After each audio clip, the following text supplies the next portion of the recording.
a voyage towards the South Pole and round the world. Performed in His Majesty's ships the Resolution and Adventure in the years 1772, 1773, 1774 and 1775. Written by James Cook, commander of the Resolution, in which is included Captain Furneaux's narrative of his proceedings in the adventure during the separation of the ships. In 2 volumes, Volume 1, Book 1, General Introduction. Whether the unexplored part of the southern hemisphere be only an immense mass of water or contain another continent, as speculative geography seemed to suggest, was a question which had long engaged the attention not only of learned men, but of most of the maritime powers of Europe.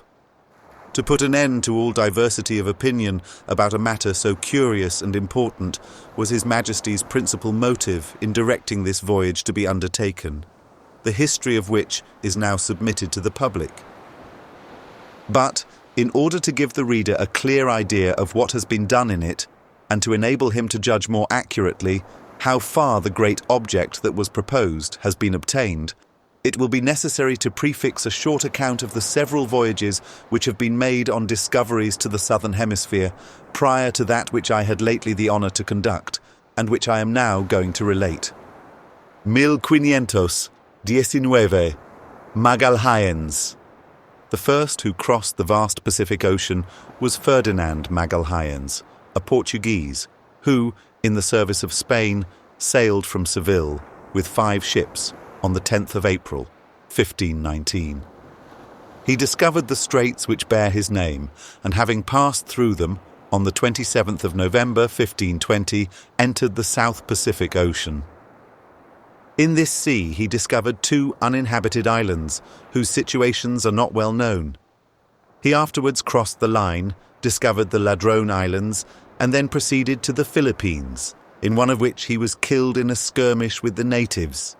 His ship, called the Victory, was the first that circumnavigated the globe, and the only one of his squadron that surmounted the dangers and distresses which attended this heroic enterprise. The Spaniards, after Magalhães had showed them the way, made several voyages from America to the westward, previous to that of Alvaro Mendana de Neira in 1595, which is the first that can be traced step by step. For the antecedent expeditions are not handed down to us with much precision. We know, however, in general, that in them, New Guinea, the islands called Solomons, and several others were discovered. Geographers differ greatly concerning the situation of the Solomon Islands. The most probable opinion is that they are the cluster which comprises what has since been called New Britain, New Ireland, and so on. 1595 Mendana. On the 9th of April, 1595, Mendana, with intention to settle these islands, sailed from Callao with 4 ships, and his discoveries in his route to the west were the Marquesas, in the latitude of 10 degrees south, the island of St. Bernardo, which I take to be the same that Commodore Byron calls the Island of Danger. After that, Solitary Island, in the latitude of 10 degrees 40 minutes south, longitude 178 degrees westist. And lastly, Santa Cruz, which is undoubtedly the same that Captain Carteret calls Egmont Island. In this last island, Mendana, with many of his companions, died, and the shattered remains of the squadron were conducted to Manila by Pedro Fernandez de Quiros, the chief pilot. 1605 Quiros. This same Quiros was the first sent out with the sole view of discovering a southern continent, and, indeed, he seems to have been the first who had any idea of the existence of one. He sailed from Callao the 21st of December, 1605, as pilot of the fleet, commanded by Luis Paz de Torres, consisting of 2 ships and a tender, and steering to the west-southwest on the 26th of January, 1606. Being then, by their reckoning, 1,000 Spanish leagues from the coast of America, they discovered a small low island in latitude 26 degrees south. 2 days after, they discovered another that was high, with a plain on the top. This is probably the same that Captain Carteret calls Pitcairn's Island. After leaving these islands, Quiros seems to have directed his course to west-northwest and northwest to 10 degrees or 11 degrees south latitude, and then westward, till he arrived at the Bay of St. Philip and Jago in the island of Tierra del Espírito Santo. In this route, be discovered several islands, probably some of those that have been seen by later navigators. On leaving the Bay of St. Philip and St. Jago, the two ships were separated. Quiros, with the Capitana, stood to the north and returned to New Spain, after having suffered greatly for want of provisions and water. Torres, with the Almiranta and the tender, steered to the west, and seems to have been the first who sailed between New Holland and New Guinea. The next attempt to make discoveries in the South Pacific Ocean was conducted by Le Maire and Schouten. They sailed from the Texel on the 14th of June 1615 with the ships Concord and Horn. The latter was burnt by accident in Port Desire. With the other, they discovered the straits that bear the name of Le Maire and were the first who ever entered the Pacific Ocean by the way of Cape Horn. They discovered the island of Dogs in latitude 15 degrees 15 minutes south, longitude 136 degrees 30 minutes west. Sondre Grant in 15 degrees south latitude and 143 degrees 10 minutes west longitude. Waterland in 14 degrees 46 minutes south and 144 degrees 10 minutes west, and 25 leagues westward of this, Fly Island, in latitude 15 degrees 20 minutes, Traitors and Cocos Islands in latitude 15 degrees 43 minutes south, longitude 173 degrees 13 minutes west, 2 degrees more to the westward, the Isle of Hope, and in the latitude of 14 degrees 56 minutes south, longitude 179 degrees 30 minutes east, Horn Island. They next coasted the north side of New Britain and New Guinea and arrived at Batavia in October 1616. 1642 Tasman. Except some discoveries on the western and northern coasts of New Holland, no important voyage to the Pacific Ocean was undertaken till 1642, when Captain Tasman sailed from Batavia with two ships belonging to the Dutch East India Company and discovered Van Diemen's Land, a small part of the western coast of New Zealand, the Friendly Isles, and those called Prince William's. 1594, Sir Richard Hawkins. Thus far, I have thought it best not to interrupt the progress of discovery in the South Pacific Ocean, otherwise I should before have mentioned that Sir Richard Hawkins in 1594, being about 50 leagues to the eastward of the River Plate, was driven by a storm to the eastward of his intended course, and when the weather grew moderate, steering towards the Straits of Magalhães, he unexpectedly fell in with land, about 60 leagues of which he coasted, and has very particularly described. This he named Hawkins's Maiden Land, in honour of his royal mistress, Queen Elizabeth, and says it lies some 60 leagues from the nearest part of South America, 1,689 strong. This land was afterwards discovered to be two large islands by Captain John Strong of the Farewell, from London, who, in 1689, passed through the strait which divides the eastern from the western of those islands. To this strait he gave the name of Falkland's Sound, in honour of his patron, Lord Falkland, and the name has since been extended, through inadvertency, to the two islands it separates. Having mentioned these islands, I will add that future navigators will misspend their time if they look for Pep's Island in 47 degrees south, it being now certain that Pep's Island is no other than these islands of Falkland. 1675 La Roche. In April 1675, Anthony La Roche, an English merchant, in his return from the South Pacific Ocean, where he had been on a trading voyage, being carried by the winds and currents far to the east of Strait Le Maire, fell in with a coast, which may possibly be the same with that which I visited during this voyage, and have called the island of Georgia. Leaving this land and sailing to the north, La Roche, in the latitude of 45 degrees south, discovered a large island with a good port towards the eastern part, where he found wood, water, and fish. 1699 Halley. In 1699, that celebrated astronomer, Dr. Edmund Halley, was appointed to the command of His Majesty's ship the Paramour Pink, on an expedition for improving the knowledge of the longitude and of the variation of the compass, and for discovering the unknown lands supposed to lie in the southern part of the Atlantic Ocean. In this voyage, he determined the longitude of several places and, after his return, constructed his variation chart and proposed a method of observing the longitude at sea by means of the appulses and occultations of the fixed stars. But though he so successfully attended to the two first articles of his instructions, he did not find any unknown southern land. 1721 Roggeveen. The Dutch, in 1721, fitted out 3 ships to make discoveries in the South Pacific Ocean under the command of Admiral Roggeveen. He left the Texel on the 21st of August, and arriving in that ocean by going round Cape Horn, discovered Easter Island, probably seen before, though not visited, by Davis *. Then, between 14 degrees 41 minutes and 15 degrees 47 minutes south latitude, and between the longitude of 142 degrees and 150 degrees west-est, fell in with several other islands, which I take to be some of those seen by the late English navigators. He next discovered 2 islands in latitude 15 degrees south, longitude 170 degrees west-est, which he called Bowman's Islands. And lastly, Single Island, in latitude 13 degrees 41 minutes south, longitude 171 degrees 30 minutes west. These 3 islands are undoubtedly the same that Bougainville calls the Isles of Navigators. 1738 Bouvet. In 1738, the French East India Company sent Lozier Bouvet with 2 ships, the Eagle and Mary, to make discoveries in the South Atlantic Ocean.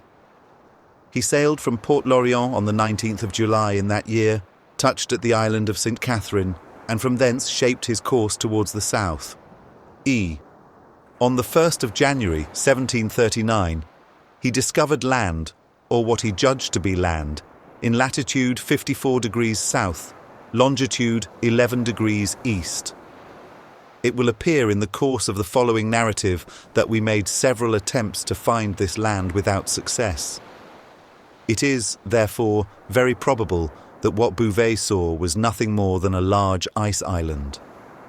From hence he stood to the east, in 51 degrees of latitude to 35 degrees of east longitude, after which the 2 ships separated, one going to the island of Mauritius and the other returning to France.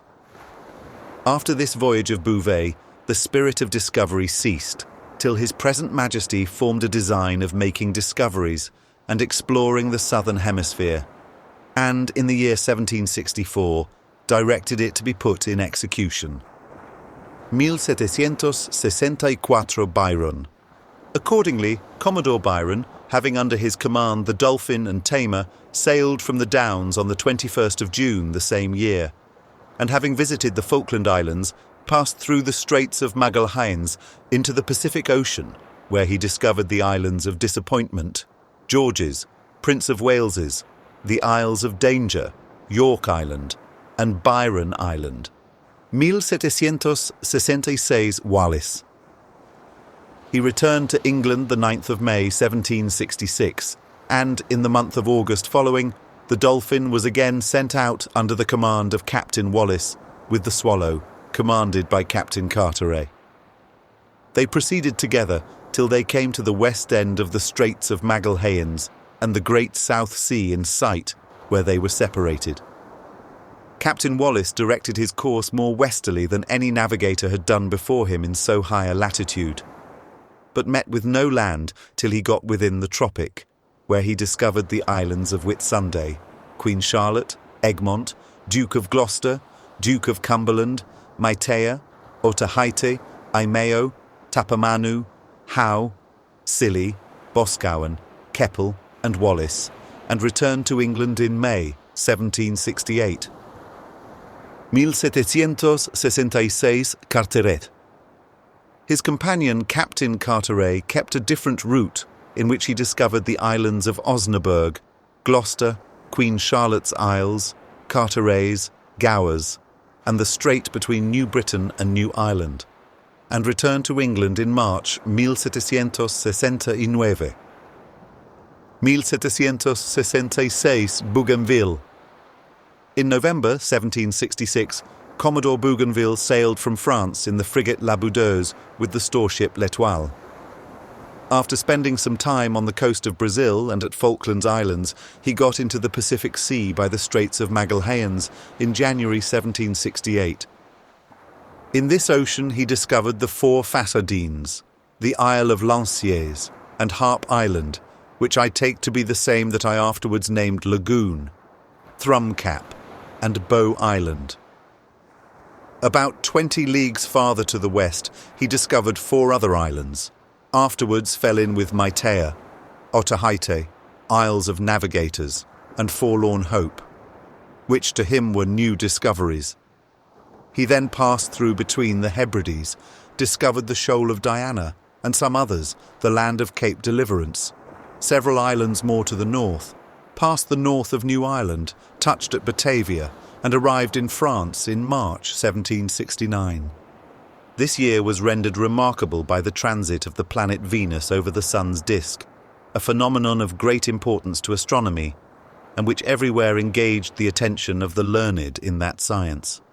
In the beginning of the 1768, the Royal Society presented a memorial to His Majesty, setting forth the advantages to be derived from accurate observations of this transit in different parts of the world, particularly from a set of such observations made in a southern latitude between the 141st and 131st degrees of longitude, west from the Royal Observatory at Greenwich, and that vessels, properly equipped, would be necessary to convey the observers to their destined stations, but that the Society were in no condition to defray the expense of such an undertaking. In consequence of this memorial, the Admiralty were directed by His Majesty to provide proper vessels for this purpose. Accordingly, the Endeavour bark, which had been built for the coal trade, was purchased and fitted out for the southern voyage, and I was honoured with the command of her. The Royal Society, soon after, appointed me, in conjunction with Mr. Charles Green, the astronomer, to make the requisite observations on the transit. It was at first intended to perform this great, and now a principal business of our voyage, either at the Marquesas or else at one of those islands which Tasman had called Amsterdam, Rotterdam and Middelburg, now better known under the name of the Friendly Islands.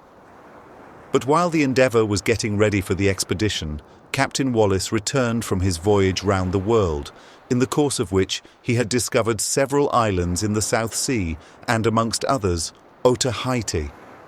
This island was preferred to any of those before mentioned on account of the conveniences it afforded, because its place had been well ascertained and found to be extremely well suited to our purpose. I was therefore ordered to proceed directly to Otaheite, and after astronomical observations should be completed, to prosecute the design of making discoveries in the South Pacific Ocean, by proceeding to the south as far as the latitude of 40 degrees. Then, if I found no land, to proceed to the west between 40 degrees and 35 degrees, till I fell in with New Zealand, which I was to explore, and thence to return to England by such route as I should think proper. 1768 Cook's first voyage. In the prosecution of these instructions, I sailed from Deptford the 30th of July, 1768. From Plymouth the 26th of August, touched at Madeira, Rio de Janeiro, and Straits Le Maire, and entered the South Pacific Ocean by Cape Horn in January the following year. I endeavoured to make a direct course to Otaheite, and in part succeeded, but I made no discovery till I got within the tropic, where I fell in with Lagoon Island. Two groups, Bird Island, Chain Island, and on the 13th of April arrived at Otaheite, where I remained 3 months, during which time the observations on the transit were made. I then left it, discovered and visited the Society Isles and Aotearoa, thence proceeded to the south till I arrived in the latitude of 40 degrees 22 minutes, longitude 147 degrees 29 minutes west, and, on the 6th of October, fell in with the east side of New Zealand. I continued exploring the coast of this country till the 31st of March 1770, when I quitted it and proceeded to New Holland. and having surveyed the eastern coast of that vast country, which part had not before been visited, I passed between its northern extremity and New Guinea, landed on the latter, touched at the island of Savu, Batavia, the Cape of Good Hope, and St. Helena Asterisk, and arrived in England on the 12th of July, 1771.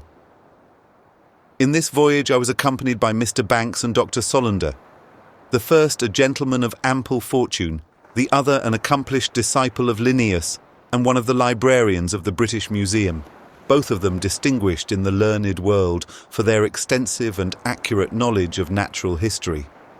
These gentlemen, animated by the love of science and by a desire to pursue their inquiries in the remote regions I was preparing to visit, desired permission to make the voyage with me. The Admiralty readily complied with a request that promised such advantage to the Republic of Letters. They accordingly embarked with me and participated in all the dangers and sufferings of our tedious and fatiguing navigation. To illustrate this short abstract of the several discoveries made in the Southern Pacific, Atlantic and Indian Oceans, before my departure on this second voyage, now laid before the public, I have delineated on the general chart hereunto annexed the tracks of most of the navigators, without which the abstract could not be so easily understood. In the account given of St. Helena in the narrative of my former voyage, I find two mistakes.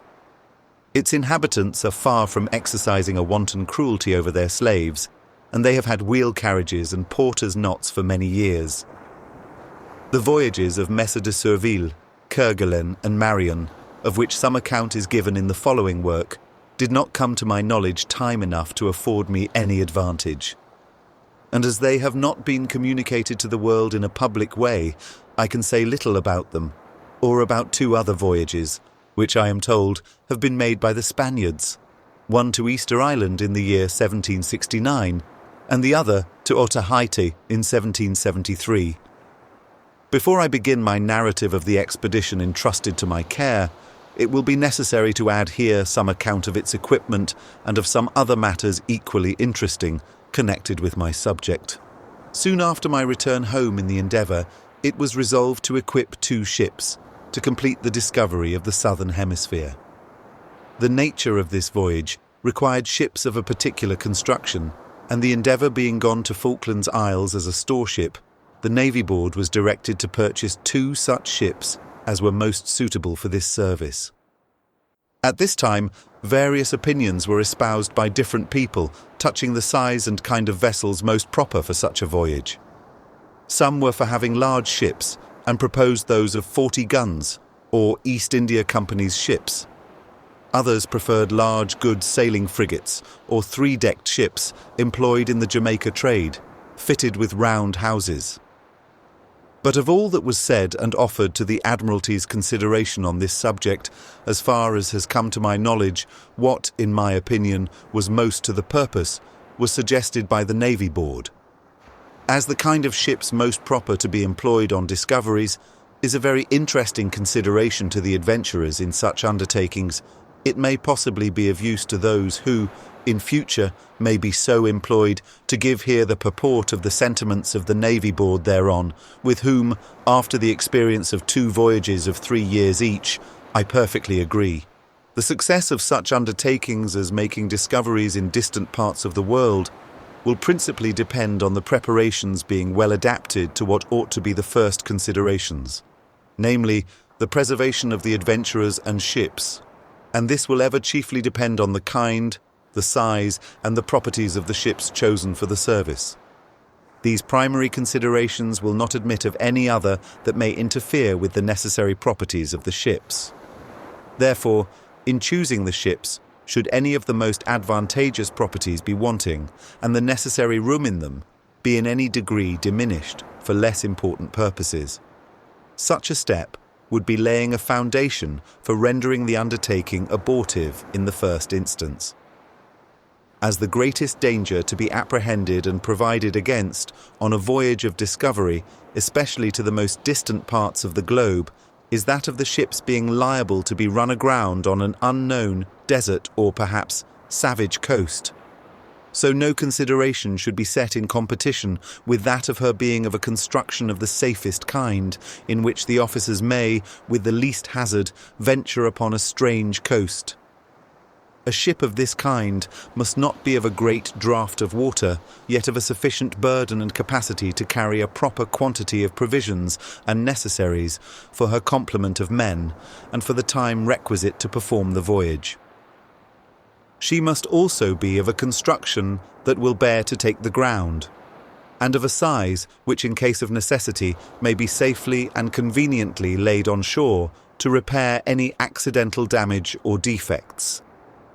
These properties are not to be found in ships of war of 40 guns, nor in frigates, nor in East India Company's ships, nor in large 3-decked West India ships, nor indeed in any other but North Country-built ships, or such as are built for the coal trade, which are peculiarly adapted to this purpose. In such a vessel, an able sea officer will be most venturesome, and better enabled to fulfil his instructions than he possibly can, or indeed than would be prudent for him to attempt, in one of any other sort or size. Upon the whole, I am firmly of opinion that no ships are so proper for discoveries in distant unknown parts as those constructed as was the Endeavour, in which I performed my former voyage. For no ships of any other kind can contain stores and provisions sufficient in proportion to the necessary number of men, considering the length of time it will be necessary they should last. And even if another kind of ships could stow a sufficiency, yet on arriving at the parts for discovery, they would still, from the nature of their construction and size, be less fit for the purpose. Hence it may be concluded so little progress had been hitherto made in discoveries in the southern hemisphere. For all ships which attempted it before the Endeavour were unfit for it, although the officers employed in them had done the utmost in their power. It was upon this consideration that the Endeavour was chosen for that voyage. It was to those properties in her that those on board owed their preservation, and hence we were enabled to prosecute discoveries in those seas so much longer than any other ship ever did or could do. And, although discovery was not the first object of that voyage, I could venture to traverse a far greater space of sea, till then unnavigated, to discover greater tracts of country in high and low south latitudes, and to persevere longer in exploring and surveying more correctly the extensive coasts of those new discovered countries than any former navigator perhaps had done during one voyage. In short, these properties in the ships, with perseverance and resolution in their commanders, will enable them to execute their orders, to go beyond former discoverers, and continue to Britain the reputation of taking the lead of all nations in exploring the globe. These considerations concurring with Lord Sandwich's opinion on the same subject, the Admiralty determined to have 2 such ships as are here recommended. Accordingly, 2 were purchased of Captain William Hammond of Hull. They were both built at Whitby by the same person who built the Endeavour, being about 14 or 16 months old at the time they were purchased, and were, in my opinion, as well adapted to the intended service as if they had been built for the purpose. The largest of the 2 was 462 tons burden. She was named Resolution and sent to Deptford to be equipped. The other was 336 tons burden. She was named Adventure and sent to be equipped at Woolwich. It was first proposed to sheathe them with copper, but on considering that copper corrodes the ironwork, especially about the rudder, this intention was laid aside, and the old method of sheathing and fitting pursued as being the most secure. For although it is usual to make the rudder bands of the same composition, it is not, however, so durable as iron, nor would it, I am well assured, last out such a voyage as the Resolution performed. Therefore, till a remedy is found to prevent the effect of copper upon ironwork, it would not be advisable to use it on a voyage of this kind, as, the principal fastenings of the ship being iron, they may be destroyed. On the 28th of November 1771, I was appointed to the command of the Resolution, and Tobias Furneaux, who had been second lieutenant with Captain Wallis, was promoted on this occasion to the command of the Adventure. I had all the reason in the world to be perfectly satisfied with the choice of the officers. The second and third lieutenants, the lieutenant of marines, 2 of the warrant officers, and several of the petty officers had been with me during the former voyage.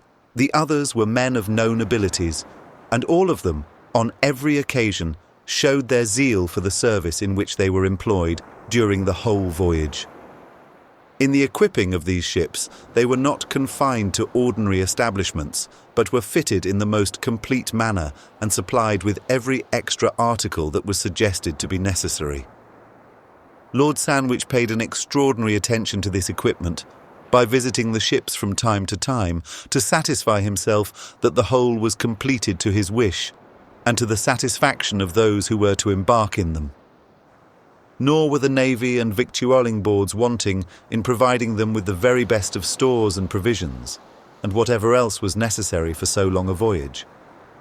Some alterations were adopted in the species of provisions usually made use of in the Navy. That is, we were supplied with wheat in lieu of so much oatmeal and sugar in lieu of so much oil, and when completed, each ship had 2 years and a half provisions on board of all species.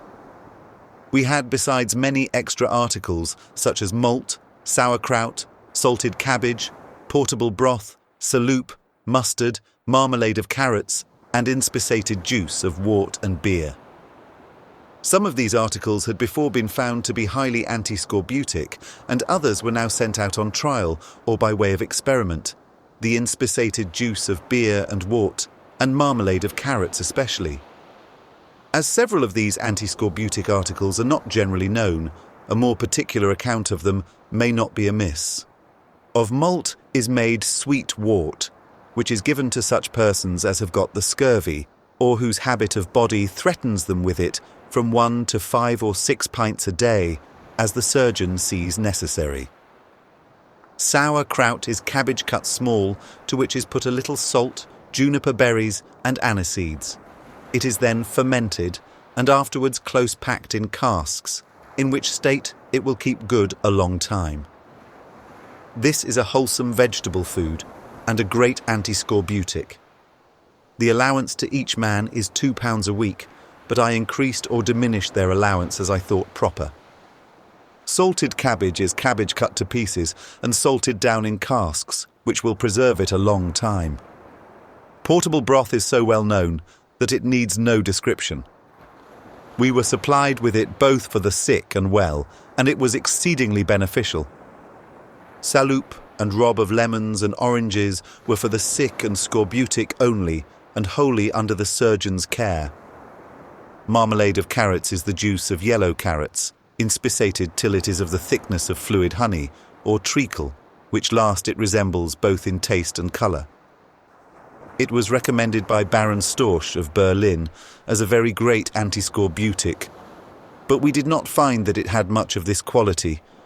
For the inspissated juice of wort and beer, we were indebted to Mr. Pelham, secretary to the commissioners of the victualling office. This gentleman, some years ago, considered that if the juice of malt, either as beer or wort, was inspissated by evaporation, it was probable this inspissated juice would keep good at sea, and if so, a supply of beer might be had at any time by mixing it with water. Mr. Pelham made several experiments which succeeded so well that the commissioners caused 31 half barrels of this juice to be prepared and sent out with our ships for trial. 19 on board the Resolution, and the remainder on board the Adventure. The success of the experiments will be mentioned in the narrative, in the order as they were made. The frame of a small vessel, 20 tons burthen, was properly prepared, and put on board each of the ships to be set up, if found necessary, to serve as tenders upon any emergency, or to transport the crew in case the ship was lost. We were also well provided with fishing nets, lines and hooks of every kind for catching of fish. And, in order to enable us to procure refreshments in such inhabited parts of the world as we might touch at, where money was of no value, the Admiralty caused to be put on board both the ships, several articles of merchandise, as well to trade with the natives for provisions as to make them presents to gain their friendship and esteem. Their lordships also caused a number of medals to be struck, the one side representing His Majesty and the other the two ships. These medals were to be given to the natives of new discovered countries and left there as testimonies of our being the first discoverers. Some additional clothing, adapted to a cold climate, was put on board, to be given to the seamen whenever it was thought necessary. In short, nothing was wanting that could tend to promote the success of the undertaking or contribute to the conveniences and health of those who embarked in it. The Admiralty showed no less attention to science in general by engaging Mr. William Hodges, a landscape painter, to embark in this voyage in order to make drawings and paintings of such places in the countries we should touch at as might be proper to give a more perfect idea thereof than could be formed from written descriptions only. And it being thought of public utility that some persons skilled in natural history should be engaged to accompany me in this voyage, the Parliament granted an ample sum for the purpose, and Mr. John Reinhold Forster, with his son, were pitched upon for this employment. The Board of Longitude agreed with Mr. William Wales and Mr. William Bailey to make astronomical observations, the former on board the Resolution and the latter on board the Adventure. The great improvements which astronomy and navigation have met with from the many interesting observations they have made would have done honour to any person whose reputation for mathematical knowledge was not so well known as theirs. The same board furnished them with the best instruments for making both astronomical and nautical observations and experiments, and likewise with 4 timepieces or watch machines, 3 made by Mr. Arnold, and 1 made by Mr. Kendall on Mr. Harrison's principles. A particular account of the going of these watches, as also the astronomical and nautical observations made by the astronomers, will be laid before the public by order of the Board of Longitude, under the inspection of Mr. Wales. Besides the obligation I was under to this gentleman for communicating to me the observations he made, from time to time during the voyage, I have since been indebted to him for the perusal of his journal, with leave to take from it whatever I thought might contribute to the improvement of this work. For the convenience of the generality of readers, I have reduced the time from the nautical to the civil computation, so that whenever the terms AM and PM are used, the former signifies the forenoon, and the latter the afternoon of the same day.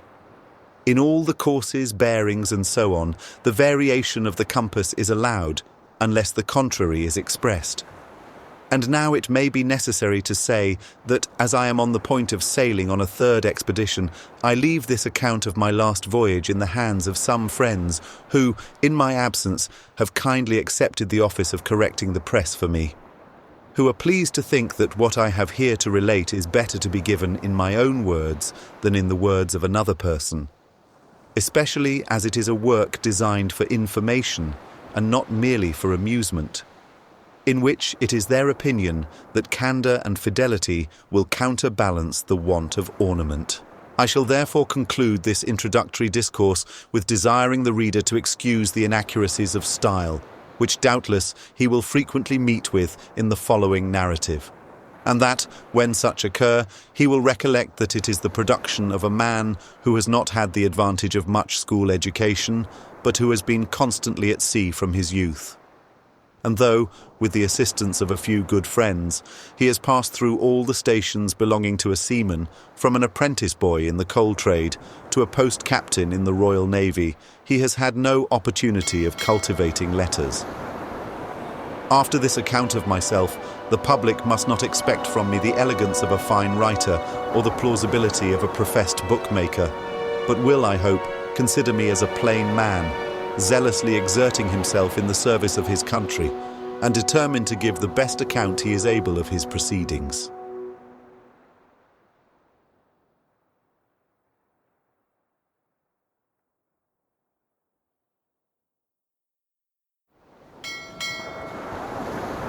The Second Voyage of Captain James Cook, Volume 1, Book 1. From our departure from England to leaving the Society Isles the first time. Chapter 1. Passage from Deptford to the Cape of Good Hope, with an account of several incidents that happened by the way and transactions there. I sailed from Deptford April 9th, 1772, but got no farther than Woolwich, where I was detained by easterly winds till the 23rd, when the ship fell down to Long Reach, and the next day was joined by the Adventure. Here both ships received on board their powder, guns, gunners' stores, and marines. On the 10th of May we left Long Reach, with orders to touch at Plymouth. But in plying down the river, the Resolution was found to be very crank, which made it necessary to put into Sheerness in order to remove this evil, by making some alteration in her upper works. These the officers of the yard were ordered to take in hand immediately, and Lord Sandwich and Sir Hugh Palliser came down to see them executed in such a manner as might effectually answer the purpose intended. On the 22nd of June, the ship was again completed for sea, when I sailed from Sheerness, and on the 3rd of July joined the Adventure in Plymouth Sound. The evening before, we met, off the Sound, Lord Sandwich in the Augusta yacht, who was on his return from visiting the several dockyards, with the Glory frigate and Hazard sloop. We saluted his lordship with 17 guns, and soon after he and Sir Hugh Palliser gave us the last mark of the very great attention they had paid to this equipment by coming on board, to satisfy themselves that everything was done to my wish, and that the ship was found to answer to my satisfaction. At Plymouth, I received my instructions, dated the 25th of June, directing me to take under my command the Adventure, to make the best of my way to the island of Madeira, there to take in a supply of wine and then proceed to the Cape of Good Hope, where I was to refresh the ship's companies and to take on board such provisions and necessaries as I might stand in need of. After leaving the Cape of Good Hope, I was to proceed to the southward and endeavour to fall in with Cape Circumcision, which was said by Monsieur Bougainville to lie in the latitude of 54 degrees south, and in about 11 degrees 20 minutes east longitude from Greenwich.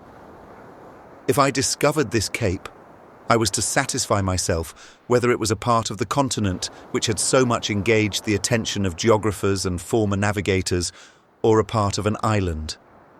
If it proved to be the former, I was to employ myself diligently in exploring as great an extent of it as I could, and to make such notations thereon, and observations of every kind, as might be useful either to navigation or commerce, or tend to the promotion of natural knowledge.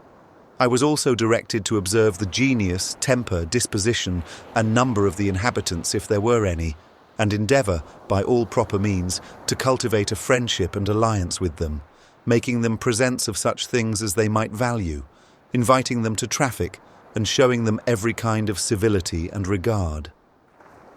I was to continue to employ myself on this service, and making discoveries either to the eastward or westward, as my situation might render most eligible, keeping in as high a latitude as I could, and prosecuting my discoveries as near to the South Pole as possible, so long as the condition of the ships, the health of their crews, and the state of their provisions would admit of, taking care to reserve as much of the latter as would enable me to reach some known port, where I was to procure a sufficiency to bring me home to England.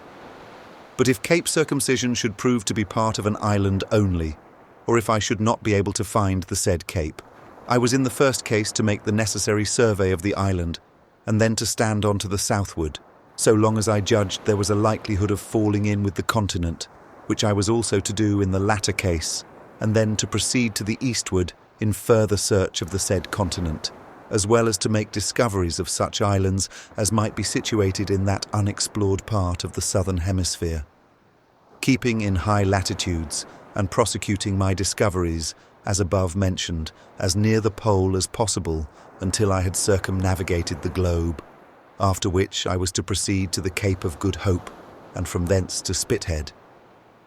In the prosecution of these discoveries, wherever the season of the year rendered it unsafe for me to continue in high latitudes, I was to retire to some known place to the northward, to refresh my people and refit the ships, and to return again to the southward as soon as the season of the year would admit of it. In all unforeseen cases, I was authorized to proceed according to my own discretion, and in case the Resolution should be lost or disabled, I was to prosecute the voyage on board the Adventure. I gave a copy of these instructions to Captain Furneaux with an order directing him to carry them into execution, and, in case he was separated from me, appointed the island of Madeira for the first place of rendezvous, Port Praia in the island of St. Jago for the second, Cape of Good Hope for the third, and New Zealand for the fourth. During our stay at Plymouth, Messrs. Wales and Bailey, the two astronomers, made observations on Drake's Island in order to ascertain the latitude, longitude, and true time for putting the timepieces and watches in motion. The latitude was found to be 50 degrees 21 minutes 30 seconds north, and the longitude 4 degrees 20 minutes west of Greenwich, which, in this voyage, is everywhere to be understood as the first meridian, and from which the longitude is reckoned east and west to 180 degrees each way. On the 10th of July, the watches were set a-going in the presence of the two astronomers, Captain Furneaux, the first lieutenants of the ships, and myself, and put on board. The two on board the Adventure were made by Mr. Arnold, and also one of those on board the Resolution, but the other was made by Mr. Kendall upon the same principle in every respect as Mr. Harrison's timepiece. The commander, first lieutenant and astronomer on board each of the ships kept each of them keys of the boxes which contained the watches, and were always to be present at the winding them up and comparing the one with the other, or some other officer, if at any time, through indisposition or absence upon any other necessary duties, any of them could not conveniently attend. The same day, according to the custom of the Navy, the companies of both ships were paid 2 months' wages in advance, and, as a further encouragement for their going this extraordinary voyage, they were also paid the wages due to them to the 28th of the preceding May. This enabled them to provide necessaries for the voyage.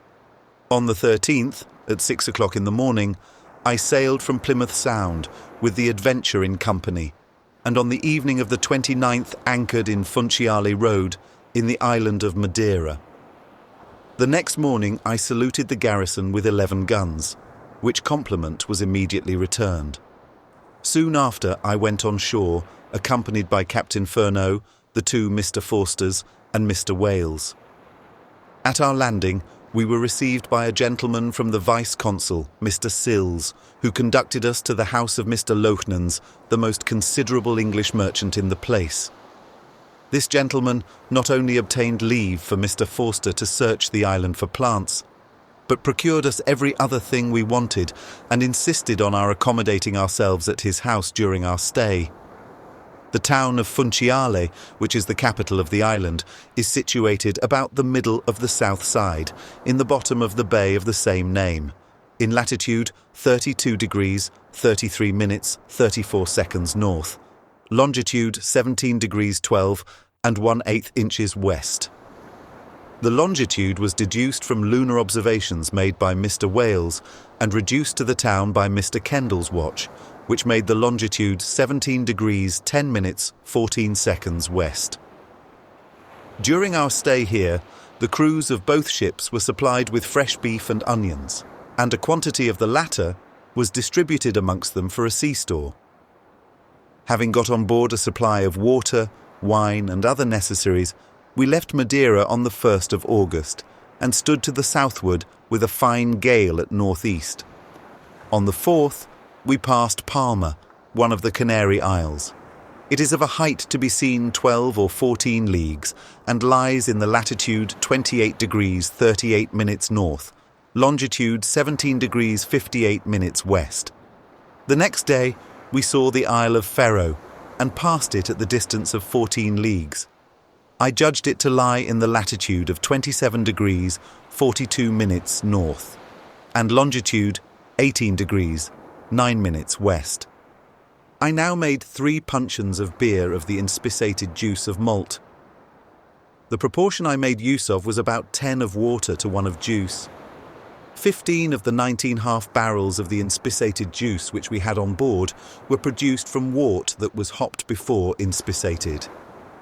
The other 4 were made of beer that had been both hopped and fermented before inspissated. This last requires no other preparation to make it fit for use than to mix it with cold water, from 1 part in 8 to 1 part in 12 of water, or in such other proportion as might be liked, then stop it down, and in a few days it will be brisk and drinkable.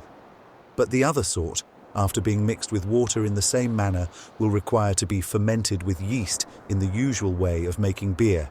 At least it was so thought. However, experience taught us that this will not always be necessary. For by the heat of the weather and the agitation of the ship, both sorts were at this time in the highest state of fermentation, and had hitherto evaded all our endeavours to stop it. If this juice could be kept from fermenting, it certainly would be a most valuable article at sea.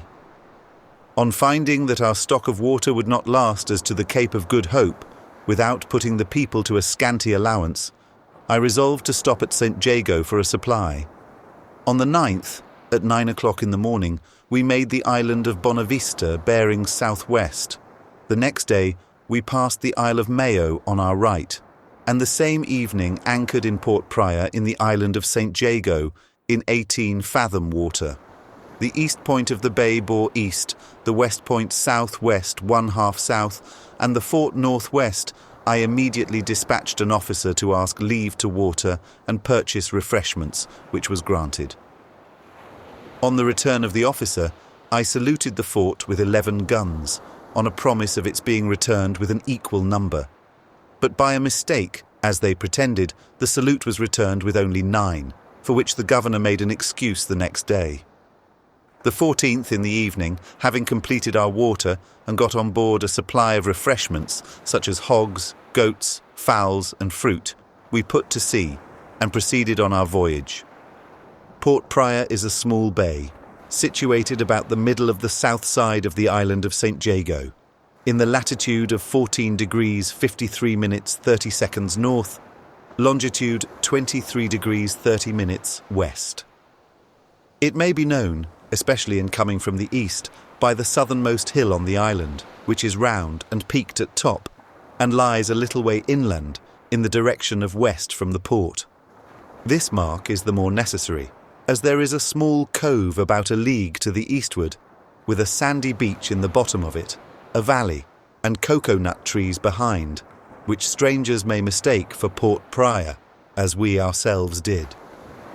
The 2 points which form the entrance of Port Praya Bay are rather low, and in the direction of west-southwest and east-northeast, 1/2 league from each other. Close to the west point are sunken rocks, on which the sea continually breaks. The bay lies in northwest near 1/2 league, and the depth of water is from 14 to 4 fathoms. Large ships ought not to anchor in less than 8, in which depth the south end of the Green Island, a small island lying under the west shore, will bear west. You water at a well that is behind the beach at the head of the bay. The water is tolerable but scarce, and bad getting off, on account of a great surf on the beach. The refreshments to be got here are bullocks, hogs, goats, sheep, poultry and fruits. The goats are of the antelope kind, so extraordinarily lean that hardly anything can equal them, and the bullocks, hogs and sheep are not much better. Bullocks must be purchased with money. The price is 12 Spanish dollars a head, weighing between 250 and 300 pounds. Other articles may be got from the natives in exchange for old clothes and so on. But the sale of bullocks is confined to a company of merchants, to whom this privilege is granted, and who keep an agent residing upon the spot. The fort above mentioned seems wholly designed for the protection of the bay, and is well situated for that purpose, being built on an elevation which rises directly from the sea on the right at the head of the bay. We had no sooner got clear of Port Praya than we got a fresh gale at north-northeast, which blew in squalls, attended with showers of rain. But the next day the wind and showers abated and veered to the south. It was, however, variable and unsettled for several days, accompanied with dark, gloomy weather and showers of rain. On the 19th in the afternoon, one of the carpenter's mates fell overboard and was drowned. He was over the side, fitting in one of the scuttles, from whence it is supposed he had fallen, for he was not seen till the very instant he sunk under the ship's stern, when our endeavours to save him were too late. This loss was sensibly felt during the voyage, as he was a sober man and a good workman. About noon the next day, the rain poured down upon us, not in drops, but in streams. The wind, at the same time, was variable and squally, which obliged the people to attend the decks, so that few in the ships escaped a good soaking. We, however, benefited by it, as it gave us an opportunity of filling all our empty water casks. This heavy rain at last brought on a dead calm, which continued 24 hours, when it was succeeded by a breeze from southwest. Betwixt this point and S, it continued for several days, and blew at times in squalls, attended with rain and hot sultry weather. The mercury in the thermometers at noon kept generally from 79 to 82. On the 27th, spoke with Captain Furneaux, who informed us that one of his petty officers was dead. At this time we had not one sick on board, although we had everything of this kind to fear from the rain we had had, which is a great promoter of sickness in hot climates. To prevent this, and agreeable to some hints I had from Sir Hugh Palliser and from Captain Campbell, I took every necessary precaution by airing and drying the ship with fires made betwixt decks, smoking and so on, and by obliging the people to air their bedding, wash and dry their clothes, whenever there was an opportunity. A neglect of these things causeth a disagreeable smell below, affects the air, and seldom fails to bring on sickness, but more especially in hot and wet weather. We now began to see some of those birds which are said never to fly far from land. That is, man-of-war and tropic birds, gannets and so on. No land, however, that we knew of, could be nearer than 80 leagues. On the 30th at noon, being in the latitude of 2 degrees 35 minutes north, longitude 7 degrees 30 minutes west, and the wind having veered to the east of south, we tacked and stretched to the southwest. In the latitude of 0 degrees 52 minutes north, longitude 9 degrees 25 minutes west, we had one calm day, which gave us an opportunity of trying the current in a boat. We found it set to the north 1/3 of a mile an hour. We had reason to expect this from the difference we frequently found between the observed latitude and that given by the log, and Mr. Kendall's watch showed us that it set to the east also. This was fully confirmed by the lunar observations, when it appeared that we were 3 degrees 0 minutes more to the east than the common reckoning. At the time of trying the current, the mercury in the thermometer in the open air stood at 75.5, and when immerged in the surface of the sea at 74, but when immerged 80 fathoms deep, where it remained 15 minutes, when it came up, the mercury stood at 66. At the same time we sounded, without outfinding the bottom, with a line of 250 fathoms. The calm was succeeded by a light breeze at southwest, which kept veering by little and little to the south, and at last to the eastward of south, attended with clear, serene weather. At length, on the 8th of September, we crossed the line in the longitude of 8 degrees west, after which the ceremony of ducking and so on, generally practised on this occasion, was not omitted. The wind now veering more and more to the east and blowing a gentle topgallant gale, in 8 days it carried us into the latitude 9 degrees 30 minutes south, longitude 18 degrees west. The weather was pleasant, and we daily saw some of those birds which are looked upon as signs of the vicinity of land, such as boobies, man-of-war, tropic birds, and gannets. We suppose they came from the Isle of St. Matthew or Ascension, which isles we must have passed at no great distance.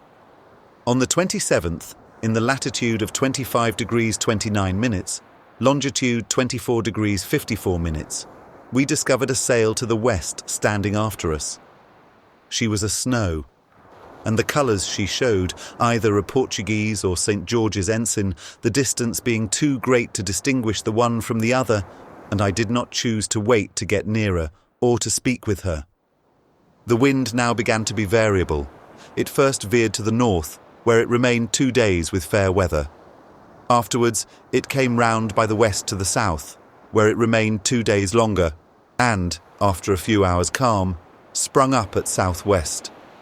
But here it remained not long before it veered to southeast-east and to the north of east, blew fresh and by squalls with showers of rain. With these winds we advanced but slowly, and without meeting with anything remarkable till the 11th of October, when, at 6 hours 24 minutes 12 seconds, by Mr. Kendall's watch, the moon rose about 4 digits eclipsed, and soon after we prepared to observe the end of the eclipse.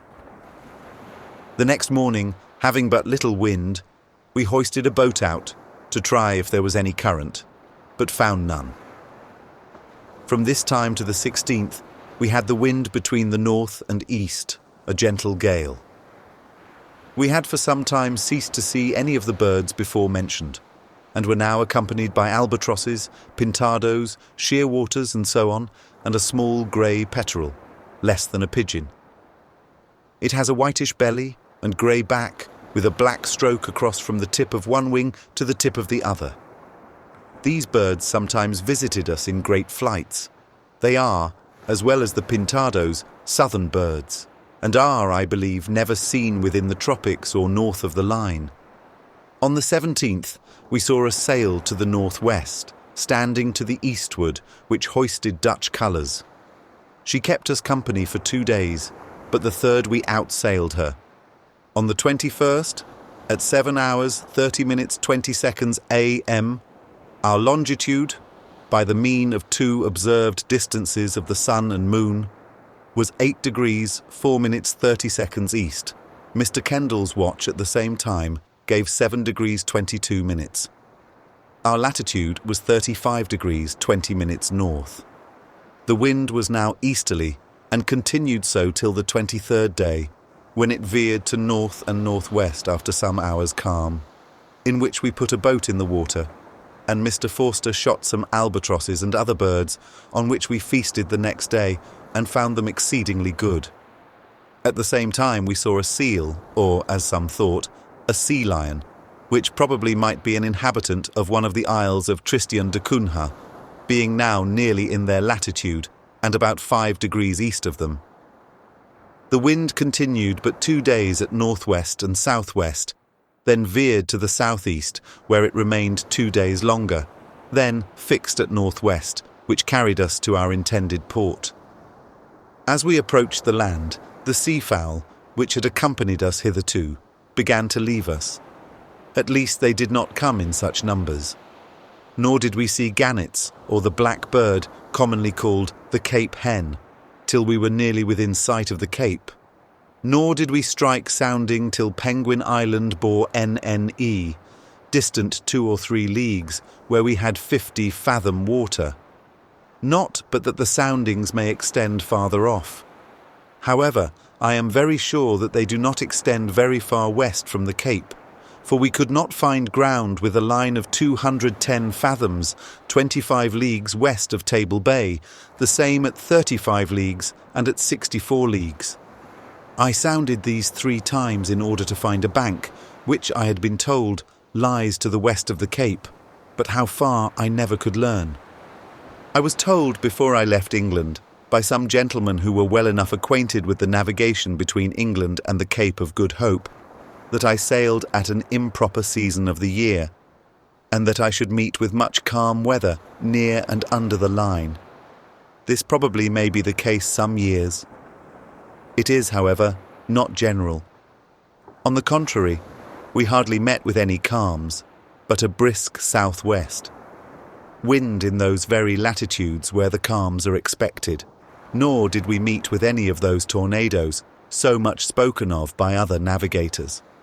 However, what they have said of the current setting towards the coast of Guinea as you approach that shore is true. For from the time of our leaving St. Jago to our arrival into the latitude of 1½ degrees north, which was 11 days, we were carried by the current 3 degrees of longitude more east than our reckoning. On the other hand, after we had crossed the line and got the southeast, trade wind we always found by observation that the ship outstripped the reckoning, which we judged to be owing to a current setting between the south and west. But, upon the whole, the currents in this run seemed to balance each other, for upon our arrival at the Cape, the difference of longitude by dead reckoning kept from England, without once being corrected, was only 3/4 of a degree less than that by observation. At 2 in the afternoon on the 29th, we made the land of the Cape of Good Hope. The Table Mountain, which is over the Cape town, bore east by southeast, distance 12 or 14 leagues. At this time it was a good deal obscured by clouds, otherwise it might from its height have been seen at a much greater distance. We now crowded all the sail we could, thinking to get into the bay before dark.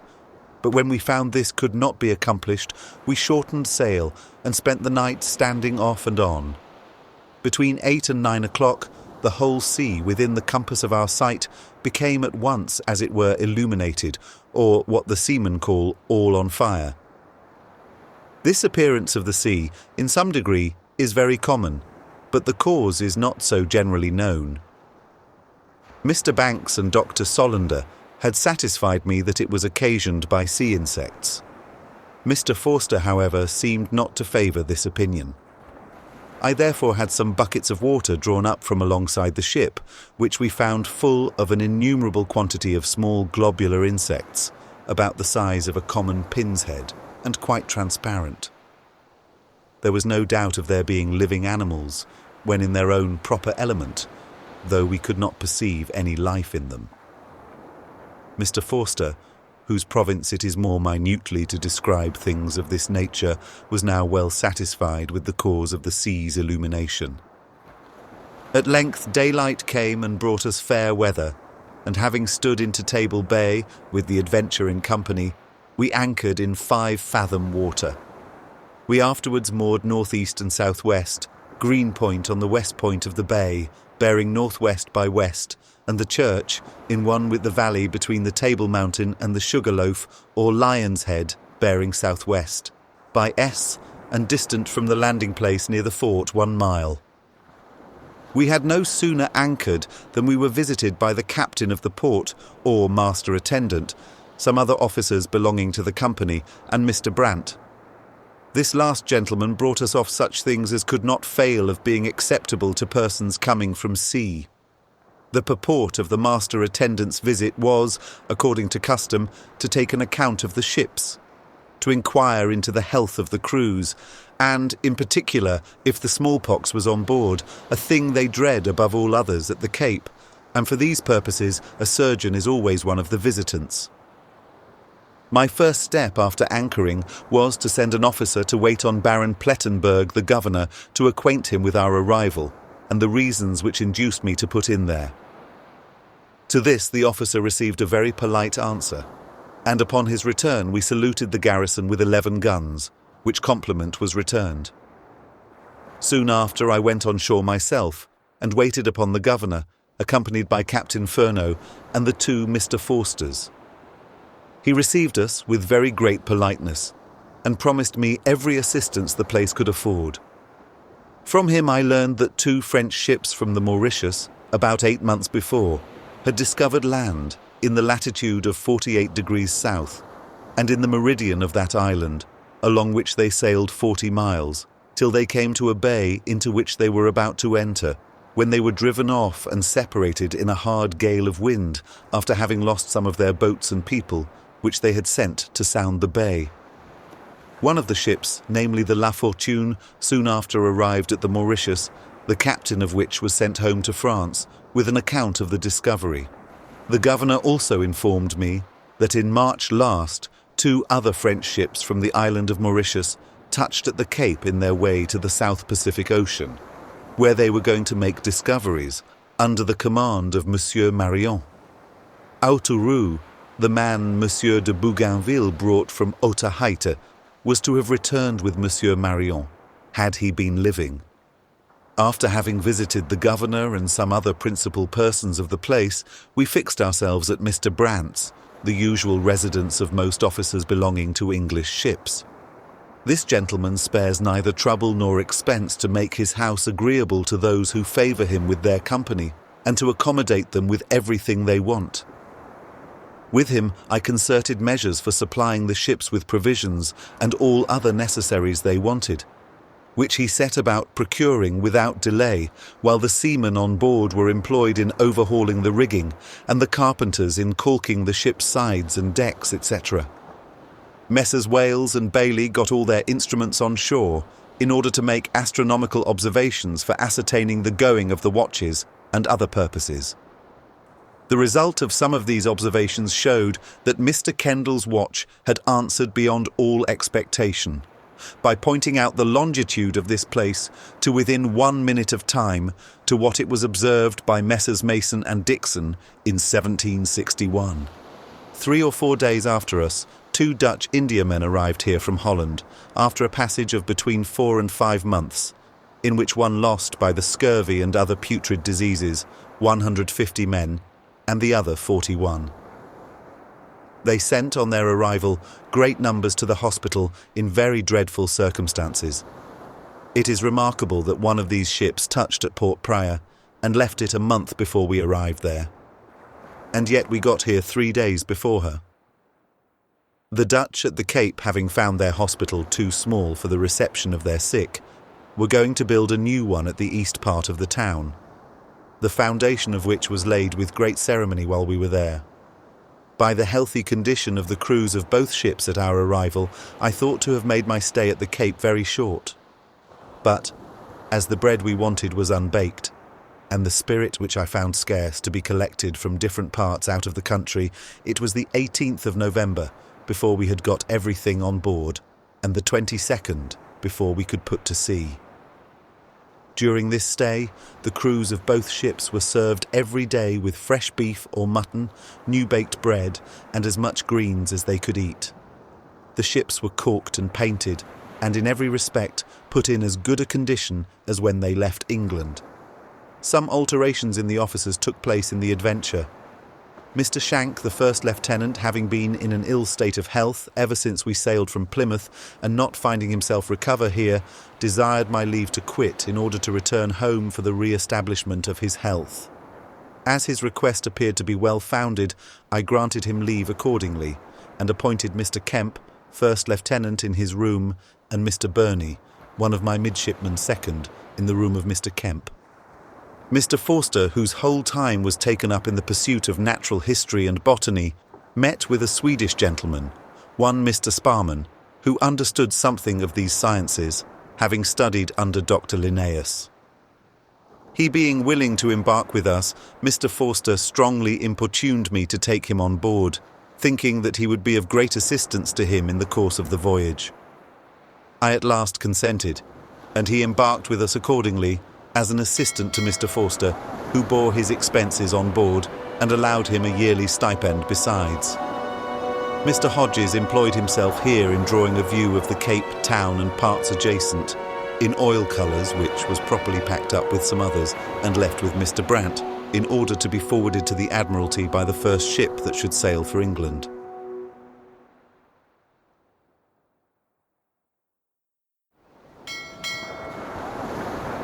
The Second Voyage of Captain James Cook. Volume 1, Book 1. From our departure from England to leaving the Society Isles the first time. Chapter 2. Departure from the Cape of Good Hope in search of a southern continent.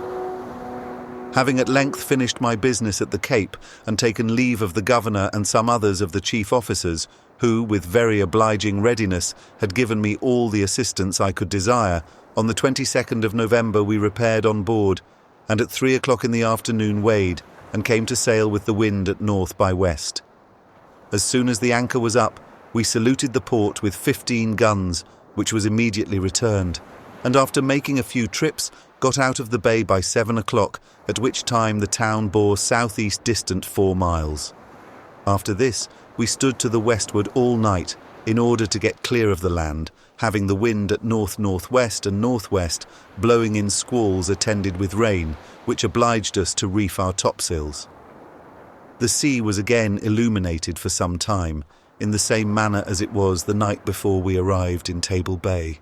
Having got clear of the land, I directed my course for Cape Circumcision. The wind continued at northwest a moderate gale until the 24th, when it veered round to the eastward. On the noon of this day, we were in the latitude of 35 degrees 25 minutes south and 29 minutes west of the Cape, and had abundance of albatrosses about us, several of which were caught with hook and line, and were very well relished by many of the people, notwithstanding they were at this time served with fresh mutton. Judging that we should soon come into cold weather, I ordered slops to be served to such as were in want, and gave to each man the fear-naught jacket and trousers allowed them by the Admiralty. The wind continued easterly for 2 days, and blew a moderate gale, which brought us into the latitude of 39 degrees 4 minutes, and 2 degrees of longitude west of the Cape, thermometer 52.5. The wind now came to west and SW, and on the 29th fixed at WNW, and increased to a storm, which continued, with some few intervals of moderate weather, till the 6th of December, when we were in the latitude of 48 degrees 41 minutes south, and longitude 18 degrees 24 minutes east. This gale, which was attended with rain and hail, blew at times with such violence that we could carry no sails, by which means we were driven far to the eastward of our intended course, and no hopes were left me of reaching Cape Circumcision. But the greatest misfortune that attended us was the loss of great part of our livestock, which we had brought from the Cape, and which consisted of sheep, hogs, and geese. Indeed, this sudden transition from warm, mild weather to extreme cold and wet made every man in the ship feel its effects.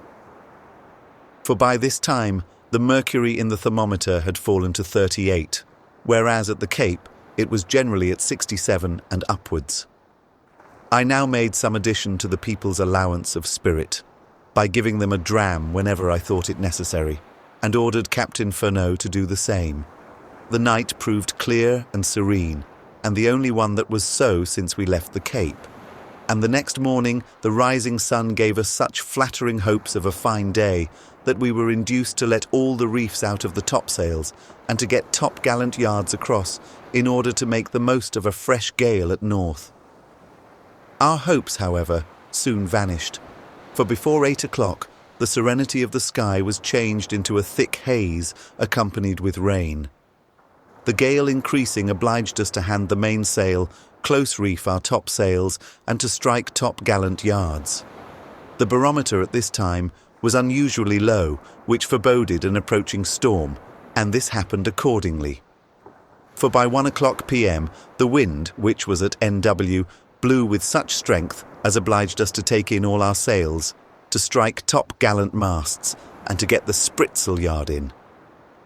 And I thought proper to wear, and lie to, under a mizzen-stay sail, with the ship's heads to the northeast, as they would bow the sea, which ran prodigiously high, better on this tack. At 8 o'clock next morning, being the 8th, we wore and lay on the other tack. The gale was a little abated, but the sea ran too high to make sail any more than the foretopmast stay sail. In the evening, being in the latitude of 49 degrees 40 south and 1.5 degrees east of the Cape, we saw 2 penguins and some sea or rock weed, which occasioned us to sound without finding ground at 100 fathoms. At 8 p.m. we wore and lay with our heads to the NE till 3 in the morning of the 9th, then wore again to the southward, the wind blowing in squalls attended with showers of snow. At 8, being something more moderate, I made the adventure signal to make sail, and soon after made sail ourselves under the courses and close-reefed topsails. In the evening, took in the topsails and mainsail, and brought to under foresail and mizzen, thermometer at 36 degrees. The wind, still at northwest, blew a fresh gale, accompanied with a very high sea. In the night had a pretty smart frost with snow. In the morning of the 10th we made sail under courses and topsails close reefed, and made the signal for the Adventure to make sail and lead. At 8 o'clock saw an island of ice to the westward of us, being then in the latitude of 56 degrees 40 minutes south and longitude 2 degrees 0 minutes east, of the Cape of Good Hope. Soon after the wind moderated, and we let all the reefs out of the topsails, got the spritsail yard out, and top-gallant mast up. The weather coming hazy, I called the Adventure by signal under my stern, which was no sooner done than the haze increased so much with snow and sleet that we did not see an island of ice, which we were steering directly for, till we were less than a mile from it. I judged it to be about 50 feet high and half a mile in circuit. It was flat at top, and its sides rose in a perpendicular direction, against which the sea broke exceedingly high. Captain Furneaux at first took this ice for land and hauled off from it until called back by signal. As the weather was foggy, it was necessary to proceed with caution. We therefore reefed our topsails and at the same time sounded, but found no ground with 150 fathoms. We kept on to the southward with the wind at north till night, which we spent in making short trips, first one way and then another under an easy sail, thermometer these 24 hours from 36.5 to 31. At daylight in the morning of the 11th, we made sail to the southward with the wind at west, having a fresh gale, attended with sleet and snow. At noon, we were in the latitude of 51 degrees 50 minutes south and longitude 21 degrees 3 minutes east, where we saw some white bills and feet. I never saw any such before, and Mr. Forster had no knowledge of them. I believe them to be of the petrel tribe and natives of these icy seas. At this time we passed between two ice islands, which lay at a little distance from each other. In the night, the wind veered to northwest, which enabled us to steer southwest. On the 12th, we had still thick, hazy weather with sleet and snow, so that we were obliged to proceed with great caution on account of the ice islands. 6 of these we passed this day, some of them near 2 miles in circuit and 60 feet high. And yet such was the force and height of the waves that the sea broke quite over them. This exhibited a view which for a few moments was pleasing to the eye. But when we reflected on the danger, the mind was filled with horror. For were a ship to get against the weather side of one of these islands when the sea runs high, she would be dashed to pieces in a moment. Upon our getting among the ice islands, the albatrosses left us. That is, we saw but one now and then. Nor did our other companions, the pintados, shearwaters, small grey birds, fulmars and so on, appear in such numbers. On the other hand, penguins began to make their appearance. 2 of these birds were seen today. The wind in the night veered to west, and at last fixed at southwest, a fresh gale with sleet and snow, which froze on our sails and rigging as it fell, so that they were all hung with icicles. We kept on to the southward, past no less than 18 ice islands, and saw more penguins. At noon on the 13th, we were in the latitude of 54 degrees south, which is the latitude of Cape Circumcision, discovered by Monsieur de Bougainville in 1739. But we were 10 degrees of longitude east of it, that is, near 118 leagues in this latitude. We stood on to the SSE till 8 o'clock in the evening, the weather still continuing thick and hazy, with sleet and snow. From noon till this time, 20 ice islands of various extent, both for height and circuit, presented themselves to our view. At 8 o'clock we sounded, but found no ground with 150 fathom of line. We now tacked and made a trip to the northward till midnight, when we stood again to the southward, and at half an hour past 6 o'clock in the morning of the 14th, we were stopped by an immense field of low ice, to which we could see no end, either to the east, west, or south. In different parts of this field were islands or hills of ice, like those we found floating in the sea, and some on board thought they saw land also over the ice bearing southwest. By S, I even thought so myself, but changed my opinion upon more narrowly examining these ice hills, and the various appearances they made when seen through the haze. For at this time it was both hazy and cloudy in the horizon, so that a distant object could not be seen distinct. Being now in the latitude of 54 degrees, 50 minutes south and longitude 21 degrees 34 minutes east, and having the wind at northwest. We bore away along the edge of the ice, steering SSE and SE according to the direction of the north side of it, where we saw many whales, penguins, some white birds, pintados and so on. At 8 o'clock we brought to under a point of the ice, where we had smooth water, and I sent on board for Captain Furneaux. After we had fixed on rendezvouses in case of separation and some other matters for the better keeping company, he returned on board, and we made sail again along the ice. Some pieces we took up alongside, which yielded fresh water. At noon, we had a good observation, and found ourselves in latitude 54 degrees 55 minutes south. We continued a southeast course along the edge of the ice till 1 o'clock, when we came to a point round which we hauled south-southwest, the sea appearing to be clear of ice in that direction. But after running 4 leagues upon this course with the ice on our starboard side, we found ourselves quite embayed, the ice extending from north-northeast, round by the west and south to east, in one compact body. The weather was indifferently clear, and yet we could see no end to it. At 5 o'clock we hauled up east, wind at north, a gentle gale, in order to clear the ice. The extreme east point of it, at 8 o'clock, bore east by south, over which appeared a clear sea. We, however, spent the night in making short boards, under an easy sail. Thermometer, these 24 hours, from 32 to 30. Next day, the 15th, we had the wind at northwest, a small gale, thick foggy weather with much snow, thermometer from 32 to 27, so that our sails and rigging were all hung with icicles. The fog was so thick at times that we could not see the length of the ship, and we had much difficulty to avoid the many islands of ice that surrounded us. About noon, having but little wind, we hoisted out a boat to try the current, which we found set southeast near 3/4 of a mile an hour. At the same time, a thermometer, which in the open air was at 32 degrees, in the surface of the sea was at 30 degrees, and, after being immerged 100 fathoms deep for about 15 or 20 minutes, came up at 34 degrees, which is only 2 degrees above freezing.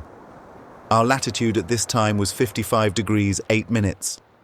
The thick fog continued till 2 o'clock in the afternoon of the next day, when it cleared away a little, and we made sail to the southward, wind still at northwest. A gentle gale. We had not run long to the southward before we fell in with the main field of ice, extending from south-southwest to east. We now bore away to east along the edge of it, but at night hauled off north, with the wind at west-northwest, a gentle gale, attended with snow.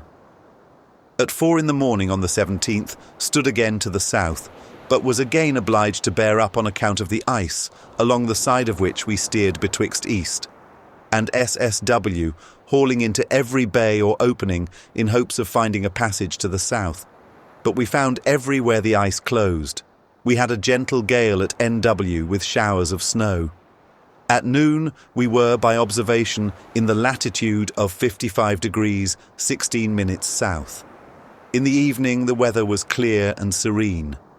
In the course of this day, we saw many whales, 1 seal, penguins, some of the white birds, another sort of peterel, which is brown and white, and not much unlike a pintado, and some other sorts already known.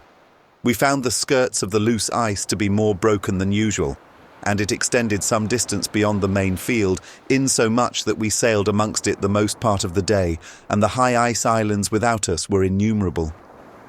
At 8 o'clock we sounded, but found no ground with 250 fathoms of line. After this, we hauled close upon a wind to the northward, as we could see the field of ice extend as far as northeast. But this happened not to be the northern point, for at 11 o'clock we were obliged to tack to avoid it. At 2 o'clock the next morning we stood again to the northward, with the wind at northwest by west, thinking to weather the ice upon this tack, on which we stood but 2 hours, before we found ourselves quite embayed, being then in latitude 55 degrees 8 minutes, longitude 24 degrees 3 minutes. The wind veering more to the north, we tacked and stood to the westward under all the sail we could carry, having a fresh breeze and clear weather, which last was of short duration. for at 6 o'clock it became hazy, and soon after there was thick fog. The wind veered to the NE, freshened and brought with it snow and sleet, which froze on the rigging as it fell. We were now enabled to get clear of the field of ice, but at the same time we were carried in amongst the ice islands in a manner equally dangerous, and which with much difficulty we kept clear of. Dangerous as it is to sail among these floating rocks, if I may be allowed to call them so, in a thick fog, this, however, is preferable to being entangled with immense fields of ice under the same circumstances. The great danger to be apprehended in this latter case is the getting fast in the ice, a situation which would be exceedingly alarming. I had 2 men on board that had been in the Greenland trade, the one of them in a ship that lay 9 weeks, and the other in one that lay 6 weeks fast in this kind of ice, which they called packed ice. What they called field ice is thicker, and the whole field, be it ever so large, consists of one piece.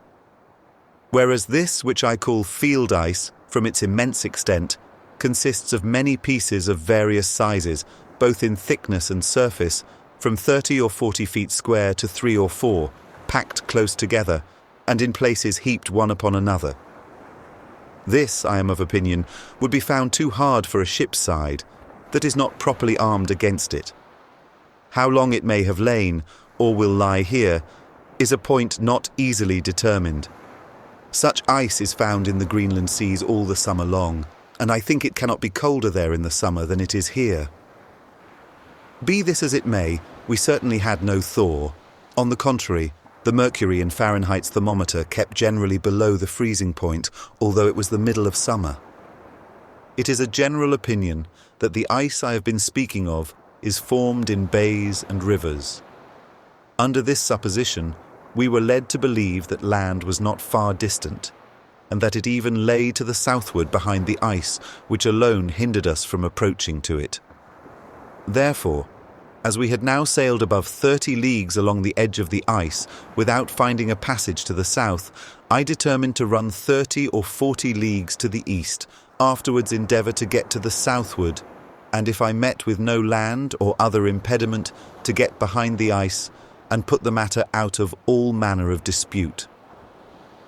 With this view, we kept standing to the northwest, with the wind at northeast and north, thick foggy weather, with sleet and snow, till 6 in the evening, when the wind veered to northwest, and we tacked and stood to the eastward, meeting with many islands of ice of different magnitudes, and some loose pieces. The thermometer from 30 to 34, weather very hazy, with sleet and snow, and more sensibly colder than the thermometer seemed to point out, insomuch that the whole crew complained. In order to enable them to support this weather the better, I caused the sleeves of their jackets, which were so short as to expose their arms, to be lengthened with baize, and had a cap made for each man of the same stuff, together with canvas, which proved of great service to them. Some of our people appearing to have symptoms of the scurvy, the surgeons began to give them fresh wort every day, made from the malt we had on board for that purpose. One man in particular was highly scorbutic, and yet he had been taking the rob of lemon and orange for some time, without being benefited thereby.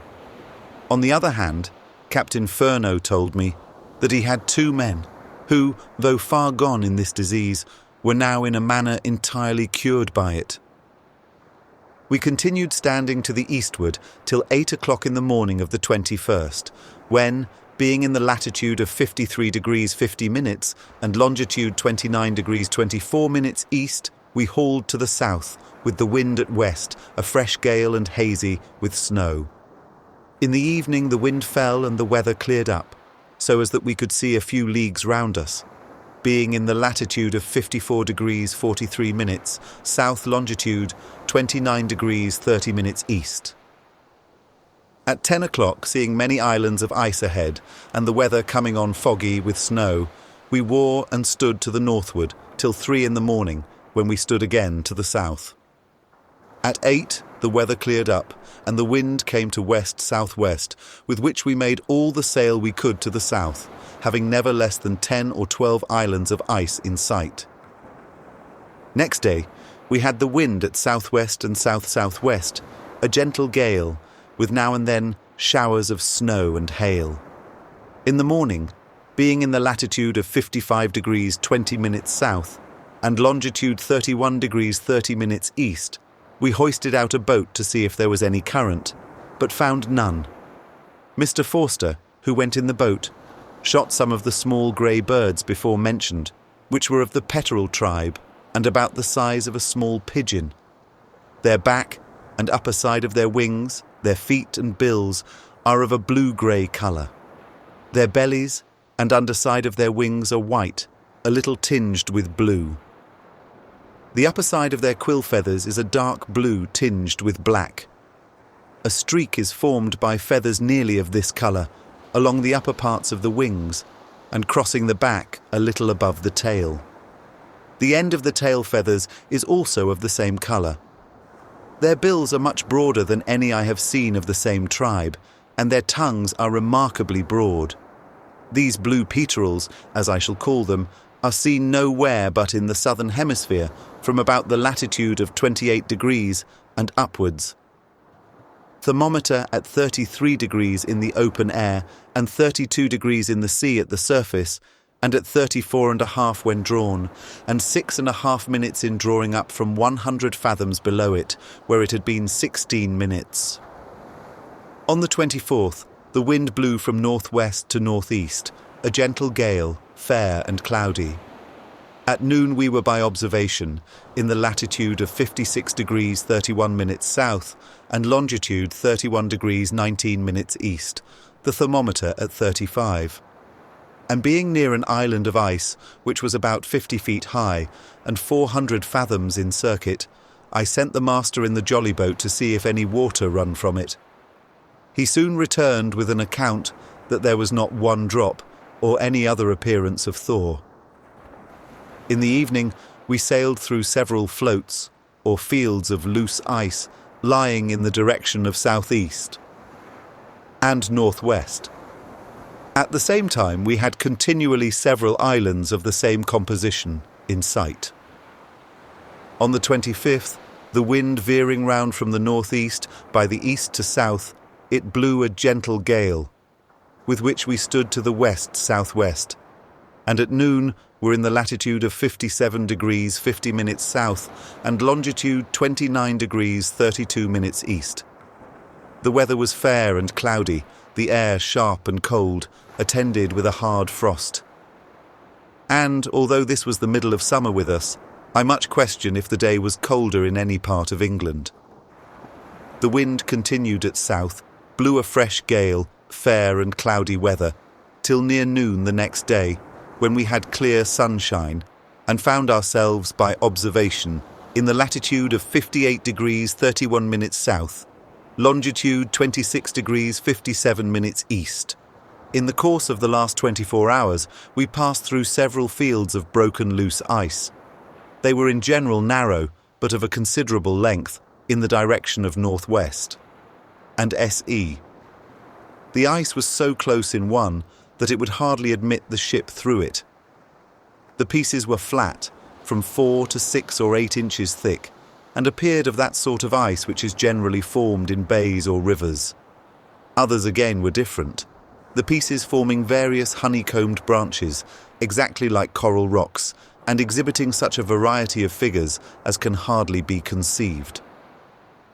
We supposed this ice to have broke from the main field we had lately left, and which I was determined to get to the south of, or behind if possible, in order to satisfy myself whether or not it joined to any land as had been conjectured.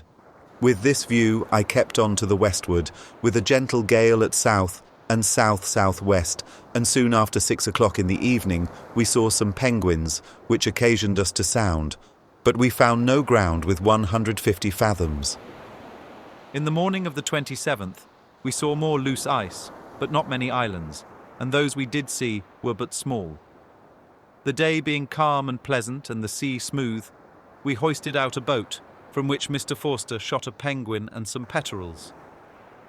These penguins differ not from those seen in other parts of the world, except in some minute particulars, distinguishable only by naturalists. Some of the petrels were of the blue sort, but differed from those before mentioned in not having a broad bill, and the ends of their tail feathers were tipped with white instead of dark blue. But whether these were only the distinctions betwixt the male and female was a matter disputed by our naturalists. We were now in the latitude of 58 degrees 19 minutes south, longitude 24 degrees 39 minutes east, and took the opportunity of the calm to sound, but found no ground with a line of 220 fathoms. The calm continued till 6 in the evening, when it was succeeded by a light breeze from the east, which afterwards increased to a fresh gale. In the morning of the 28th, I made the signal to the Adventure to spread 4 miles on my starboard beam, and in this position we continued sailing west-southwest until 4 o'clock in the afternoon, when the hazy weather, attended with snow showers, made it necessary for us to join. Soon after we reefed our top sails, being surrounded on all sides with islands of ice. In the morning of the 29th, we let them out again, and set top-gallant sails, still continuing our course to the westward and meeting with several penguins. At noon, we were by observation in the latitude of 59 degrees 12 minutes, longitude 19 degrees 1 minute east, which is 3 degrees more to the west than we were when we first fell in with the field of ice, so that it is pretty clear that it joined to no land, as we conjectured. Having come to a resolution to run as far west as the meridian of Cape Circumcision, provided we met with no impediment, as the distance was not more than 80 leagues, the wind favourable, and the sea seemed to be pretty clear of ice, I sent on board for Captain Furneaux to make him acquainted therewith, and after dinner he returned to his ship. At 1 o'clock we steered for an island of ice, thinking if there were any loose ice round it, to take some on board and convert it into fresh water. At 4 we brought to, close under the lee of the island, where we did not find what we wanted, but saw upon it 86 penguins. This piece of ice was about half a mile in circuit and 100 feet high and upwards, for we lay for some minutes with every sail becalmed under it. The side on which the penguins were rose sloping from the sea, so as to admit them to creep up it. It is a received opinion that penguins never go far from land, and that the sight of them is a sure indication of its vicinity. The opinion may hold good where there are no ice islands, but where such are, these birds, as well as many others which usually keep near the shores, finding a roosting place upon these islands, may be brought by them a great distance from any land. It will, however, be said that they must go on shore to breed, that probably the females were there, and that these are only the males which we saw. Be this as it may, I shall continue to take notice of these birds whenever we see them, and leave everyone to judge for himself. We continued our course to the westward, with a gentle gale at east-northeast, the weather being sometimes tolerably clear, and at other times thick and hazy, with snow. The thermometer for a few days past was from 31 to 36. At 9 o'clock the next morning, being the 30th, we shot one of the white birds, upon which we lowered a boat into the water to take it up, and by that means killed a penguin which weighed 11 pounds and a half. The white bird was of the peterel tribe. The bill, which is rather short, is of a colour between black and dark blue, and their legs and feet are blue. I believe them to be the same sort of birds that Bouvet mentions to have seen when he was off Cape Circumcision. We continued our westerly course till 8 o'clock in the evening, when we steered northwest, the point on which I reckoned the above-mentioned cape to bear. At midnight we fell in with loose ice, which soon after obliged us to tack and stretch to the southward. At half an hour past 2 o'clock in the morning of the 31st, we stood for it again, thinking to take some on board. But this was found impracticable, for the wind, which had been at northeast, now veered to southeast and increasing to a fresh gale, brought with it such a sea as made it very dangerous for the ships to remain among the ice. The danger was yet farther increased by discovering an immense field to the north, extending from northeast by east to southwest by west, farther than the eye could reach.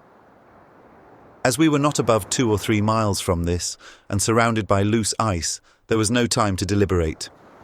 We presently wore, got our tacks on board, hauled to the south, and soon got clear, but not before we had received several hard knocks from the loose pieces, which were of the largest sort, and among which we saw a seal. In the afternoon the wind increased in such a manner as to oblige us to hand the topsails and strike top-gallant yards. At 8 o'clock we tacked and stood to the east till midnight, when, being in the latitude of 60 degrees 21 minutes south, longitude 13 degrees 32 minutes east, we stood again to the west. Next day, towards noon, the gale abated, so that we could carry close-reefed topsails. But the weather continued thick and hazy, with sleet and snow, which froze on the rigging as it fell, and ornamented the whole with icicles, the mercury in the thermometer being generally below the freezing point. This weather continued till near noon the next day, at which time we were in the latitude of 59 degrees 12 minutes south, longitude 9 degrees 45 minutes east, and here we saw some penguins. The wind had now veered to the west, and was so moderate that we could bear 2 reefs out of the topsails. In the afternoon we were favoured with a sight of the moon, whose face we had seen but once since we left the Cape of Good Hope. By this a judgment may be formed of the sort of weather we had since we left that place. We did not fail to seize the opportunity to make several observations of the sun and moon. The longitude deduced from it was 9 degrees 34 minutes 30 seconds east. Mr. Kendall's watch, at the same time, giving 10 degrees 6 minutes east, and the latitude was 58 degrees 53 minutes 30 seconds south. This longitude is nearly the same that is assigned to Cape Circumcision, and at the going down of the sun we were about 95 leagues to the south of the latitude it is said to lie in. At this time the weather was so clear that we might have seen land at 14 or 15 leagues distance. It is therefore very probable that what Bouvet took for land was nothing but mountains of ice, surrounded by loose or field ice. We ourselves were undoubtedly deceived by the ice hills the day we first fell in with the field ice. Nor was it an improbable conjecture that that ice joined to land. The probability was, however, now greatly lessened, if not entirely set aside, for the space between the northern edge of the ice, along which we sailed, and our route to the west, when south of it, nowhere exceeded 100 leagues, and in some places not 60. The clear weather continued no longer than 3 o'clock the next morning, when it was succeeded by a thick fog, sleet and snow. The wind also veered to northeast and blew a fresh gale, with which we stood to southeast.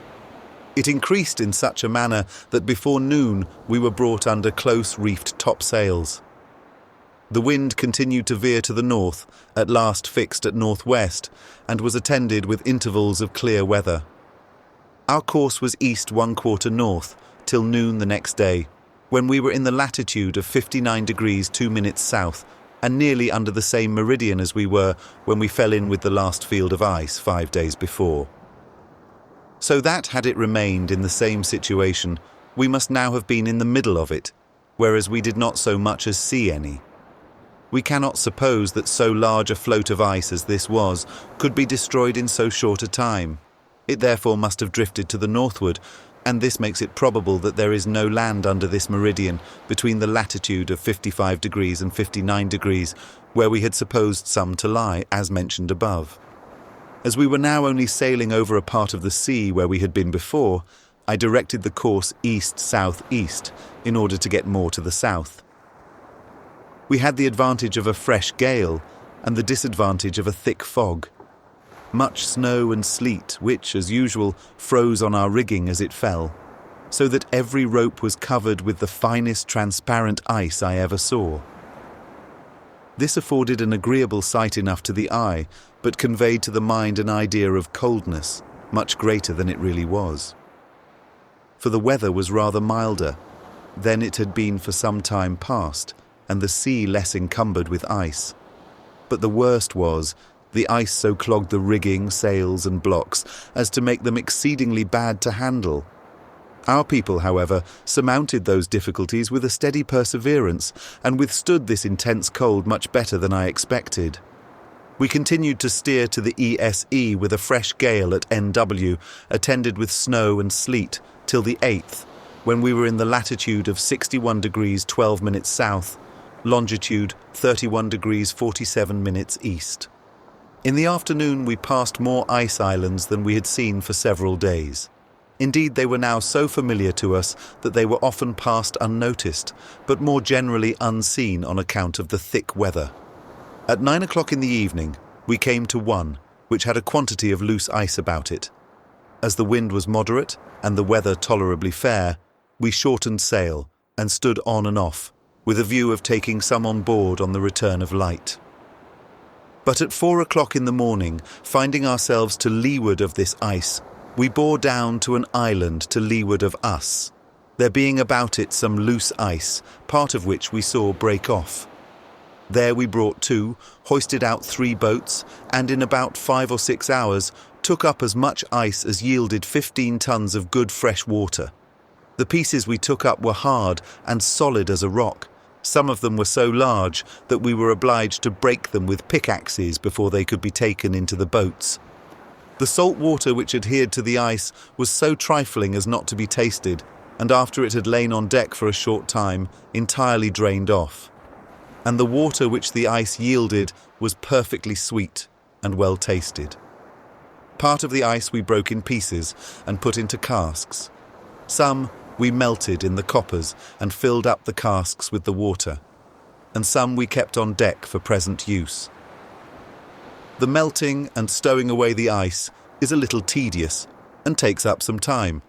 Otherwise, this is the most expeditious way of watering I ever met with.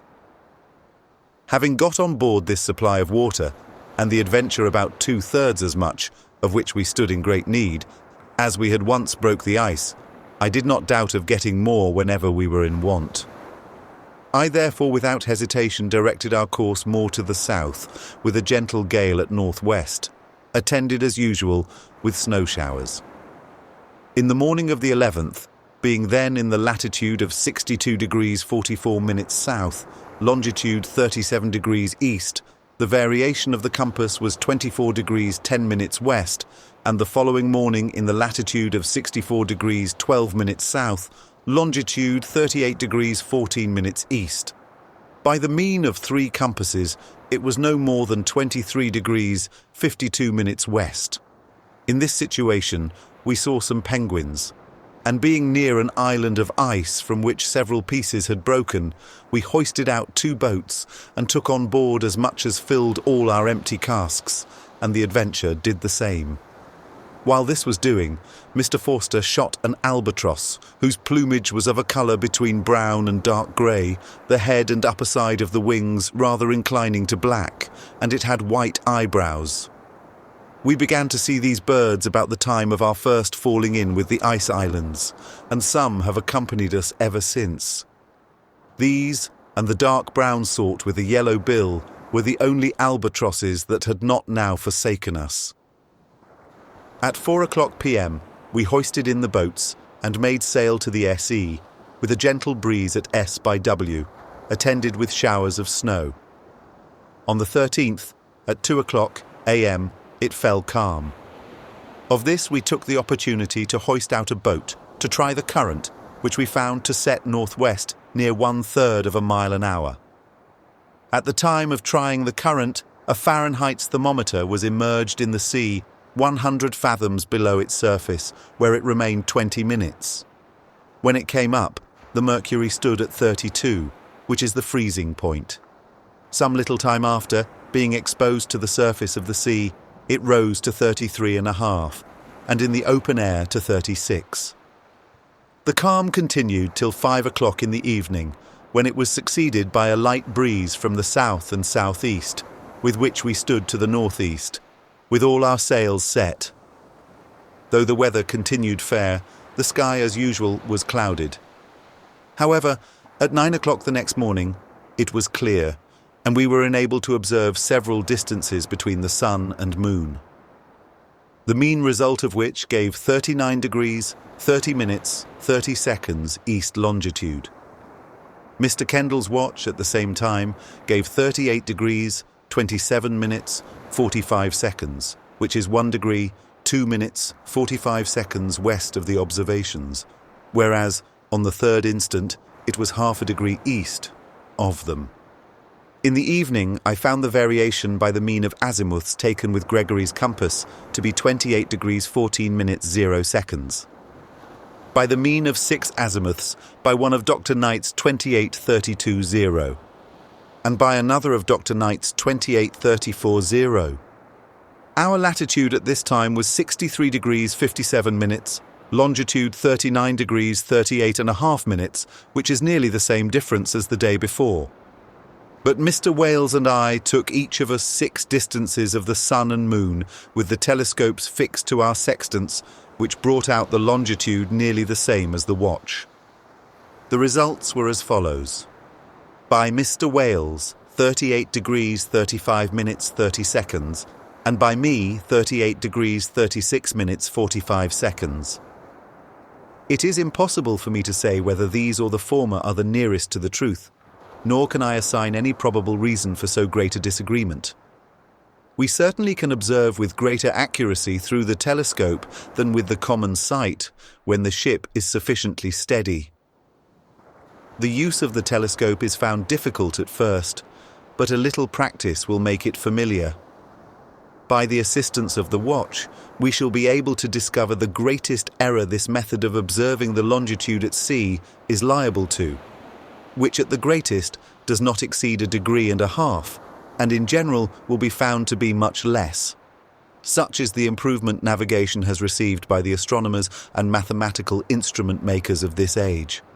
By the former from the valuable tables they have communicated to the public, under the direction of the Board of Longitude, and contained in the Astronomical Ephemeris, and by the latter from the great accuracy they observe in making instruments, without which the tables would, in a great measure, lose their effect.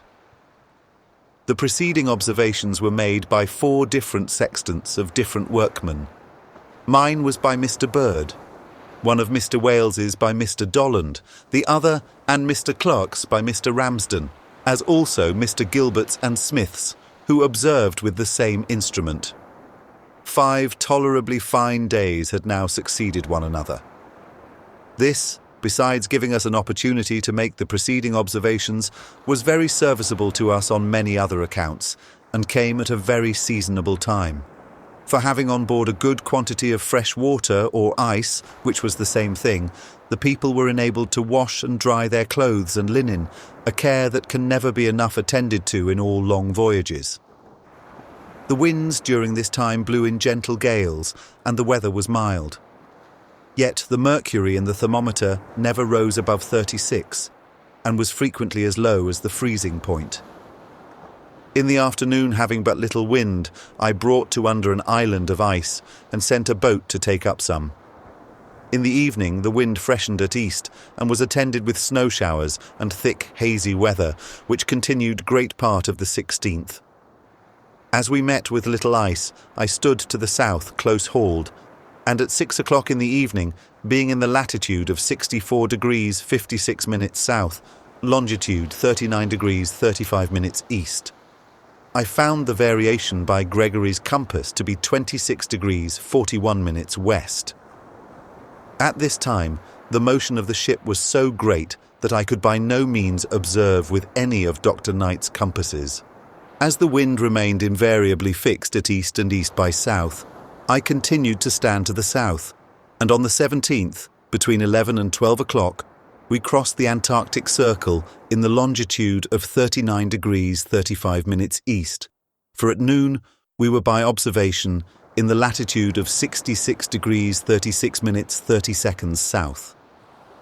The weather was now become tolerably clear, so that we could see several leagues round us, and yet we had only seen one island of ice since the morning.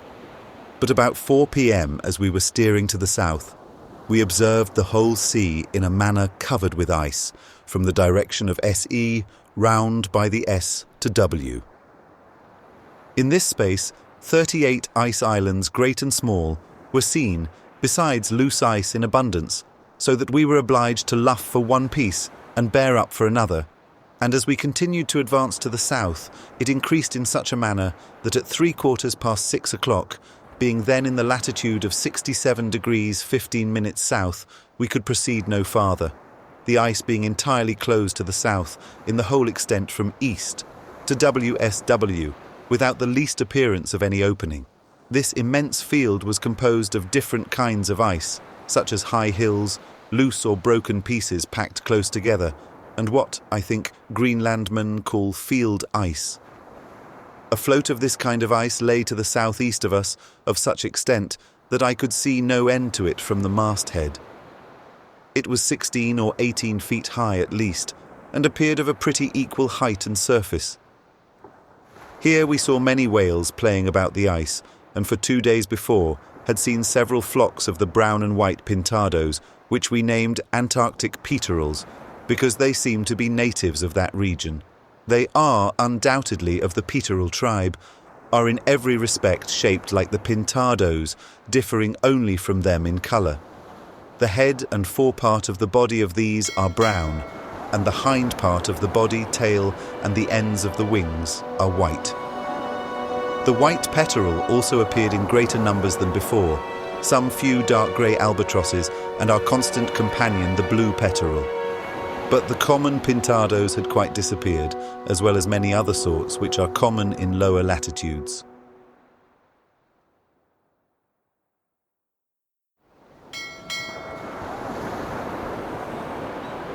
The Second Voyage of Captain James Cook, Volume 1, Book 1. From our departure from England to leaving the Society Isles the first time.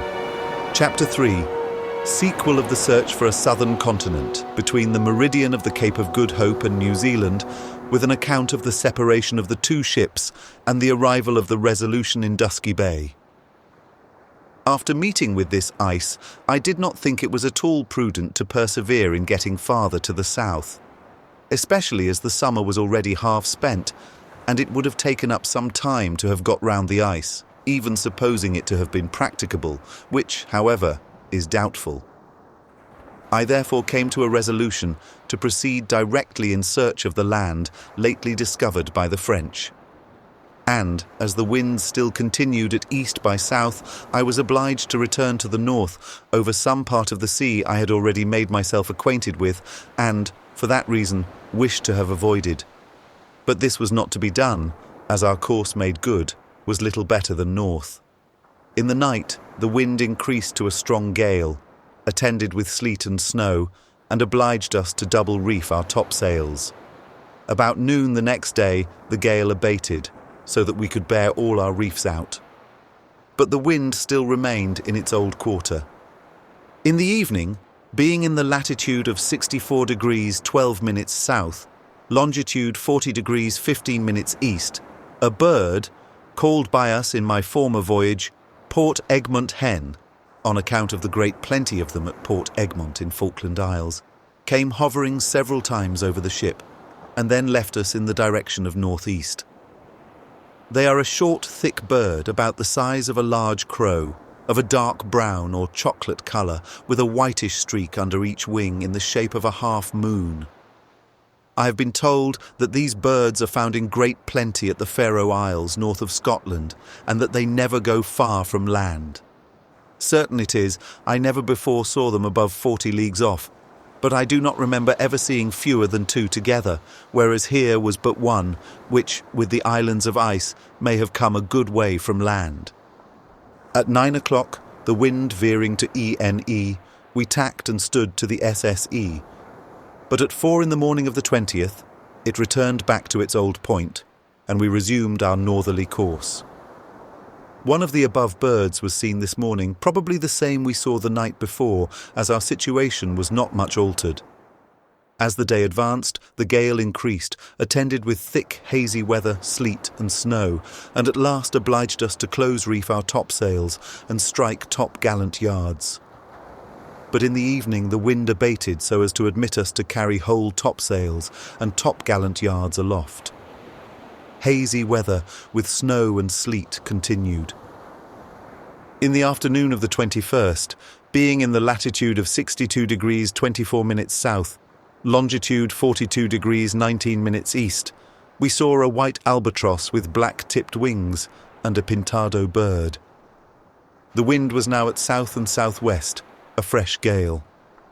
With this we steered northeast against a very high sea which did not indicate the vicinity of land in that quarter, and yet it was there we were to expect it. The next day we had intervals of fair weather, the wind was moderate, and we carried our studding sails. In the morning of the 23rd, we were in latitude of 60 degrees 27 minutes south, longitude 45 degrees 33 minutes east. Snow showers continued, and the weather was so cold that the water in our water vessels on deck had been frozen for several preceding nights. Having clear weather at intervals, I spread the ships abreast 4 miles from each other, in order the better to discover anything that might lie in our way. We continued to sail in this manner till 6 o'clock in the evening, when hazy weather and snow showers made it necessary for us to join. We kept our course to northeast till 8 o'clock in the morning of the 25th, when the wind having veered round to northeast by east by the west and north, we tacked and stood to northwest. The wind was fresh, and yet we made but little way against a high northerly sea. We now began to see some of that sort of peterels so well known to sailors by the name of shearwaters, latitude 58 degrees 10 minutes, longitude 50 degrees 54 minutes east. In the afternoon, the wind veered to the southward of east, and at 8 o'clock in the evening it increased to a storm, attended with thick hazy weather, sleet and snow. During night we went under our foresail and main topsail close reefed. At daylight the next morning, added to them the fore and mizzen topsails. At 4 o'clock it fell calm, but a prodigious high sea from the NE and a complication of the worst of weather vismed as snow, sleet and rain continued, together with the calm, till 9 o'clock in the evening. Then the weather cleared up, and we got a breeze at southeast by south. With this we steered north by east till 8 o'clock the next morning, being the 27th, when I spread the ships and steered north-northeast, all sails set, having a fresh breeze at S by W and clear weather. At 6 o'clock in the evening, being in latitude 56 degrees 9 minutes south, I now made signal to the Adventure to come under my stern, and at 8 o'clock the next morning sent her to look out on my starboard beam, having at this time a fresh gale at west and pretty clear weather. But this was not of long duration, for at 2 in the afternoon the sky became cloudy and hazy, the wind increased to a fresh gale, blew in squalls attended with snow, sleet and drizzling rain. I now made signal to the Adventure to come under my stern, and took another reef in each topsail. At 8 o'clock I hauled up the mainsail and run all night under the foresail and 2 topsails, our course being north-northeast and northeast by north, with a strong gale at northwest. The 29th at noon we observed in latitude 52 degrees 29 minutes south, the weather being fair and tolerably clear. But in the afternoon it again became very thick and hazy with rain, and the gale increased in such a manner as to oblige us to strike top-gallant yards, close reef and hand the top sails. We spent part of the night, which was very dark and stormy, in making a tack to the southwest, and in the morning of the 30th stood again to the northeast, wind at northwest. And a very fresh gale, which split several of our small sails. This day no ice was seen, probably owing to the thick hazy weather. At 8 o'clock in the evening we tacked and stood to the westward, under our courses, but as the sea run high, we made our course no better than south-southwest. At 4 o'clock the next morning the gale had a little abated, and the wind had backed to west by south. We again stood to the northward, under courses and double-reefed topsails, having a very high sea from the north-northwest, which gave us but little hopes of finding the land we were in search of. At noon we were in the latitude of 50 degrees 56 minutes south, longitude 56 degrees 48 minutes east, and presently after we saw 2 islands of ice. One of these we passed very near, and found that it was breaking or falling to pieces by the cracking noise it made, which was equal to the report of a 4-pounder. There was a good deal of loose ice about it, and had the weather been favourable, I should have brought to and taken some up. After passing this, we saw no more, till we returned again to the south. Hazy, gloomy weather continued, and the wind remained invariably fixed at northwest, so that we could make our course no better than northeast by north, and this course we held till 4 o'clock in the afternoon of the 1st of February. Being then in the latitude of 48 degrees 30 minutes and longitude 58 degrees 7 minutes east, nearly in the meridian of the island of Mauritius, and where we were to expect to find the land said to be discovered by the French, of which at this time we saw not the least signs, we bore away east. I now made the signal to the Adventure to keep at the distance of 4 miles on my starboard beam. At half an hour past 6, Captain Furneaux made the signal to speak with me, and upon his coming under my stern, he informed me that he had just seen a large float of sea or rock weed, and about it several birds, divers. These were certainly signs of the vicinity of land, but whether it lay to the east or west was not possible for us to know. My intention was to have got into this latitude 4 or 5 degrees of longitude to the west of the meridian we were in, and then to have carried on my researches to the east. But the west and northwest winds we had had the 5 preceding days prevented me from putting this in execution. The continual high sea we had lately had from the northeast, north, northwest and west left me no reason to believe that land of any extent lay to the west. We therefore continued to steer to the east, only lying to a few hours in the night, and in the morning resumed our course again, 4 miles north and south from each other, the hazy weather not permitting us to spread farther. We passed 2 or 3 small pieces of rockweed and saw 2 or 3 birds known by the name of egg birds, but saw no other signs of land. At noon we observed in latitude 48 degrees 36 minutes south, longitude 59 degrees 35 minutes east. As we could only see a few miles farther to the south, and as it was not impossible that there might be land not far off in that direction, I gave orders to steer south 1/2 east, and made the signal for the Adventure to follow, she being by this movement thrown astern. The weather continuing hazy till half an hour past 6 o'clock in the evening, when it cleared up so as to enable us to see about 5 leagues round us. Being now in the latitude of 49 degrees 13 minutes south, without having the least signs of land, I wore and stood again to the eastward, and soon after spoke with Captain Furneaux.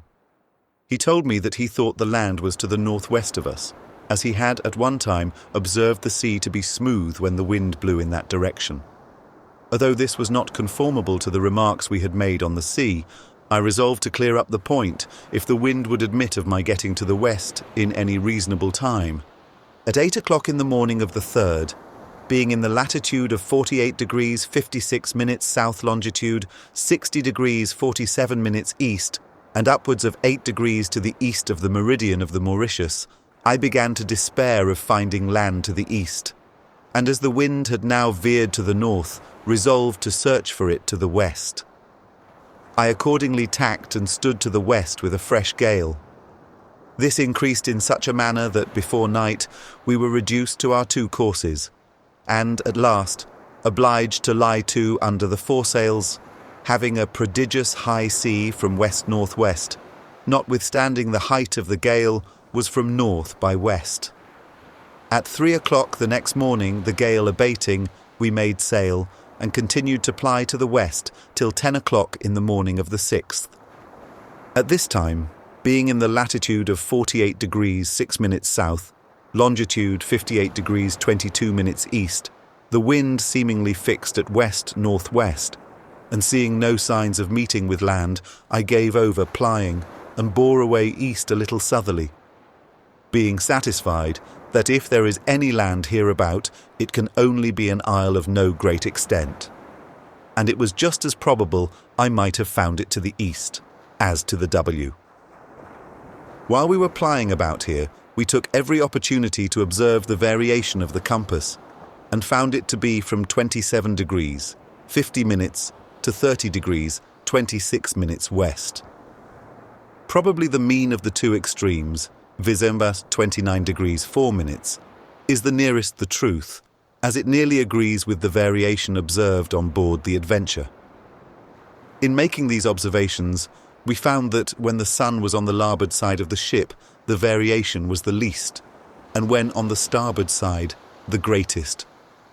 This was not the first time we had made this observation, without being able to account for it. At 4 o'clock in the morning of the 7th, I made the Adventure's signal to keep at the distance of 4 miles on my starboard beam and continued to steer east-southeast. This being a fine day, I had all our men's bedding and clothes spread on deck to air, and the ship cleaned and smoked betwixt decks. At noon, I steered a point more to the south, being then in the latitude of 45 degrees 49 minutes south, longitude 61 degrees 48 minutes east. At 6 o'clock in the evening, I called in the Adventure, and at the same time took several azimuths, which gave the variation 31 degrees 28 minutes west.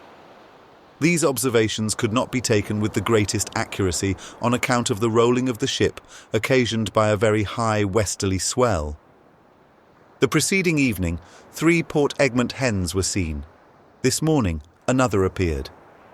In the evening, and several times in the night, penguins were heard, and at daylight in the morning of the 8th, several of these were seen, and divers of 2 sorts, seemingly such as are usually met with on the coast of England. This occasioned us to sound, but we found no ground with a line of 210 fathoms. Our latitude now was 49 degrees 53 minutes south, and longitude 63 degrees 39 minutes east. This was at 8 o'clock. By this time, the wind had veered round by the northeast. To E blew a brisk gale, and was attended with hazy weather, which soon after turned to a thick fog, and at the same time the wind shifted to NE. I continued to keep the wind on the larboard tack, and to fire a gun every hour till noon, when I made the signal to tack and tacked accordingly. But as neither this signal nor any of the former was answered by the Adventure, we had but too much reason to think that a separation had taken place, though we were at a loss to tell how it had been effected. I had directed Captain Furneaux, in case he was separated from me, to cruise 3 days in the place where he last saw me.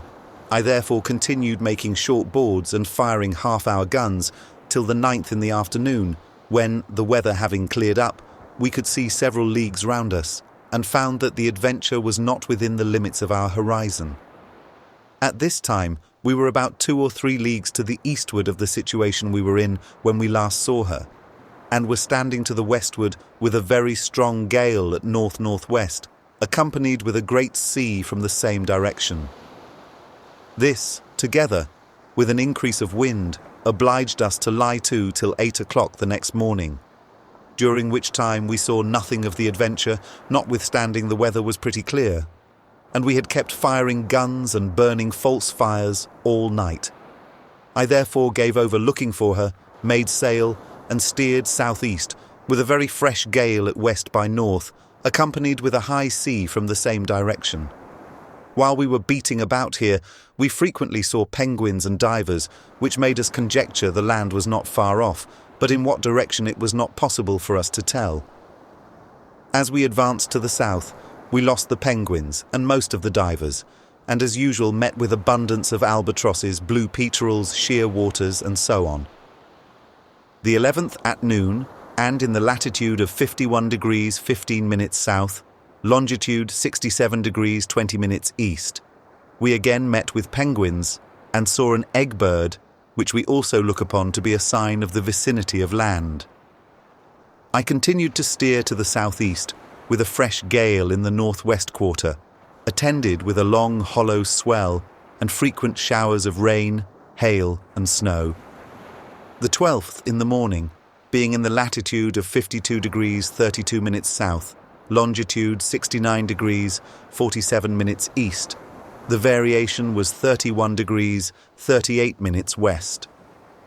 In the evening, in the latitude of 53 degrees 7 minutes south, longitude 70 degrees 50 minutes east, it was 32 degrees 33 minutes, and, the next morning, in the latitude of 53 degrees 37 minutes south, longitude 72 degrees 10 minutes, it was 33 degrees 8 minutes west. Thus far, we had continually a great number of penguins about the ship, which seemed to be different from those we had seen near the ice, being smaller, with reddish bills and brownish heads. The meeting with so many of these birds gave us some hopes of finding land, and occasioned various conjectures about its situation. The great westerly swell, which still continued, made it improbable that land of any considerable extent lay to the west. Nor was it very probable that any lay to the north, as we were only about 160 leagues to the south of Tasman's track in 1642. And I conjectured that Captain Furneaux would explore this place, which accordingly happened. In the evening we saw a Port Egmont hen, which flew away in the direction of northeast by east, and the next morning a seal was seen, but no penguins.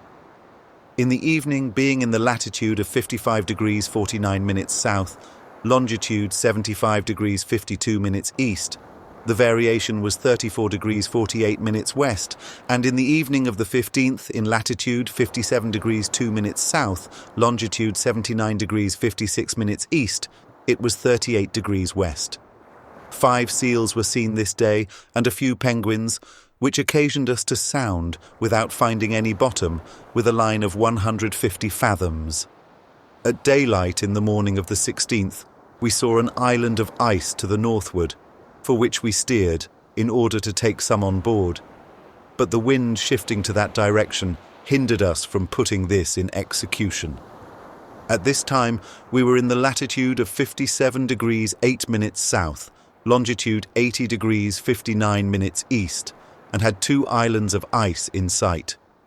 This morning we saw 1 penguin, which appeared to be of the same sort which we had formerly seen near the ice. But we had now been so often deceived by these birds that we could no longer look upon them, nor indeed upon any other oceanic birds, which frequent high latitudes, as sure signs of the vicinity of land. The wind continued not long at north, but veered to east by northeast, and blew a gentle gale, with which we stood to the southward, having frequent showers of sleet and snow. But in the night we had fair weather, and a clear, serene sky, and between midnight and 3 o'clock in the morning, lights were seen in the heavens, similar to those in the northern hemisphere, known by the name of Aurora Borealis, or Northern Lights. But I never heard of the Aurora Australia being seen before. The officer of the watch observed that it sometimes broke out in spiral rays, and in a circular form. Then its light was very strong, and its appearance beautiful. He could not perceive it had any particular direction, for it appeared at various times in different parts of the heavens and diffused its light throughout the whole atmosphere. At 9 in the morning, we bore down to an island of ice which we reached by noon. It was full half a mile in circuit and 200 feet high at least, though very little loose ice about it. But while we were considering whether or no we should hoist out our boats to take some up, a great quantity broke from the island. Upon this, we hoisted out our boats and went to work to get some on board. The pieces of ice, both great and small, which broke from the island, I observed, drifted fast to the westward. That is, they left the island in that direction and were, in a few hours, spread over a large space of sea. This, I have no doubt, was caused by a current setting in that direction, for the wind could have but little effect upon the ice, especially as there was a large hollow swell from the west. This circumstance greatly retarded our taking up ice. We, however, made a shift to get on board about 9 or 10 tons before 8 o'clock, when we hoisted in the boats and made sail to the east, inclining to the south, with a fresh gale at south, which soon after veered to south, southwest and southwest, with fair but cloudy weather. This course brought us among many ice isles, so that it was necessary to proceed with great caution. In the night, the mercury in the thermometer fell 2 degrees below the freezing point, and the water in the scuttle casks on deck was frozen. As I have not taken notice of the thermometer of late, I shall now observe that as we advanced to the north, the mercury gradually rose to 45, and fell again as we advanced to the south to what is above mentioned. Nor did it rise in the middle of the day to above 34 or 35. In the morning of the 18th, being in the latitude of 57 degrees 54 minutes south, longitude 83 degrees 14 minutes east, the variation was 39 degrees 33 minutes west. In the evening, in latitude 58 degrees 2 minutes south, longitude 84 degrees 35 minutes east, it was only 37 degrees 8 minutes west, which induced me to believe it was decreasing. But in the evening of the 20th, in the latitude of 58 degrees 47 minutes south, longitude 90 degrees 56 minutes east, I took 9 azimuths with Dr. Knight's compass, which gave the variation 40 degrees 7 minutes, and 9 others, with Gregory's, which gave 40 degrees 15 minutes west. This day, at noon, being nearly in the latitude and longitude just mentioned, we thought we saw land to the southwest. The appearance was so strong that we doubted not it was there in reality, and tacked to work up to it accordingly, having a light breeze at south and clear weather. We were, however, soon undeceived by finding that it was only clouds, which, in the evening, entirely disappeared and left us a clear horizon so that we could see a considerable way round us, in which space nothing was to be seen but ice islands. In the night, the aurora australis made a very brilliant and luminous appearance. It was seen first in the east, a little above the horizon, and in a short time spread over the whole heavens. The 21st, in the morning, having little wind and a smooth sea, 2 favourable circumstances for taking up ice, I steered for the largest ice island before us, which we reached by noon. At this time, we were in the latitude of 59 degrees south, longitude 92 degrees 30 minutes east, having about 2 hours before seen 3 or 4 penguins. Finding here a good quantity of loose ice, I ordered 2 boats out and sent them to take some on board. While this was doing, the island, which was not less than half a mile in circuit and 300 or 400 feet high above the surface of the sea, turned nearly bottom up. Its height, by this circumstance, was neither increased nor diminished apparently. As soon as we had got on board as much ice as we could dispose of, we hoisted in the boats and made sail to the southeast, with a gentle breeze at north by east, attended with showers of snow and dark, gloomy weather. At this time we had but few ice islands in sight, but the next day seldom less than 20 or 30 were seen at once.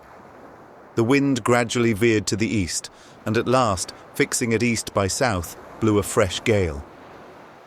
With this we stood to the south till 8 o'clock in the evening of the 23rd, at which time we were in the latitude of 61 degrees 52 minutes south, longitude 95 degrees 2 minutes east.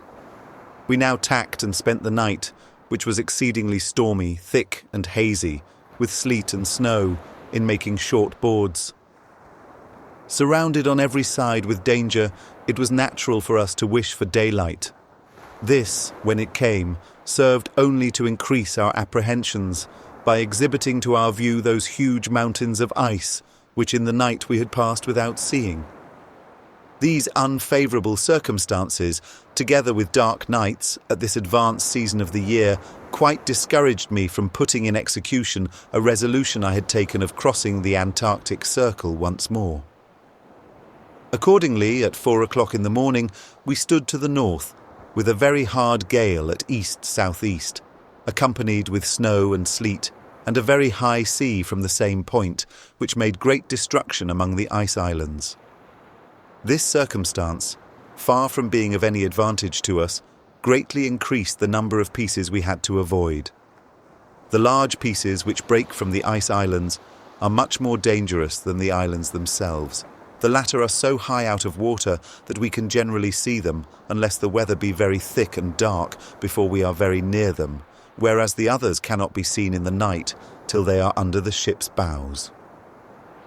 These dangers were, however, now become so familiar to us that the apprehensions they caused were never of long duration, and were in some measure compensated both by the seasonable supplies of fresh water these ice islands afforded us, without which we must have been greatly distressed, and also by their very romantic appearance, greatly heightened by the foaming and dashing of the waves into the curious holes and caverns which are formed in many of them, the whole exhibiting a view which at once filled the mind with admiration and horror, and can only be described by the hand of an able painter.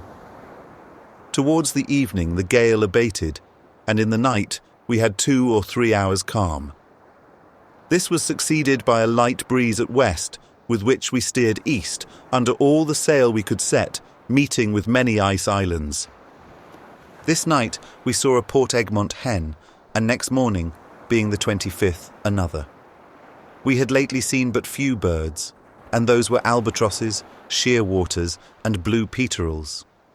It is remarkable that we did not see one of either the white or Antarctic peterels since we came last amongst the ice, notwithstanding the wind kept at west.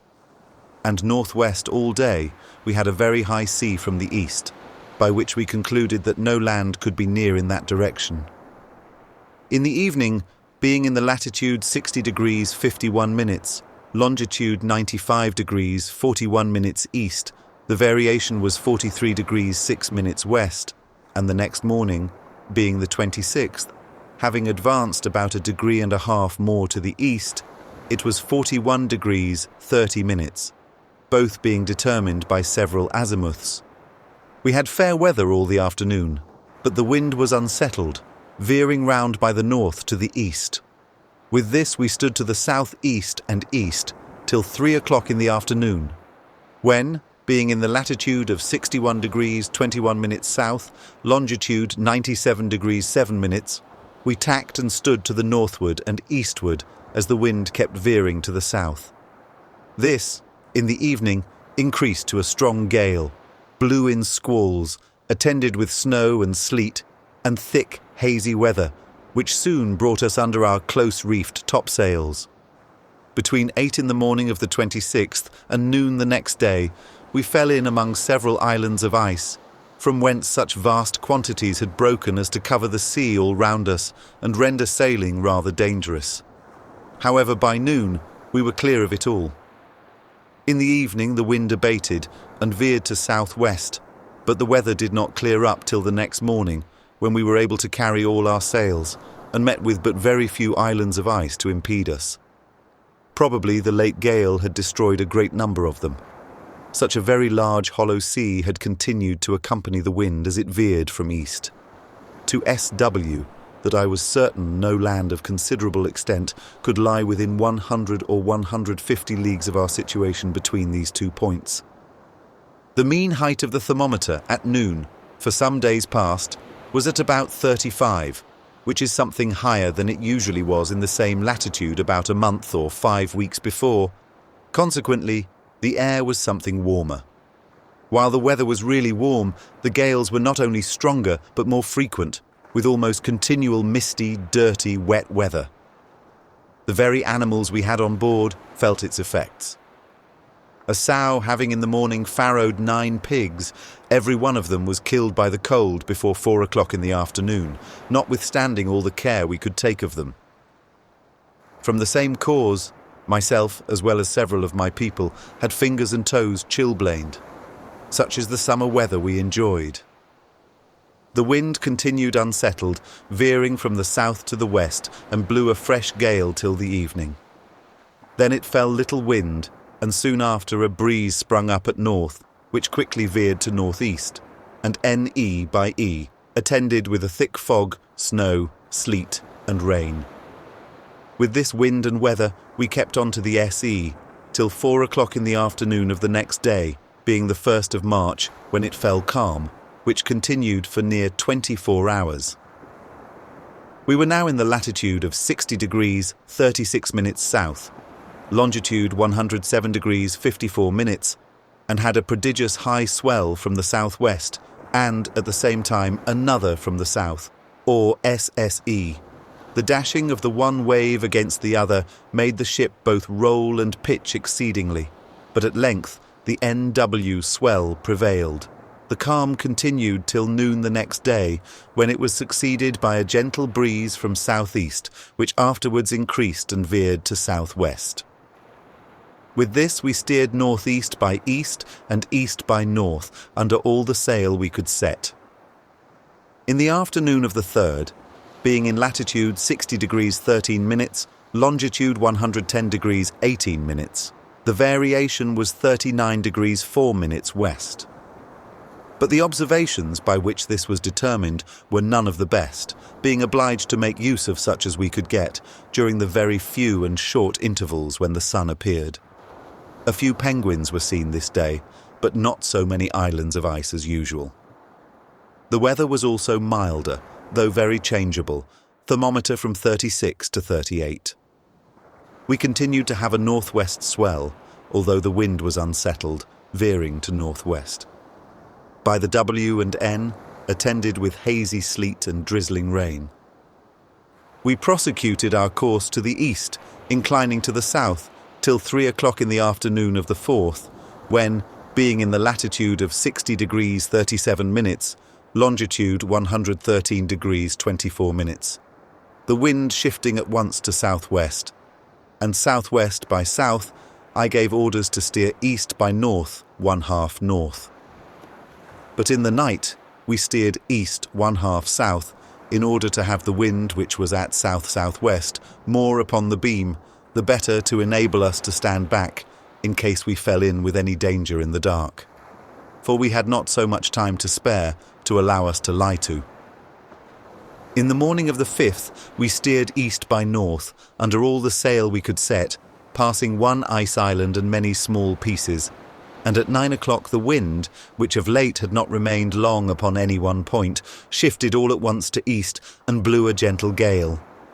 With this we stood to the north, at which time we were in the latitude of 60 degrees 44 minutes south and longitude 116 degrees 50 minutes east. The latitude was determined by the meridian altitude of the sun, which appeared now and then for a few minutes till 3 in the afternoon. Indeed, the sky was, in general, so cloudy and the weather so thick and hazy that we had very little benefit of sun or moon, very seldom seeing the face of either the one or the other. And yet, even under these circumstances, the weather, for some days past, could not be called very cold. It, however, had not the least pretension to be called summer weather, according to my ideas of summer in the northern hemisphere, as far as 60 degrees of latitude, which is nearly as far north as I have been. In the evening we had 3 islands of ice in sight, all of them large, especially one which was larger than any we had yet seen. The side opposed to us seemed to be a mile in extent. If so, it could not be less than 3 in circuit. As we passed it in the night, a continual cracking was heard, occasioned no doubt by pieces breaking from it.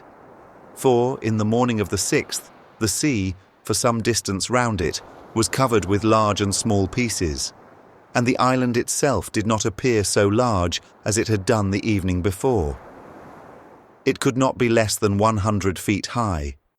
Yet such was the impetuous force and height of the waves which were broken against it by meeting with such a sudden resistance that they rose considerably higher.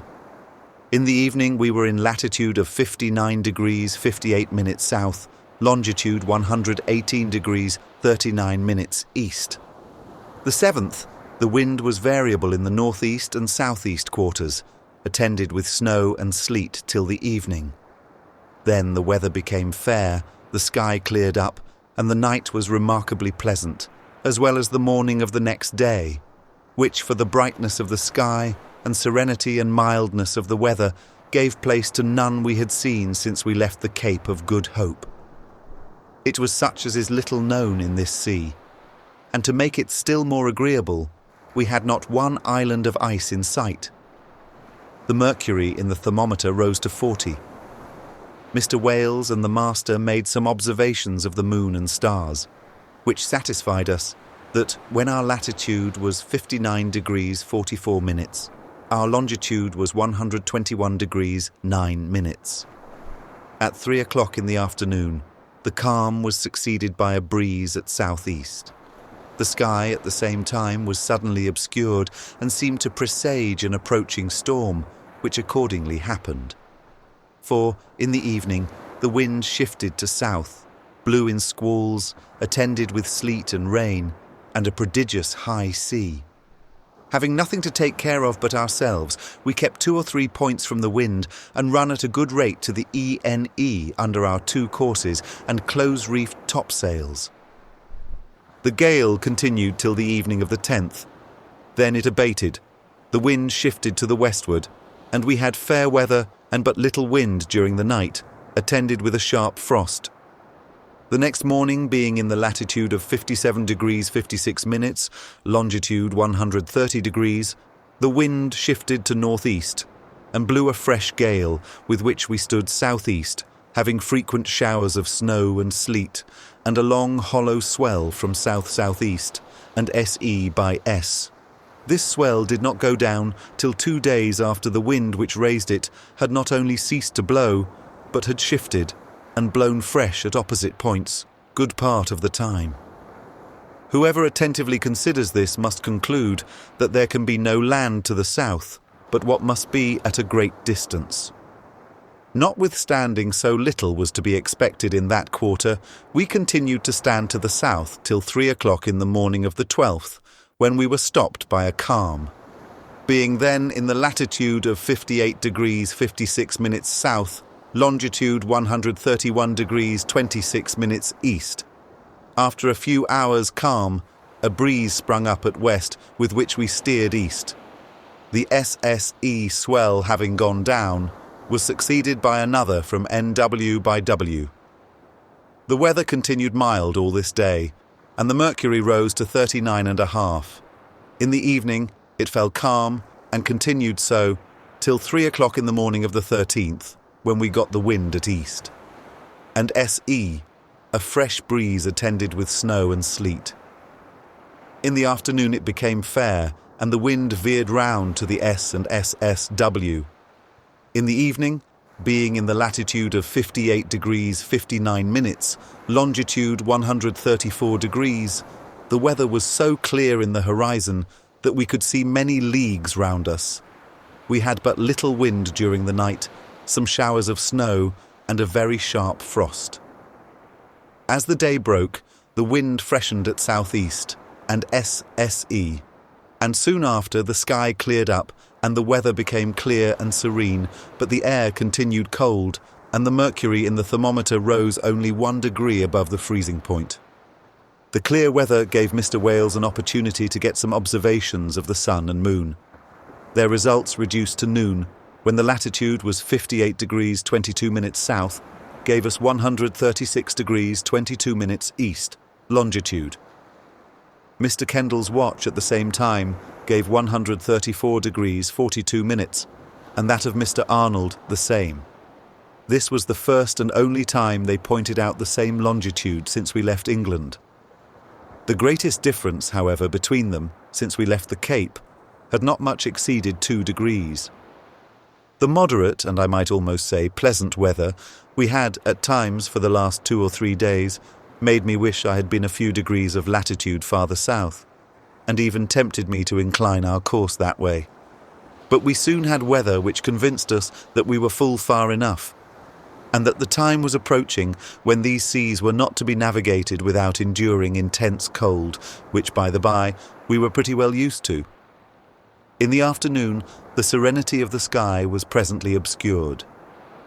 The wind veered round by the southwest to west and blew in hard squalls, attended with thick and heavy showers of hail and snow, which continually covered our decks, sails and rigging till 5 o'clock in the evening of the 15th.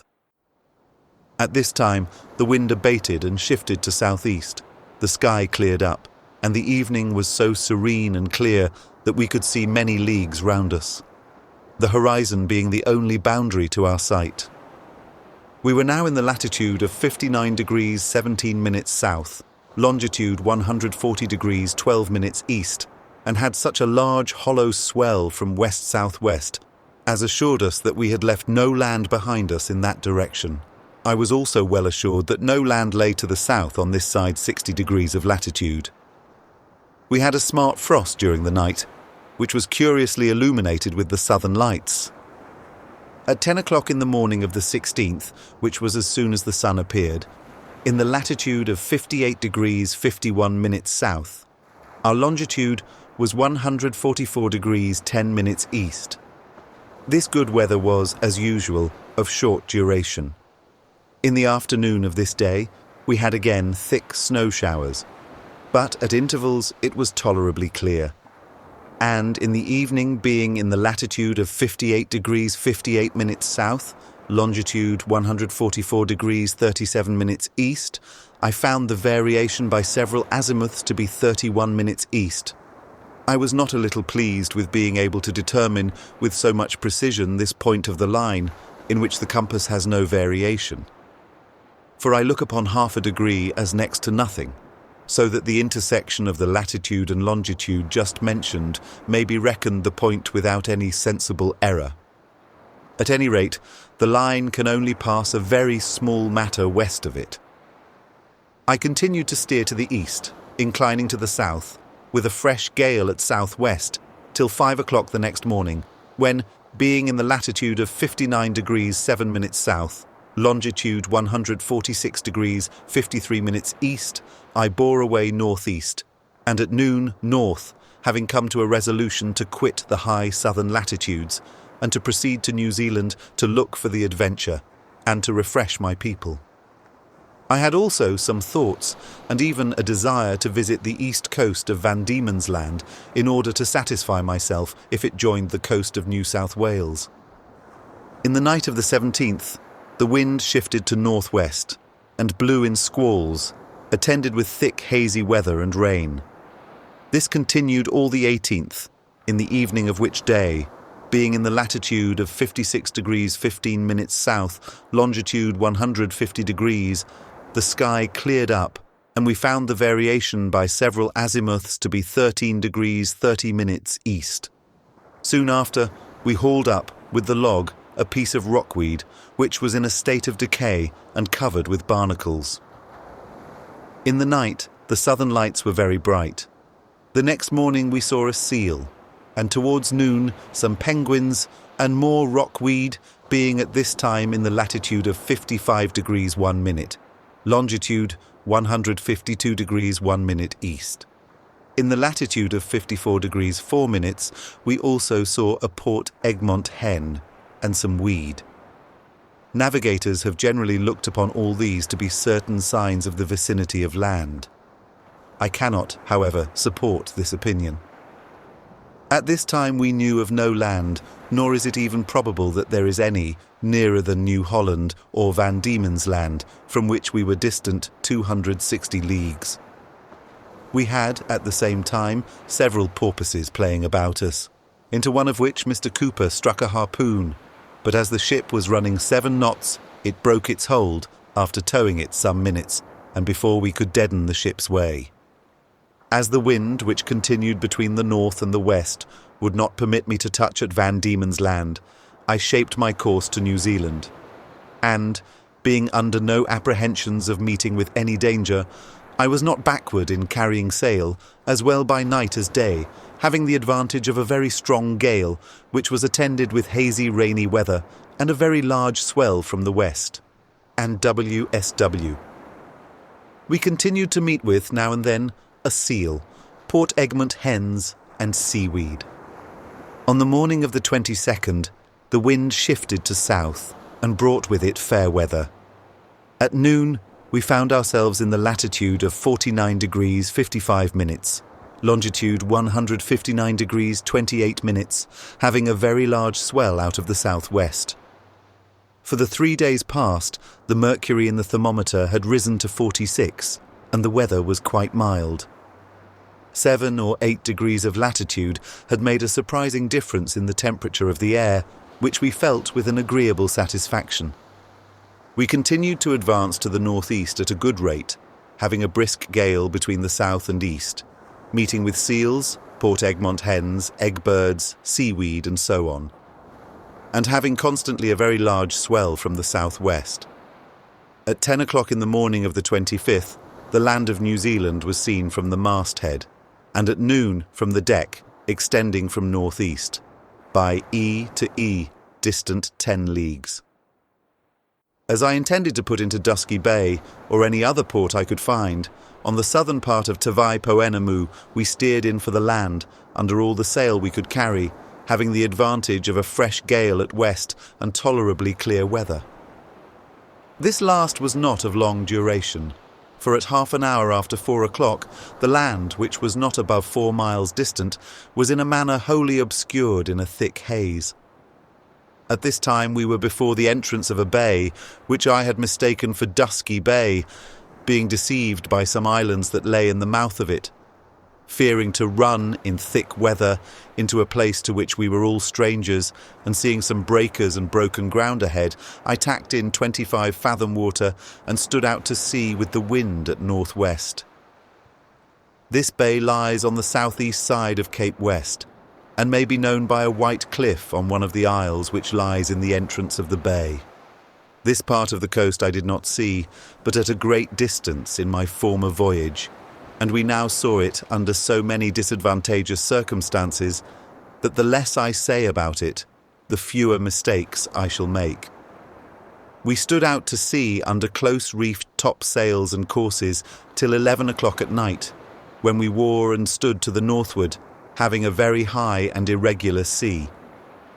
At 5 o'clock next morning, the gale abated, and we bore up for the land.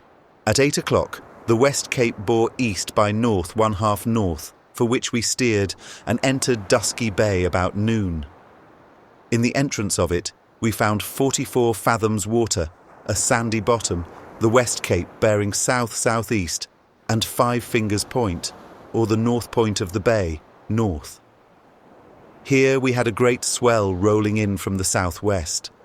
The depth of water decreased to 40 fathoms. Afterwards, we had no ground with 60. We were, however, too far advanced to return, and therefore stood on, not doubting but that we should find anchorage. For in this bay we were all strangers, in my former voyage having done no more than discover and name it. After running about 2 leagues up the bay and passing several of the isles which lay in it, I brought to and hoisted out 2 boats, one of which I sent away with an officer round a point on the larboard hand to look for anchorage. This he found, and signified the same by signal. We then followed with the ship, and anchored in 50 fathoms water, so near the shore as to reach it with an hawser. This was on Friday the 26th of March at 3 in the afternoon, after having been 117 days at sea, in which time we had sailed 3,600 leagues without having once sight of land. After such a long continuance at sea in a high southern latitude, it is but reasonable to think that many of my people must be ill of the scurvy. The contrary, however, happened. Mention hath already been made of sweet wort being given to such as were scorbutic. This had so far the desired effect that we had only 1 man on board that could be called very ill of this disease, occasioned chiefly by a bad habit of body and a complication of other disorders. We did not attribute the general good state of health in the crew wholly to the sweet wort, but to the frequent airing and sweetening the ship by fires and so on. We must also allow portable broth and sauerkraut to have had some share in it. This last can never be enough recommended. My first care, after the ship was moored, was to send a boat and people a-fishing.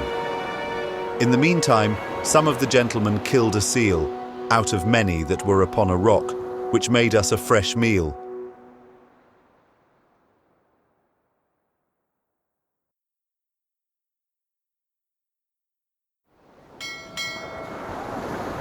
The Second Voyage of Captain James Cook, Volume 1, Book 1. From our departure from England to leaving the Society Isles the first time.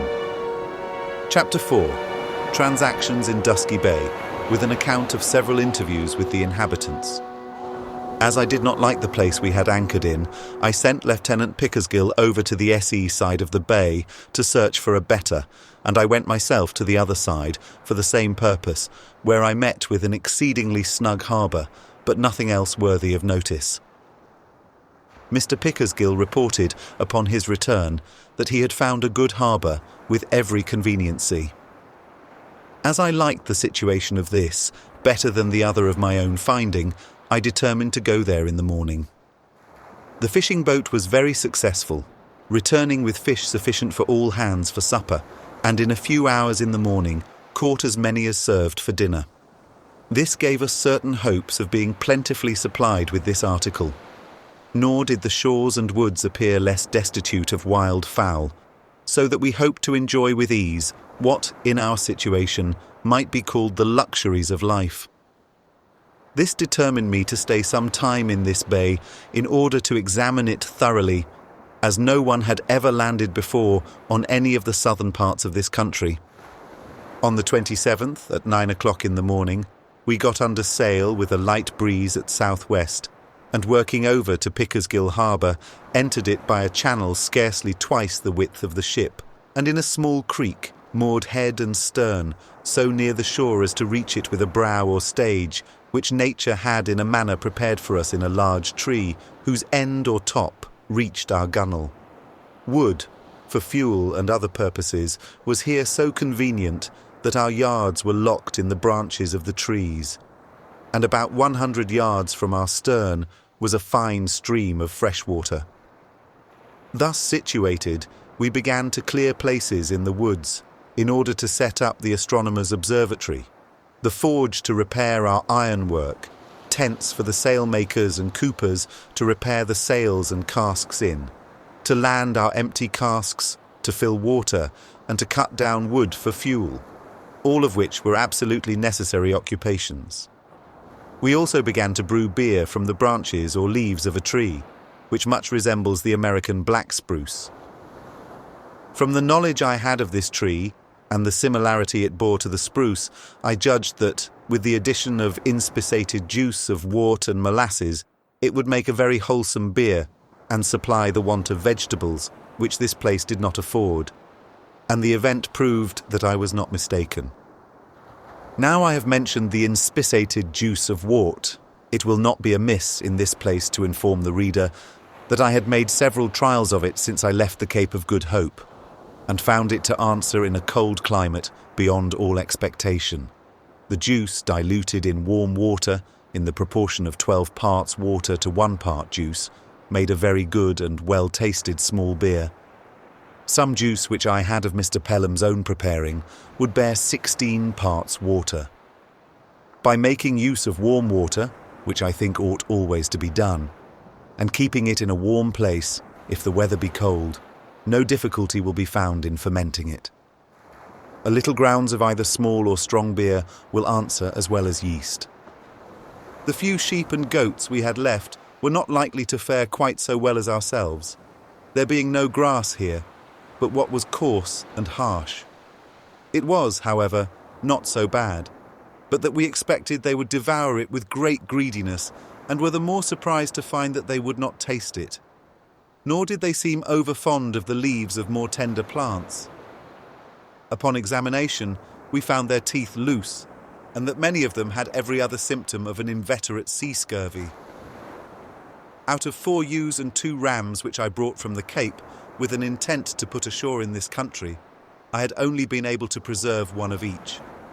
And even these were in so bad a state that it was doubtful if they could recover, notwithstanding all the care possible had been taken of them. Some of the officers, on the 28th, went up the bay in a small boat on a shooting party, but discovering inhabitants, they returned before noon to acquaint me therewith, for hitherto we had not seen the least vestige of any. They had but just got aboard when a canoe appeared off a point about a mile from us, and soon after returned behind the point out of sight, probably owing to a shower of rain which then fell. For it was no sooner over than the canoe again appeared, and came within musket shot of the ship. There were in it 7 or 8 people. They remained looking at us for some time, and then returned. All the signs of friendship we could make did not prevail on them to come nearer. After dinner, I took 2 boats and went in search of them, in the cove where they were first seen, accompanied by several of the officers and gentlemen. We found the canoe, at least a canoe, hauled upon the shore near to 2 small huts, where were several fireplaces, some fishing nets, a few fish lying on the shore, and some in the canoe. But we saw no people. They probably had retired into the woods. After a short stay and leaving in the canoe some medals, looking glasses, beads, and so on, we embarked and rowed to the head of the cove, where we found nothing remarkable. In turning back, we put ashore at the same place as before, but still saw no people. However, they could not be far off, as we smelled the smoke of fire, though we did not see it. But I did not care to search farther, or to force an interview which they seemed to avoid, well knowing that the way to obtain this was to leave the time and place to themselves. It did not appear that anything I had left had been touched. However, I now added a hatchet and, with the night, returned on board. On the 29th were showers till the afternoon, when a party of the officers made an excursion up the bay, and Mr. Forster and his party were out botanizing. Both parties returned in the evening without meeting with anything worthy of notice, and the 2 following days everyone was confined to the ship on account of rainy, stormy weather. In the afternoon of the 1st of April, accompanied by several of the gentlemen, I went to see if any of the articles I had left for the Indians were taken away. We found everything remaining in the canoe, nor did it appear that anybody had been there since. After shooting some birds, one of which was a duck with a blue-grey plumage and soft bill, we, in the evening, returned on board. The 2D, being a pleasant morning, Lieutenants Clark and Edgecombe and the 2 Mr. Forsters went in a boat up the bay to search for the productions of nature, and myself, Lieutenant Pickersgill and Mr. Hodges went to take a view of the northwest side. In our way, we touched at the Seal Rock and killed 3 seals, one of which afforded us much sport. After passing several isles, we at length came to the most northern and western arms of the bay, the same as is formed by the land of 5 Fingers Point. In the bottom of this arm or cove, we found many ducks, wood hens, and other wild fowl, some of which we killed, and returned on board at 10 o'clock in the evening, where the other party had arrived several hours before us, after having had but indifferent sport. They took with them a black dog we had got at the Cape, who, at the first musquet they fired, ran into the woods from whence he would not return. The 3 following days were rainy, so that no excursions were made. Early in the morning on the 6th, a shooting party, made up of the officers, went to Goose Cove, the place where I was the second, and myself, accompanied by the 2 Mr. Forsters and Mr. Hodges, set out to continue the survey of the bay. My attention was directed to the north side, where I discovered a fine, capacious cove, in the bottom of which is a fresh-water river. On the west side, several beautiful small cascades, and the shores are so steep that a ship might lie near enough to convey the water into her by a hose. In this cove, we shot 14 ducks, besides other birds, which occasioned my calling it Duck Cove. As we returned in the evening, we had a short interview with 3 of the natives, 1 man and 2 women. They were the first that discovered themselves on the NE point of Indian Island, named so on this occasion. We should have passed without seeing them, had not the man hallooed to us. He stood with his club in his hand upon the point of a rock, and behind him, at the skirts of the wood, stood the 2 women, with each of them a spear. The man could not help discovering great signs of fear when we approached the rock with our boat. He, however, stood firm, nor did he move to take up some things we threw him ashore. At length I landed, went up and embraced him, and presented him with such articles as I had about me, which at once dissipated his fears. Presently after, we were joined by the 2 women, the gentlemen that were with me, and some of the seamen. After this, we spent about half an hour in chit-chat, little understood on either side, in which the youngest of the two women bore by far the greatest share. This occasioned one of the seamen to say that women did not want tongue in any part of the world. We presented them with fish and fowl which we had in our boat, but these they threw into the boat again, giving us to understand that such things they wanted not. Night approaching obliged us to take leave of them, when the youngest of the two women, whose volubility of tongue exceeded everything I ever met with, gave us a dance, but the man viewed us with great attention. Some hours after we got on board, the other party returned, having had but indifferent sport. Next morning, I made the natives another visit, accompanied by Mr. Forster and Mr. Hodges, carrying with me various articles which I presented them with, and which they received with a great deal of indifference, except hatchets and spike-nails. These they most esteemed. This interview was at the same place as last night, and now we saw the whole family. It consisted of the man, his two wives, as we supposed, the young woman before mentioned, a boy about 14 years old, and 3 small children, the youngest of which was at the breast.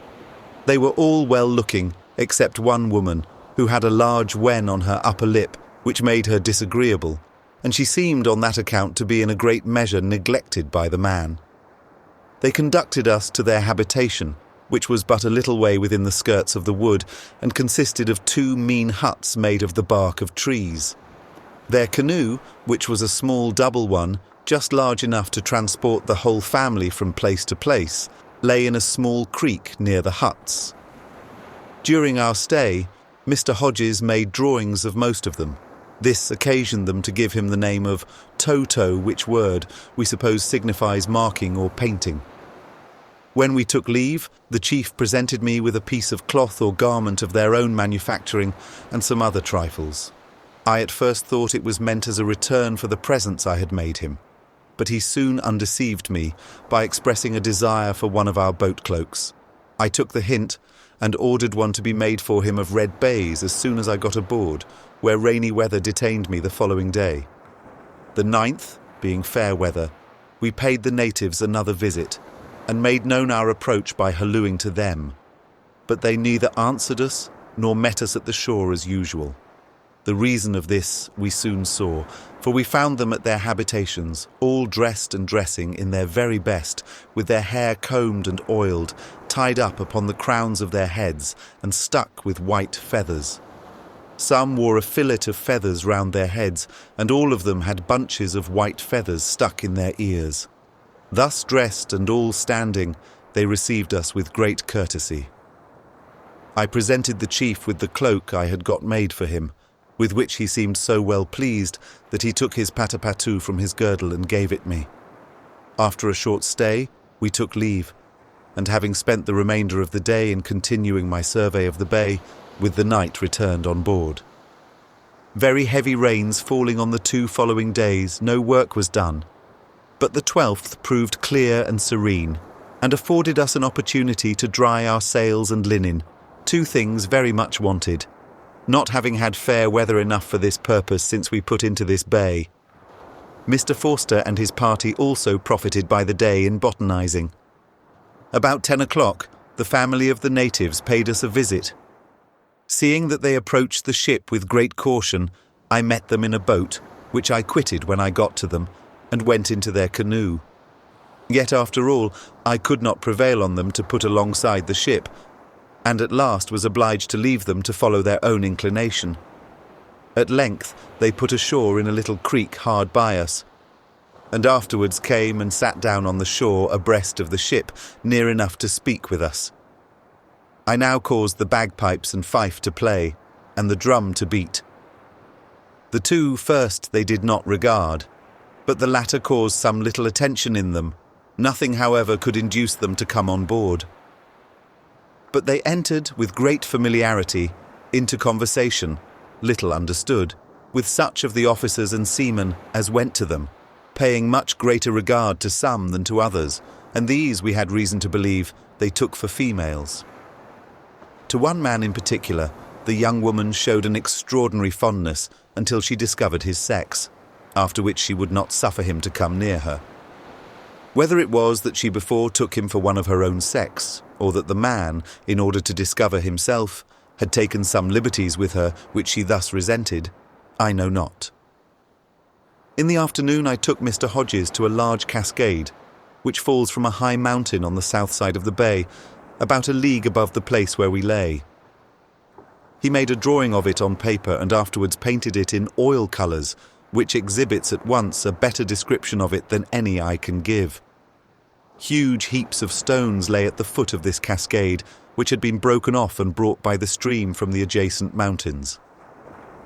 These stones were of different sorts, none, however, according to Mr. Forster's opinion, whom I believe to be a judge, containing either minerals or metals.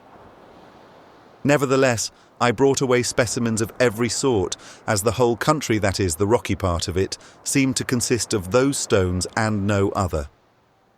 This cascade is at the east point of a cove, lying in southwest 2 miles, which I named Cascade Cove. In it is good anchorage and other necessaries.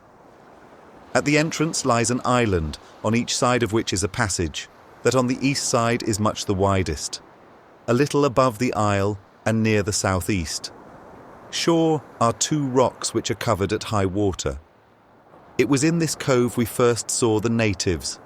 When I returned aboard in the evening, I found our friends, the natives, had taken up their quarters at about 100 yards from our watering place, a very great mark of the confidence they placed in us. This evening, a shooting party of the officers went over to the north side of the bay, having with them the small cutter to convey them from place to place. Next morning, accompanied by Mr. Forster, I went in the pinnace to survey the isles and rocks which lie in the mouth of the bay. I began first with those which lie on the southeast side of Anchor Isle. I found here a very snug cove sheltered from all winds, which we called Luncheon Cove, because here we dined on crayfish on the side of a pleasant brook, shaded by the trees from both wind and sun.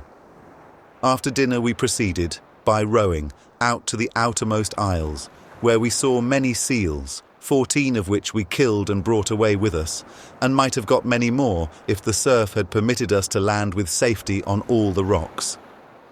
The next morning I went out again to continue the survey, accompanied by Mr. Forster.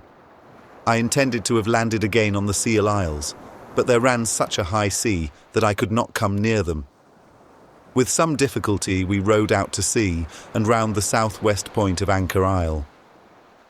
It happened very fortunately that chance directed me to take this course, in which we found the sportsman's boat adrift and laid hold of her the very moment she would have been dashed against the rocks. I was not long at a loss to guess how she came there, nor was I under any apprehensions for the gentleman that had been in her. And after refreshing ourselves with such as we had to eat and drink, and securing the boat in a small creek, we proceeded to the place where we supposed them to be. This we reached about 7 or 8 o'clock in the evening, and found them upon a small isle in Goose Cove, where, as it was low water, we could not come with our boat until the return of the tide. As this did not happen till 3 o'clock in the morning, we landed on a naked beach, not knowing where to find a better place, and, after some time, having got a fire and broiled some fish, we made a hearty supper, having for sauce a good appetite.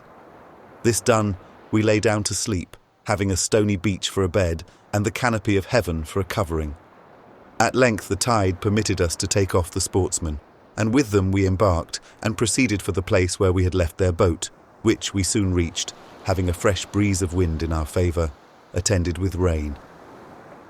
When we came to the creek, which was on the northwest side of Anchor Isle, we found there an immense number of blue peterels, some on the wing, others in the woods in holes in the ground, under the roots of trees and in the crevices of rocks, where there was no getting them, and where we supposed their young were deposited. As not one was to be seen in the day, the old ones were probably at that time out at sea searching for food, which in the evening they bring to their young. The noise they made was like the croaking of many frogs. They were, I believe, of the broad bill kind, which are not so commonly seen at sea as the others. Here, however, they are in great numbers, and flying much about in the night. Some of our gentlemen at first took them for bats. After restoring the sportsmen to their boat, we all proceeded for the ship, which we reached by 7 o'clock in the morning, not a little fatigued with our expedition. I now learned that our friends the natives returned to their habitation at night, probably foreseeing that rain was at hand, which sort of weather continued the whole of this day.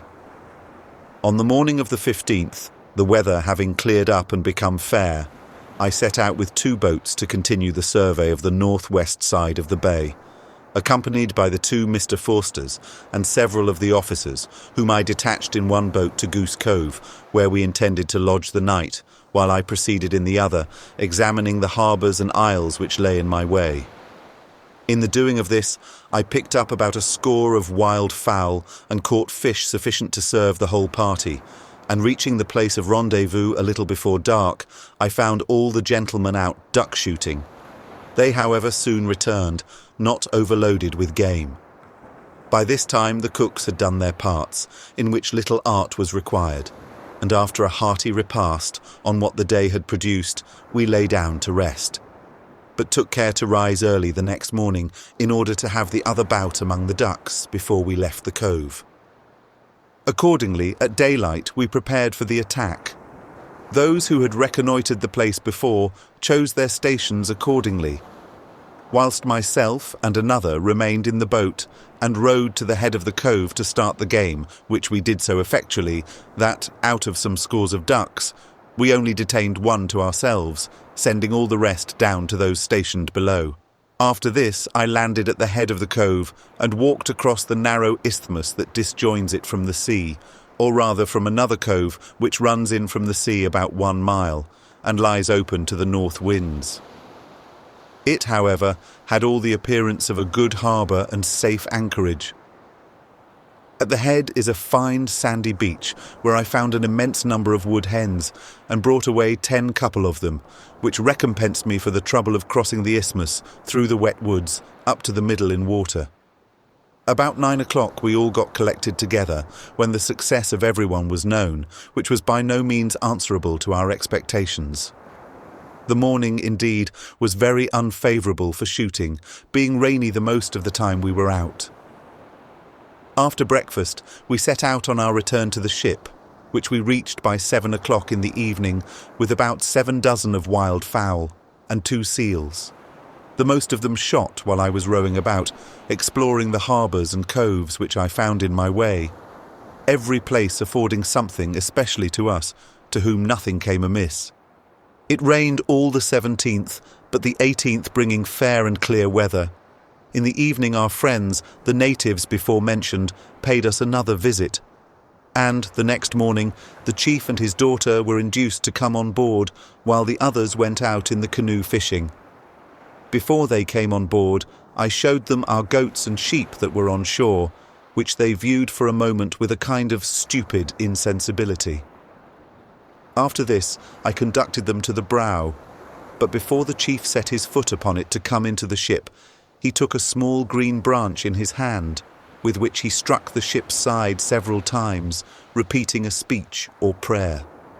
When this was over, he threw the branch into the main chains and came on board. This custom and manner of making peace, as it were, is practiced by all the nations in the South Seas that I have seen. I took them both down into the cabin, where we were to breakfast. They sat at table with us, but would not taste any of our victuals. The chief wanted to know where we slept, and indeed to pry into every corner of the cabin, every part of which he viewed with some surprise. But it was not possible to fix his attention to any one thing a single moment. The works of art appeared to him in the same light as those of nature, and were as far removed beyond his comprehension. What seemed to strike them most was the number and strength of our decks and other parts of the ship. The chief, before he came aboard, presented me with a piece of cloth and a green talc hatchet.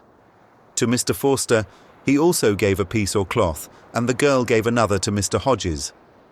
This custom of making presents before they receive any is common with the natives of the South Sea Isles, but I never saw it practiced in New Zealand before. Of all the various articles I gave my guest, hatchets and spike nails were the most valuable in his eyes.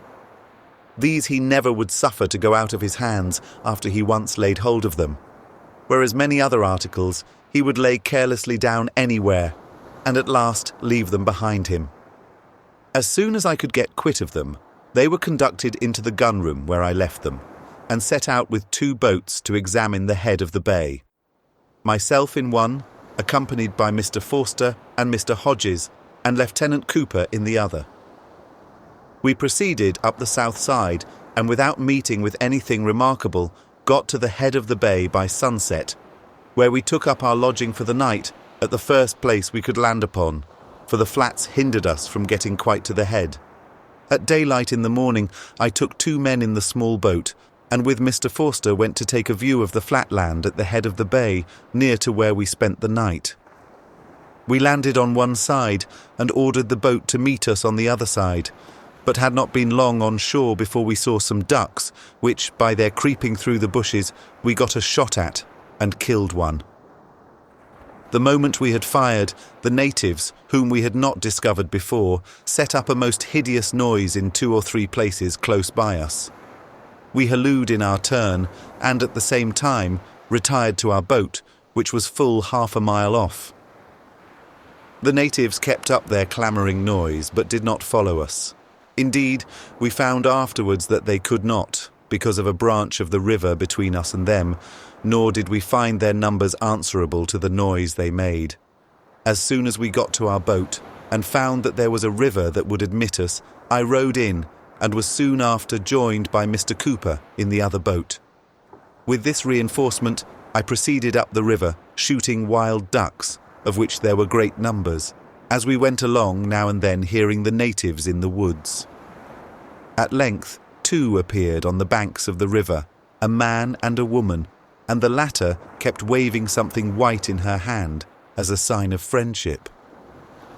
Mr. Cooper being near them, I called to him to land, as I wanted to take the advantage of the tide to get as high up as possible, which did not much exceed half a mile, when I was stopped by the strength of the stream and great stones which lay in the bed of the river.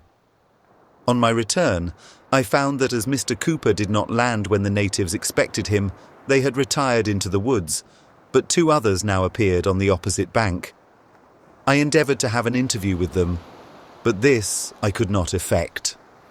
For as I approached the shore, they always retired farther into the woods, which were so thick as to cover them from our sight. The falling tide obliged me to retire out of the river to the place where we had spent the night. There we breakfasted, and afterwards embarked in order to return on board. But just as we were going, we saw 2 men on the opposite shore, hallooing to us, which induced me to row over to them. I landed with 2 others, unarmed, the 2 natives standing about 100 yards from the waterside, with each a spear in his hand. When we 3 advanced, they retired, but stood when I advanced alone. It was some little time before I could prevail upon them to lay down their spears. This, at last, one of them did, and met me with a grass plant in his hand, one end of which he gave me to hold, while he held the other. Standing in this manner, he began a speech, not one word of which I understood, and made some long pauses, waiting, as I thought, for me to answer. For when I spoke, he proceeded. As soon as this ceremony was over, which was not long, we saluted each other. He then took his hahoo, or coat, from off his own back, and put it upon mine, after which peace seemed firmly established. More people joining us did not in the least alarm them. On the contrary, they saluted everyone as he came up. I gave to each a hatchet and a knife, having nothing else with me. Perhaps these were the most valuable things I could give them, at least they were the most useful. They wanted us to go to their habitation, telling us they would give us something to eat. And I was sorry that the tide and other circumstances would not permit me to accept of their invitation. More people were seen in the skirts of the wood, but none of them joined us. Probably these were their wives and children. When we took leave, they followed us to our boat, and seeing the muskays lying across the stern, they made signs for them to be taken away, which being done, they came alongside and assisted us to launch her. At this time it was necessary for us to look well after them, for they wanted to take away everything they could lay their hands upon, except the muskays. These they took care not to touch, being taught by the slaughter they had seen us make among the wildfowl, to look upon them as instruments of death. We saw no canoes or other boats with them. 2 or 3 logs of wood tied together served the same purpose, and were indeed sufficient for the navigation of the river, on the banks of which they lived. There fish and fowl were in such plenty that they had no occasion to go far for food, and they have but few neighbours to disturb them. The whole number at this place, I believe, does not exceed 3 families. It was noon when we took leave of these 2 men and proceeded down the north side of the bay, which I explored in my way, and the isles that lie in the middle. Night, however, overtook us, and obliged me to leave one arm unlooked into and hasten to the ship, which we reached by 8 o'clock. I then learnt that the man and his daughter stayed on board the day before till noon, and that having understood from our people what things were left in Cascade Cove, the place where they were first seen, he sent and took them away. He and his family remained near us till today, when they all went away, and we saw them no more, which was the more extraordinary, as he never left us empty-handed. From one or another he did not get less than 9 or 10 hatchets, 3 or 4 times that number of large spike nails, besides many other articles. So far as these things may be counted riches in New Zealand, he exceeds every man there, being at this time possessed of more hatchets and axes than are in the whole country besides. In the afternoon of the 21st, I went with a party out to the Isles on seal hunting. The surf ran so high that we could only land in one place, where we killed 10. These animals served us for 3 purposes. The skins we made use of for our rigging, the fat gave oil for our lamps, and the flesh we eat. Their haslets are equal to that of a hog, and the flesh of some of them eats little inferior to beef steaks. The following day, nothing worthy of notice was done. In the morning of the 23rd, Mr. Pickersgill, Mr. Gilbert, and 2 others went to the Cascade Cove in order to ascend one of the mountains, the summit of which they reached by 2 o'clock in the afternoon, as we could see by the fire they made. In the evening they returned on board and reported that inland nothing was to be seen but barren mountains, with huge craggy precipices, disjoined by valleys, or rather chasms, frightful to behold. On the southeast side of Cape West, 4 miles out at sea, they discovered a ridge of rocks, on which the waves broke very high. I believe these rocks to be the same we saw the evening we first fell in with the land. Having 5 geese left out of those we brought from the Cape of Good Hope, I went with them next morning to Goose Cove, named so on this account, where I left them. I chose this place for 2 reasons. First, here are no inhabitants to disturb them, and secondly, here being the most food, I make no doubt but that they will breed and may in time spread over the whole country, and fully answer my intention in leaving them. We spent the day shooting in and about the cove, and returned aboard about 10 o'clock in the evening. One of the party shot a white hern, which agreed exactly with Mr. Pennant's description, in his British Zoology, of the white herns that either now are or were formerly in England. The 20th was the 8th fair day we had had successively, a circumstance I believe very uncommon in this place, especially at this season of the year. This fair weather gave us an opportunity to complete our wood and water, to overhaul the rigging, caulk the ship, and put her in a condition for sea. Fair weather was, however, now at an end, for it began to rain this evening, and continued without intermission till noon the next day, when we cast off the shore fasts, hove the ship out of the creek to her anchor, and steadied her with an hawser to the shore. On the 27th, hazy weather with showers of rain. In the morning I set out, accompanied by Mr. Pickersgill and the 2 Mr. Forsters, to explore the arm or inlet I discovered the day I returned from the head of the bay. After rowing about 2 leagues up it, or rather down, I found it to communicate with the sea, and to afford a better outlet for ships bound to the north than the one I came in by.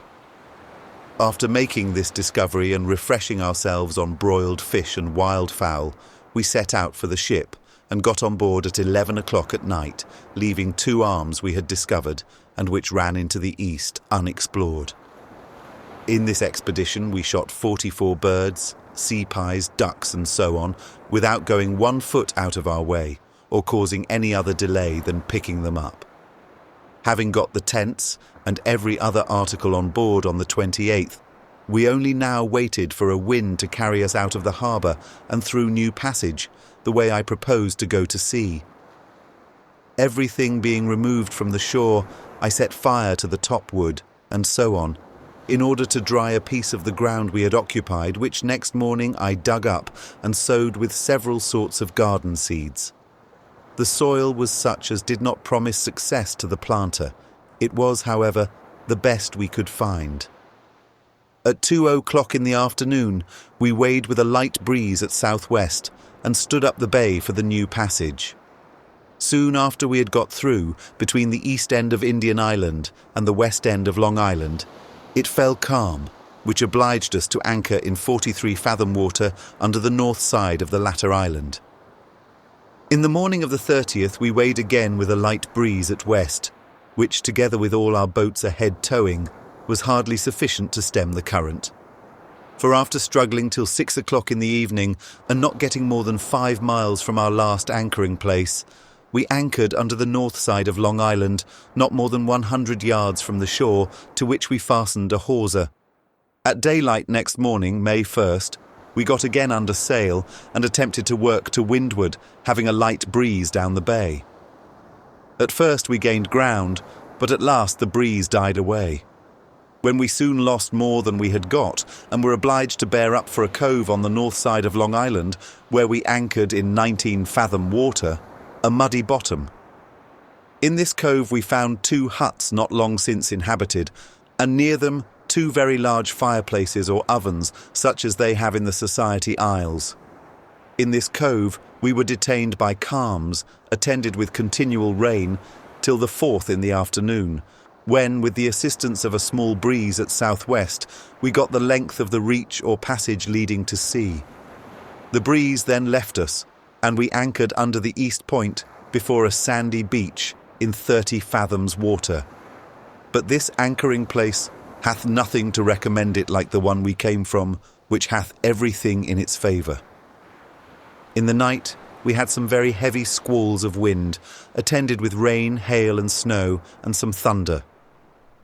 Daylight exhibited to our view all the hills and mountains covered with snow. At 2 o'clock in the afternoon, a light breeze sprung up at south-southwest, which, with the help of our boats, carried us down the passage to our intended anchor place, where at 8 o'clock we anchored in 16 fathoms water and moored with a hawser to the shore, under the first point on the starboard side as you come in from sea, from which we were covered by the point. In the morning of the 6th, I sent Lieutenant Pickersgill, accompanied by the 2 Mr. Forsters, to explore the second arm which turns in to the east, myself being confined on board by a cold. At the same time I had everything got up from between decks, the decks well cleaned and well aired with fires, a thing that ought never to be long neglected in wet, moist weather. The fair weather, which had continued all this day, was succeeded in the night by a storm from northwest, which blew in hard squalls, attended with rain, and obliged us to strike top gallant and lower yards, and to carry out another hawser to the shore. The bad weather continued the whole day, and the succeeding night, after which it fell calm with fair weather. At 7 in the morning on the 8th, Mr. Pickersgill returned, together with his companions, in no very good plight, having been at the head of the arm he was sent to explore, which he judged to extend into the eastward about 8 miles. In it is a good anchoring place, wood, fresh water, wild fowl, and fish. At 9 o'clock, I set out to explore the other inlet, or the one next the sea, and ordered Mr. Gilbert, the master, to go and examine the passage out to sea, while those on board were getting everything in readiness to depart. I proceeded up the inlet till 5 o'clock in the afternoon, when bad weather obliged me to return before I had seen the end of it. As this inlet lay nearly parallel with the sea coast, I was of opinion that it might communicate with Doubtful Harbour or some other inlet to the northward. Appearances were, however, against this opinion, and the bad weather hindered me from determining the point, although a few hours would have done it. I was about 10 miles up and thought I saw the end of it. I found on the north side 3 coves, in which, as also on the south side, between the main and the isles that lie 4 miles up the inlet, is good anchorage, wood, water, and what else can be expected, such as fish and wild fowl. Of the latter, we killed in this excursion 3 dozen. After a very hard row against both wind and rain, we got on board about 9 o'clock at night, without a dry thread on our backs. This bad weather continued no longer than till the next morning, when it became fair and the sky cleared up. But, as we had not wine to carry us to sea, we made up 2 shooting parties. Myself, accompanied by the 2 Mr. Forsters and some others, went to the area I was in the day before, and the other party to the coves and isles Mr. Gilbert had discovered when he was out, and where he found many wild fowl. We had a pleasant day, and the evening brought us all on board. Myself and party met with good sport, but the other party found little. All the forenoon of the 10th, we had strong gales from the west, attended with heavy showers of rain, and blowing in such flurries over high land as made it unsafe for us to get under sail. The afternoon was more moderate and became fair, when myself, Mr. Cooper, and some others went out in the boats to the rocks, which lie at this entrance of the bay, to kill seals. The weather was rather unfavourable for this sport, and the sea ran high, so as to make landing difficult. We, however, killed 10, but could only wait to bring away 5, with which we returned on board.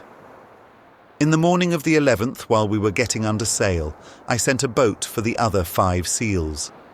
At 9 o'clock, we weighed with a light breeze at southeast and stood out to sea, taking up the boat in our way. It was noon before we got clear of the land, at which time we observed in 45 degrees 34 minutes 30 seconds south. The entrance of the bay bore southeast by east and Break Sea Isles. The outermost isles that lie at the south point of the entrance of the bay bore south-southeast, distant 3 miles. The southernmost point, or that of 5 Fingers Point, bore south 42 degrees west, and the northernmost land NNE. In this situation, we had a prodigious swell from SW, which broke with great violence on all the shores that were exposed to it.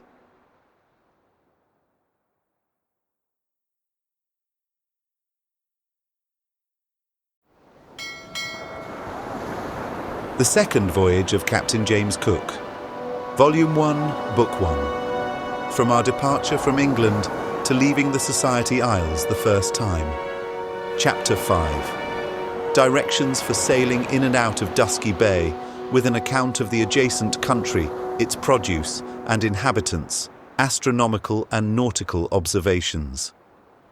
As there are few places where I have been in New Zealand that afford the necessary refreshments in such plenty as Dusky Bay, a short description of it, and of the adjacent country, may prove of use to some future navigators, as well as acceptable to the curious reader.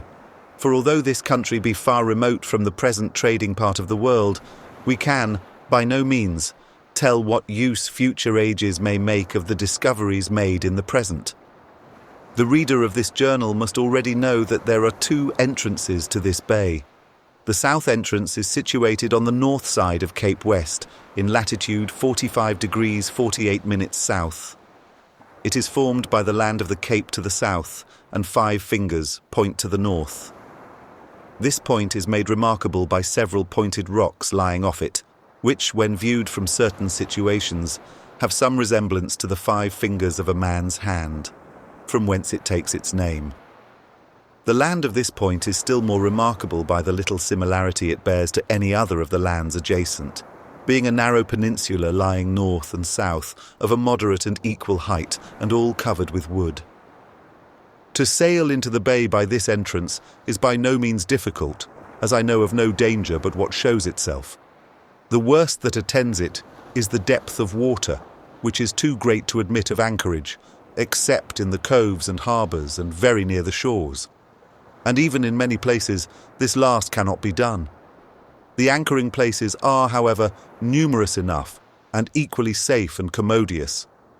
Pickersgill Harbour, where we lay, is not inferior to any other bay, for 2 or 3 ships. It is situated on the south shore abreast of the west end of Indian Island, which island may be known from the others by its greater proximity to that shore. There is a passage into the harbour on both sides of the isle, which lies before it. The most room is on the upper or east side, having regard to a sunken rock near the main, abreast this end of the isle. Keep the isle close aboard, and you will not only avoid the rock, but keep in anchoring ground. The next place on this side is Cascade Cove, where there is room for a fleet of ships, and also a passage in on either side of the isle, which lies in the entrance, taking care to avoid a sunken rock which lies near the southeast shore, a little above the isle. This rock, as well as the one in Pickersgill Harbour, may be seen at half ebb. It must be needless to enumerate all the anchoring places in this capacious bay. 1 or 2 on each side will be quite sufficient. Those who want to be acquainted with more need only consult the annexed chart, which they may depend upon as being without any material error. To such as ute into this bay and are afterwards bound to the south, I would recommend Facile Harbour. To sail into this harbour, keep the inside of the land of 5 Fingers Point aboard until you are the length of the isles which lie abreast the middle of that land. Haul round the north point of these isles, and you will have the harbour before you bearing east. But the chart will be a sufficient guide not only to sail into this, but into all the other anchoring places, as well as to sail quite through from the south to the north entrance. However, I shall give some directions for this navigation. In coming in at the south entrance, keep the south shore aboard until you approach the west end of Indian Island, which you will know not only by its apparent, but real nearness to the shore. From this situation, it will appear as a point dividing the bay into 2 arms. Leave this isle on your starboard side and continue your course up the bay, which is east. By N, 1/2 N, without turning either to the right or left. When you are abreast or above the east end of this isle, you will find the bay of a considerable breadth, and higher up to be contracted by 2 projecting points. 3 miles above the one on the north side and abreast of 2 small isles is the passage out to sea or to the north entrance, and this lies nearly in the direction of north, by W and S by E. The north entrance lies in the latitude of 45 degrees 38 minutes south, and 5 leagues to the north of 5 Fingers Point. To make this entrance plain, it will be necessary to approach the shore within a few miles, as all the land within and on each side is of considerable height. Its situation may, however, be known at a greater distance, as it lies under the first craggy mountains which rise to the north of the land of 5 Fingers Point. The southernmost of these mountains is remarkable, having at its summit 2 small hillocks. When this mountain bears SSE, you will be before the entrance, on the south side of which are several isles. The westernmost and outermost is the most considerable, both for height and circuit, and this I have called Break Sea Isle, because it effectually covers this entrance from the violence of the southwest swell, which the other entrance is so much exposed to. In sailing in you leave this isle, as well as all the others to the south. The best anchorage is in the first or north arm, which is on the larboard hand going in, either in one of the coves or behind the isles that lie under the southeast shore. The country is exceedingly mountainous, not only about Dusky Bay, but through all the southern part of this western coast of Tavai Ponamu. A prospect more rude and craggy is rarely to be met with, for inland appears nothing but the summits of mountains of a stupendous height, and consisting of rocks that are totally barren and naked, except where they are covered with snow. But the land bordering on the sea coast, and all the islands are thickly clothed with wood, almost down to the water's edge. The trees are of various kinds, such as are common to other parts of this country, and are fit for the shipwright, house carpenter, cabinet maker, and many other uses. Except in the River Thames, I have not seen finer timber in all New Zealand. Both here and in that river, the most considerable for size is the spruce tree, as we called it, from the similarity of its foliage to the American spruce, though the wood is more ponderous and bears a greater resemblance to the pitch pine.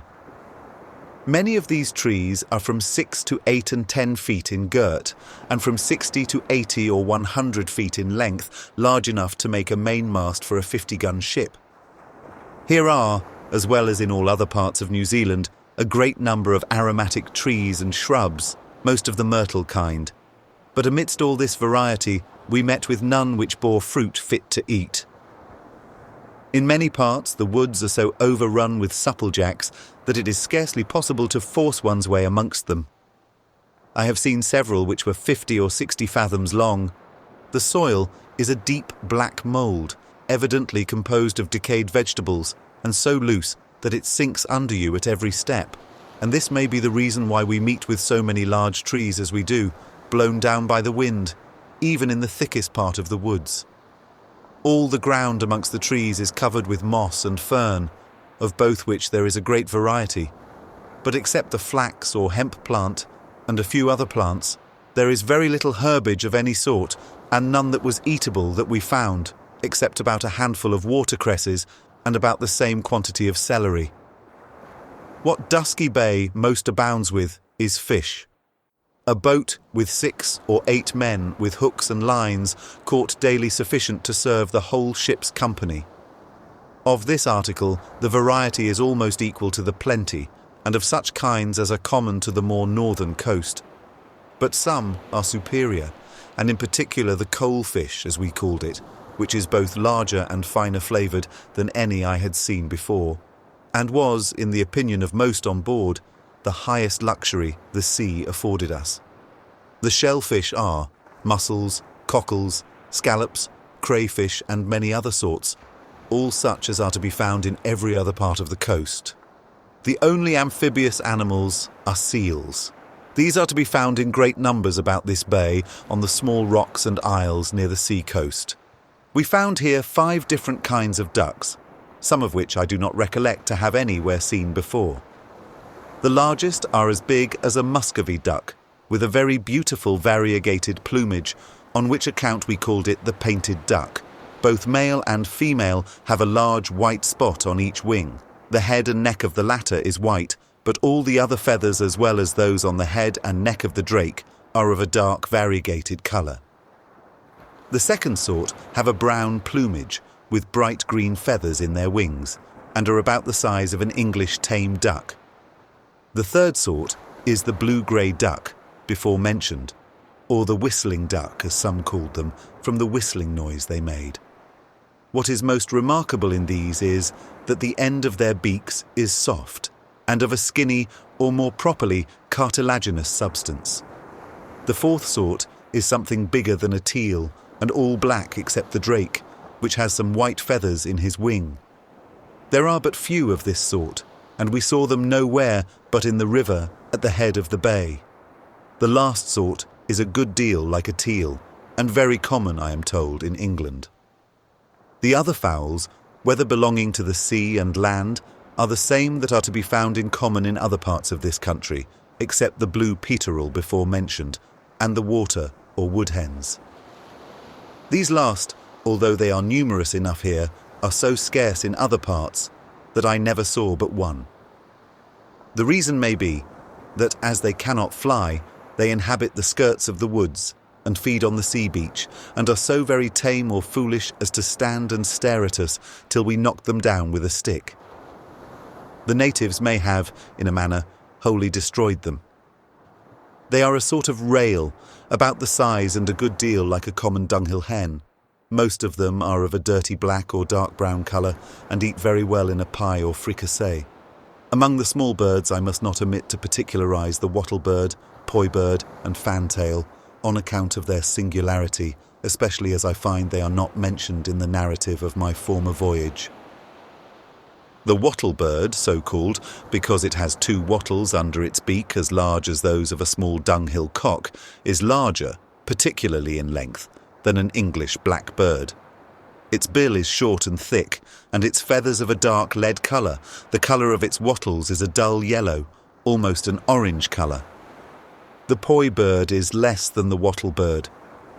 The feathers of a fine mazarine blue, except those of its neck, which are of a most beautiful silver grey, and 2 or 3 short white ones, which are on the pinion joint of the wing. Under its throat hang 2 little tufts of curled snow-white leathers, called its pois, which being the Otaheitean word for earrings, occasioned our giving that name to the bird, which is not more remarkable for the beauty of its plumage than for the sweetness of its note. The flesh is also most delicious, and was the greatest luxury the woods afforded us. Of the fantail, there are different sorts, but the body of the most remarkable one is scarcely larger than a good filbert, yet it spreads a tail of most beautiful plumage, full 3/4 of a semicircle of at least 4 or 5 inches radius. For 3 or 4 days after we arrived in Pickersgill Harbour, and as we were clearing the woods to set up our tents, and so on, a 4-footed animal was seen by 3 or 4 of our people. But as no 2 gave the same description of it, I cannot say of what kind it is. All, however, agreed that it was about the size of a cat, with short legs, and of a mouse colour. One of the seamen, and he who had the best view of it, said it had a bushy tail and was the most like a jackal of any animal he knew. The most probable conjecture is that it is of a new species. Be this as it may, we are now certain that this country is not so destitute of quadrupeds as was once thought. The most mischievous animals here are the small black sandflies, which are very numerous and so troublesome that they exceed everything of the kind I ever met with. Wherever they bite, they cause a swelling and such an intolerable itching that it is not possible to refrain from scratching, which at last brings on ulcers like the smallpox. The almost continual rains may be reckoned another evil attending this bay, though perhaps this may only happen at this season of the year.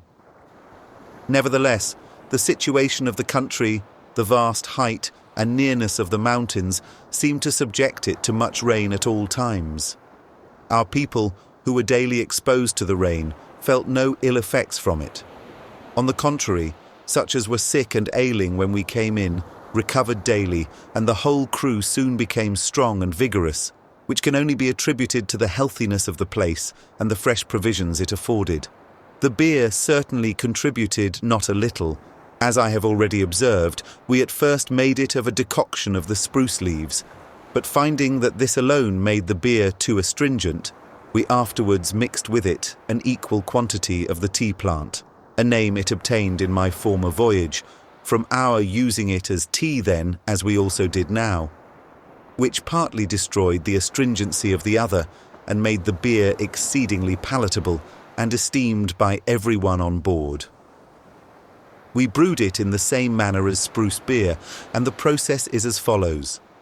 First, make a strong decoction of the small branches of the spruce and tea plants by boiling them 3 or 4 hours, or until the bark will strip with ease from off the branches. Then take them out of the copper and put in the proper quantity of molasses, 10 gallons of which is sufficient to make a ton, or 240 gallons of beer. Let this mixture just boil, then pot it into the casks, and to it add an equal quantity of cold water, more or less, according to the strength of the decoction, or your taste. When the whole is milk warm, put in a little grounds of beer, or yeast if you have it, or anything else that will cause fermentation, and in a few days the beer will be fit to drink.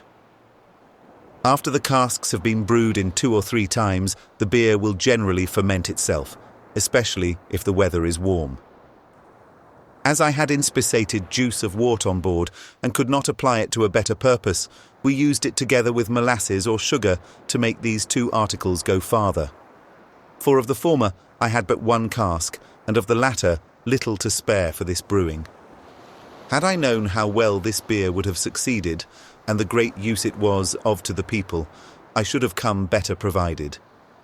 Indeed, I was partly discouraged by an experiment made during my former voyage, which did not succeed then, owing, as I now believe, to some mismanagement. Anyone who is in the least acquainted with spruce pines will find the tree which I have distinguished by that name. There are three sorts of it. That which has the smallest leaves and deepest colour is the sort we brewed with. But doubtless all three might safely serve that purpose.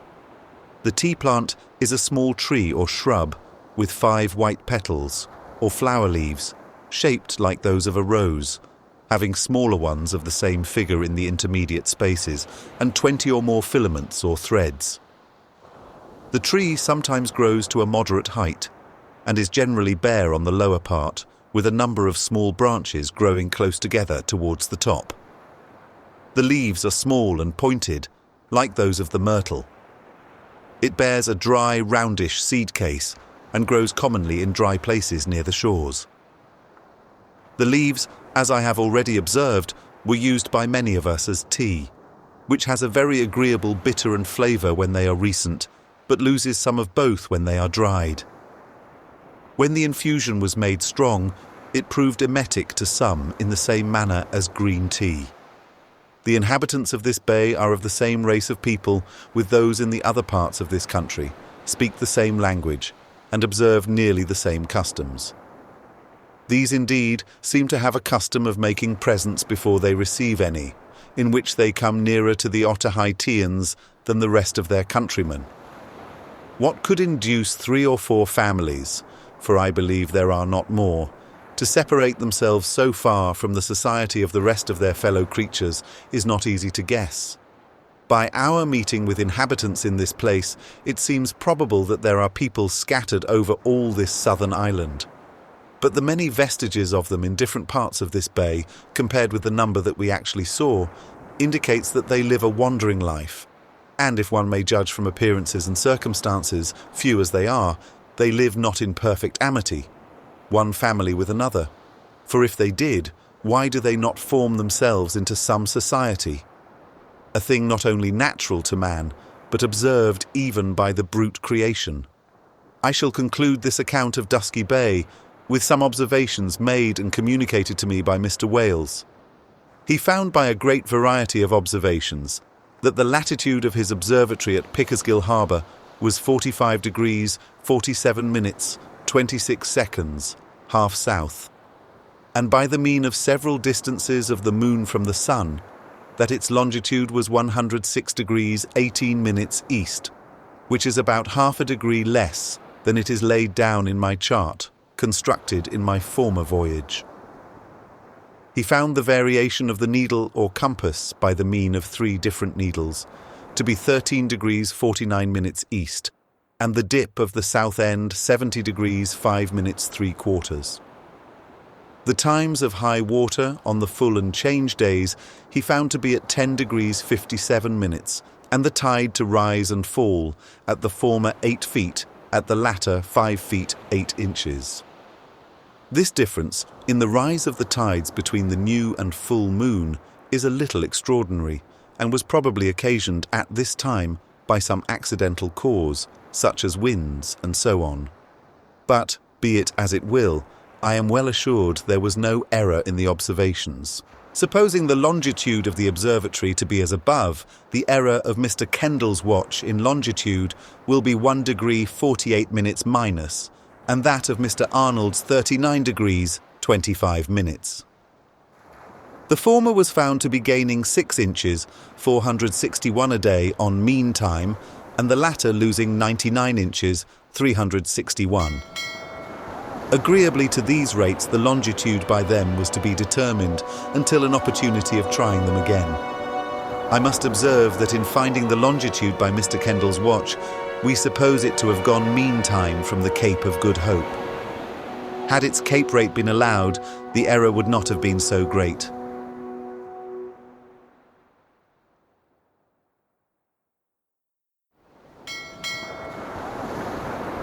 The Second Voyage of Captain James Cook, Volume 1, Book 1, from our departure from England to leaving the Society Isles the first time.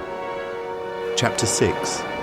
passage from Dusky Bay to Queen Charlotte's Sound, with an account of some water spouts, and of our joining the adventure. After leaving Dusky Bay, as hath been already mentioned, I directed my course along shore for Queen Charlotte's Sound, where I expected to find the adventure.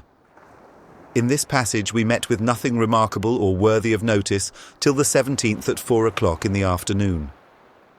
Being then about 3 leagues to the westward of Cape Stephens, having a gentle gale at west by south and clear weather, the wind at once flattened to a calm, the sky became suddenly obscured by dark, dense clouds and seemed to forebode much wind. This occasioned us to clew up all our sails, and presently after 6 water spouts were seen. 4 rose and spent themselves between us and the land. That is, to the southwest of us, the 5th was without us, the 6th first appeared in the southwest, at the distance of 2 or 3 miles at least from us. Its progressive motion was to the northeast, not in a straight, but in a crooked line, and passed within 50 yards of our stern without our feeling any of its effects. The diameter of the base of this spout I judged to be about 50 or 60 feet. That is, the sea within this space was much agitated and foamed up to a great height.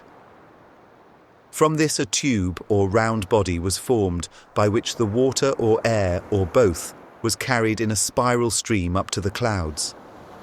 Some of our people said they saw a bird in the one near us, which was whirled round like the fly of a jack as it was carried upwards.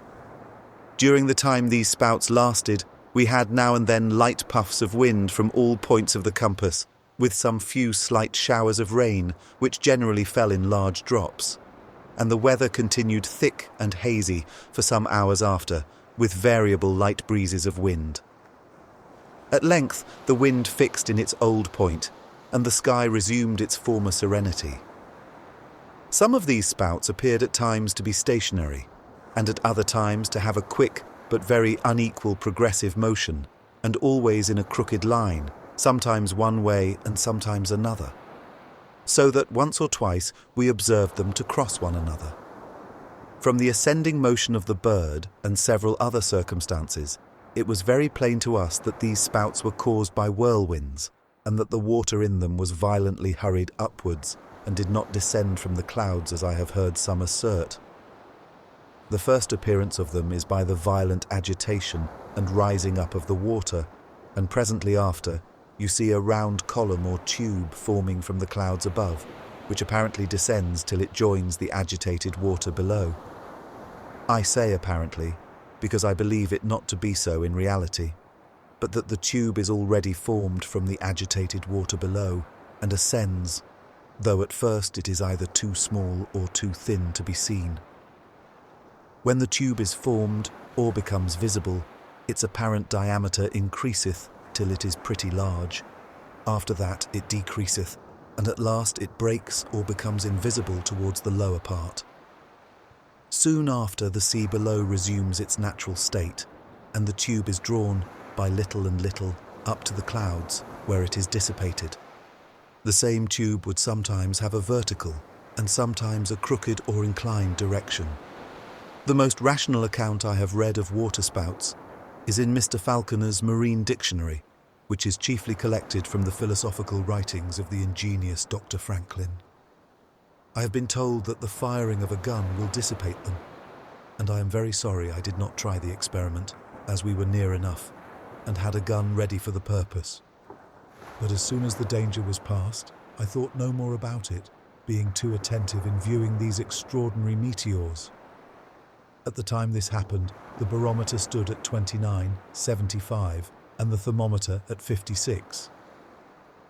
In coming from Cape Farewell to Cape Stephens, I had a better view of the coast than I had when I passed in my former voyage, and observed that about 6 leagues to the east of the first mentioned cape is a spacious bay, which is covered from the sea by a low point of land. This is, I believe, the same that Captain Tasman anchored in on the 18th of December, 1642, and by him called Murderers' Bay, by reason of some of his men being killed by the natives. Blind Bay, so named by me in my former voyage, lies to the southeast of this, and seems to run a long way inland to the south. The site, in this direction not being bounded by any land. The wind having returned to the west, as already mentioned, we resumed our course to the east, and at daylight the next morning, being the 18th, we appeared off Queen Charlotte's Sound, where we discovered our consort the Adventure by the signals she made to us. An event which everyone felt with an agreeable satisfaction. The fresh westerly wind now died away and was succeeded by light airs from the south, and SW, so that we had to work in with our boats ahead towing. In the doing of this we discovered a rock, which we did not see in my former voyage. It lies in the direction of south by east 1/2 east, distant 4 miles from the outermost of the two brothers, and in a line with the White Rocks, on with the middle of Long Island. It is just even with the surface of the sea, and hath deep water all round it. At noon, Lieutenant Kemp of the Adventure came on board, from whom I learnt that their ship had been here about 6 weeks.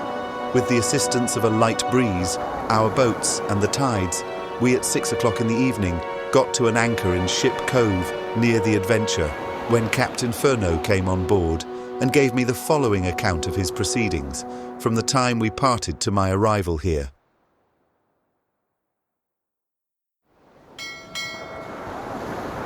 The Second Voyage of Captain James Cook, Volume 1, Book 1, from our departure from England to leaving the Society Isles the first time. Chapter 7. Captain Furneaux's narrative from the time the two ships were separated to their joining again in Queen Charlotte's Sound, with some account of Van Diemen's Land. On the 7th of February, 1773, in the morning, the Resolution being then about 2 miles ahead, the wind shifting then to the westward, brought on a very thick fog, so that we lost sight of her. We soon after heard a gun, the report of which we imagined to be on the larboard beam. We then hauled up southeast and kept firing a 4-pounder every half hour, but had no answer nor further sight of her. Then we kept the course we steered on before the fog came on. In the evening it began to blow hard, and was at intervals more clear, but could see nothing of her, which gave us much uneasiness. We then tacked and stood to the westward, to cruise in the place where we last saw her according to agreement in case of separation. But next day came on a very heavy gale of wind and thick weather that obliged us to bring to, and thereby prevented us reaching the intended spot. However, the wind coming more moderate and the fog in some measure clearing away, we cruised as near the place as we could get for 3 days, when, giving over all hopes of joining company again, we bore away for winter quarters distant 1,400 leagues through a sea entirely unknown, and reduced the allowance of water to 1 quart per day. We kept between the latitude of 52 degrees and 53 degrees south, had much westerly wind, hard gales, with squalls, snow and sleet, with a long hollow sea from the southwest, so that we judged there is no land in that quarter. After we reached the longitude of 95 degrees east, we found the variation decrease very fast. On the 26th at night, we saw a meteor of uncommon brightness in the north-northwest. It directed its course to the southwest, with a very great light in the southern sky, such as is known to the northward by the name of Aurora Borealis, or Northern Lights. We saw the light for several nights running, and, what is remarkable, we saw but one ice island after we parted company with the Resolution, till our making land, though we were most of the time 2 or 3 degrees to the southward of the latitude we first saw it in. We were daily attended by great numbers of seabirds, and frequently saw porpoises curiously spotted white and black. On the 1st of March we were alarmed with the cry of land by the man at the masthead, on the larboard beam, which gave us great joy. We immediately hauled our wind and stood for it, but to our mortification were disappointed in a few hours, for what we took to be land proved no more than clouds, which disappeared as we sailed towards them. We then bore away and directed our course towards the land laid down in the charts by the name of Van Diemen's Land, discovered by Tasman in 1642, and laid down in the latitude 44 degrees south and longitude 140 degrees east, and supposed to join to New Holland. On the 9th of March, having little wind and pleasant weather, about 9 a.m., being then in the latitude of 43 degrees 37 minutes south longitude by lunar observation, 145 degrees 36 minutes east, and by account 143 degrees 10 minutes east from Greenwich, we saw the land bearing north-northeast, about 8 or 9 leagues distance. It appeared moderately high and uneven near the sea. The hills farther back formed a double land and much higher. There seemed to be several islands or broken land to the northwest as the shore trenched, but by reason of clouds that hung over them, we could not be certain whether they did not join to the main. We hauled immediately up for it, and by noon were within 3 or 4 leagues of it. A point much like the Ramhead off Plymouth, which I take to be the same that Tasman calls South Cape, bore north 4 leagues off us. The land from this cape runs directly to the eastward.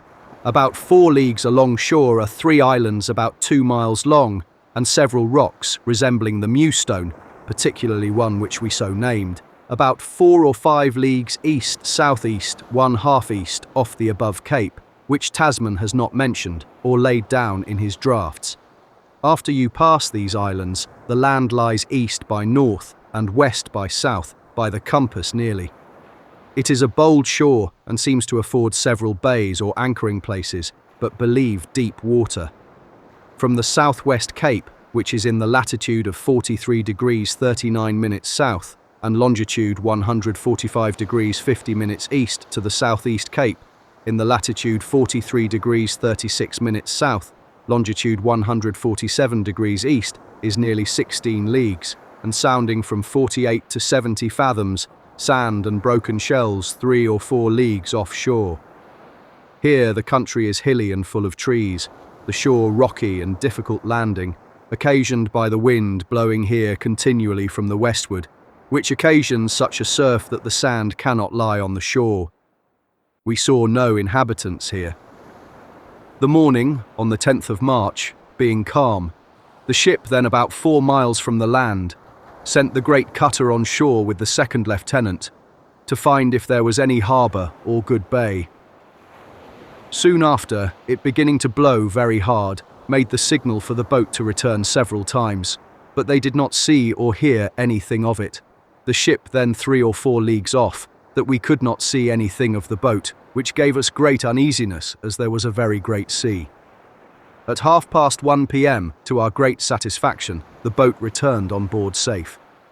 They landed but with much difficulty and saw several places where the Indians had been, and one they lately had left, where they had a fire with a great number of pearl escallop shells round it, which shells they brought on board, with some burnt sticks and green boughs. There was a path from this place, through the woods, which in all probability leads to their habitations, but, by reason of the weather, had not time to pursue it. The soil seems to be very rich, the country well clothed with wood, particularly on the lee side of the hills. Plenty of water which falls from the rocks in beautiful cascades for 200 or 300 feet perpendicular into the sea. But they did not see the least sign of any place to anchor in with safety. Hoisted in the boat and made sail for Frederick Henry Bay. From noon to 3 p.m. running along shore E by N, at which time we were abreast of the westernmost point of a very deep bay, called by Tasman Stormy Bay. From the west to the east point of this bay there are several small islands and black rocks, which we called the Friars. While crossing this bay we had very heavy squalls and thick weather. At times, when it cleared up, I saw several fires in the bottom of the bay, which is near 2 or 3 leagues deep, and has, I doubt not, good places for anchoring. But the weather being so bad, did not think it safe to stand into it. From the Friars, the land trenches away about north by east 4 leagues. We had smooth water and kept in shore, having regular soundings from 20 to 15 fathoms water. At 6:30 we hauled round a high bluff point, the rocks whereof were like so many fluted pillars, and had 10 fathoms water, fine sand within 1/2 mile of the shore.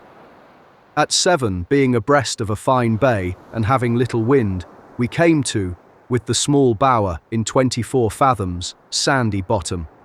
Just after we anchored, being a fine clear evening, had a good observation of the star Antares and the moon, which gave the longitude of 147 degrees 34 minutes east, being in the latitude of 43 degrees 20 minutes south. We first took this bay to be that which Tasman called Frederick Henry Bay, but afterwards found that his is laid down 5 leagues to the northward of this. At daybreak the next morning, I sent the master inshore to sound the bay and to find out a watering place. At 8 he returned, having found a most excellent harbour, clear ground from side to side, from 18 to 5 fathom water all over the bay, gradually decreasing as you go inshore. We weighed and turned up into the bay, the wind being westerly, and very little of it, which baffled us much in getting in. At 7 o'clock in the evening, we anchored in 7 fathoms water, with a small bower, and moored with the coasting anchor to the westward, the north point of the bay NNE, 1/2 east, which we take to be Tasman's Head, and the eastermost point, which we named Penguin Island, from a curious one we caught there, northeast. By E 3/4 E, the watering place W, 1/2 N, about 1 mile from the shore on each side. Maria's Island, which is about 5 or 6 leagues off, shut in with both points, so that you are quite landlocked in a most spacious harbour. We lay here 5 days, which time was employed in wooding and watering, which is easily got, and overhauling the rigging. We found the country very pleasant, the soil a black, rich, though thin one, the sides of the hills covered with large trees and very thick, growing to a great height before they branch off. They are all of the evergreen kind, different from any I ever saw. The wood is very brittle and easily split. There is a very little variety of sorts, having seen but 2. The leaves of one are long and narrow, and the seed, of which I got a few, is in the shape of a button and has a very agreeable smell. The leaves of the other are like the bay, and it has a seed like the white thorn, with an agreeable spicy taste and smell. Out of the trees we cut down for firewood, there issued some gum, which the surgeon called gum lac. The trees are mostly burnt or scorched near the ground, occasioned by the natives setting fire to the underwood in the most frequented places, and by these means they have rendered it easy walking. The land birds we saw are a bird like a raven, some of the crow kind, black, with the tips of the feathers of the tail and wings white, their bill long and very sharp, some paroquets and several kinds of small birds. The seafowl are ducks, teal, and the sheldrake. I forgot to mention a large white bird that one of the gentlemen shot, about the size of a large kite of the eagle kind. As for beasts, we saw but one, which was an opossum, but we observed the dung of some, which we judged to be of the deer kind. The fish in the bay are scarce. Those we caught were mostly sharks, dogfish, and a fish called by the seaman nurses like the dogfish, only full of small white spots, and some small fish not unlike sprats. The lagoons, which are brackish, abound with trout and several other sorts of fish, of which we caught a few with lines, but being much encumbered with stumps of trees, we could not haul the seine. While we lay here, we saw several smokes and large fires, about 8 or 10 miles inshore to the northward, but did not see any of the natives, though they frequently come into this bay, as there were several wigwams or huts, where we found some bags and nets made of grass, in which I imagine they carry their provisions and other necessaries. In one of them there was the stone they strike fire with, and tinder made of bark, but of what tree could not be distinguished. We found in one of their huts one of their spears, which was made sharp at one end, I suppose, with a shell or stone. Those things we brought away, leaving in the room of them medals, gunflints, a few nails, and an old empty barrel with the iron hoops on it. They seem to be quite ignorant of every sort of metal. The boughs of which their huts are made are either broken or split and tied together with grass in a circular form, the largest end stuck in the ground, and the smaller parts meeting in a point at the top and covered with fern and bark, so poorly done that they will hardly keep out a shower of rain. In the middle is the fireplace, surrounded with heaps of mussel, pearl, scallop, and crayfish shells, which I believe to be their chief food, though we could not find any of them. They lie on the ground, on dried grass, round the fire, and I believe they have no settled place of habitation, as their houses seemed built only for a few days. but wander about in small parties from place to place in search of food and are actuated by no other motive. We never found more than 3 or 4 huts in a place capable of containing 3 or 4 persons each only. And what is remarkable, we never saw the least marks either of canoe or boat, and it is generally thought they have none, being altogether, from what we could judge, a very ignorant and wretched set of people, though natives of a country capable of producing every necessary of life and a climate the finest in the world. We found not the least signs of any minerals or metals. Having completed our wood and water, we sailed from Adventure Bay, intending to coast it up along shore till we should fall in with the land seen by Captain Cook and discover whether Van Diemen's Land joins with New Holland. On the 16th, we passed Maria's Islands, so named by Tasman. They appear to be the same as the mainland. On the 17th, having passed Schouten's Islands, we hauled in for the mainland and stood along shore at the distance of 2 or 3 leagues off. The country here appears to be very thickly inhabited, as there was a continual fire along shore as we sailed. The land hereabouts is much pleasanter, low and even, but no signs of a harbour or bay where a ship might anchor with safety. The weather being bad and blowing hard at SSE, we could not send a boat on shore to have any intercourse with the inhabitants. In the latitude of 40 degrees 50 minutes south, the land trenches away to the westward, which I believe forms a deep bay, as we saw from the deck several smokes arising aback of the islands that lay before it, when we could not see the least signs of land from the masthead. From the latitude of 40 degrees 50 minutes south to the latitude of 39 degrees 50 minutes south is nothing but islands and shoals, the land high, rocky and barren. On the 19th, in the latitude of 40 degrees 30 minutes south, observing breakers about half a mile within shore of us, we sounded, and finding but 8 fathoms, immediately hauled off, deepened our water to 15 fathoms, then bore away and kept along shore again. From the latitude of 39 degrees 50 minutes to 39 degrees south, we saw no land, but had regular soundings from 15 to 30 fathoms.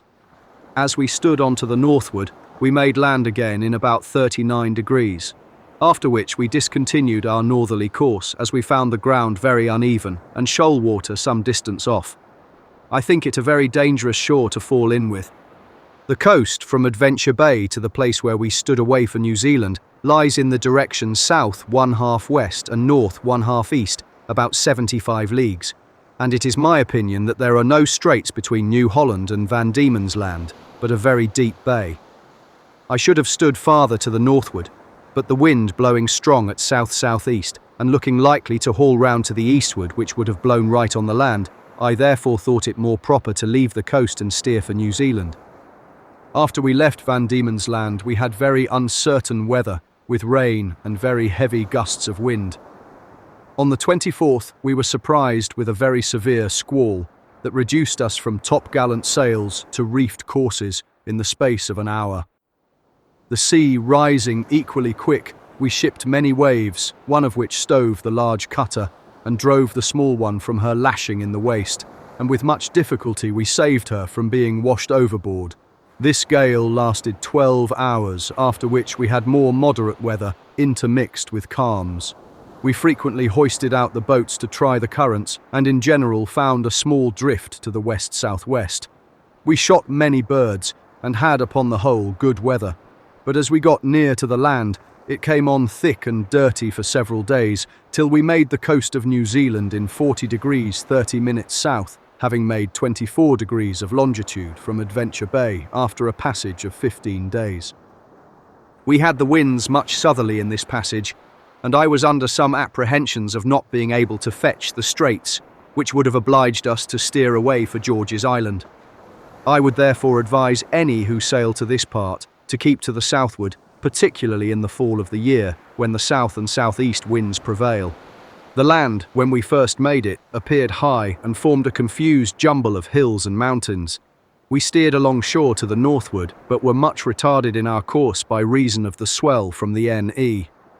At noon, on the 3rd of April, Cape Farewell, which is the south point of the entrance of the west side of the straits, bore east by north, 1/2 north, by the compass, 3 or 4 leagues distant. About 8 o'clock we entered the straits and steered north-east till midnight, then brought to till daylight and had soundings from 45 to 58 fathoms, sand and broken shells.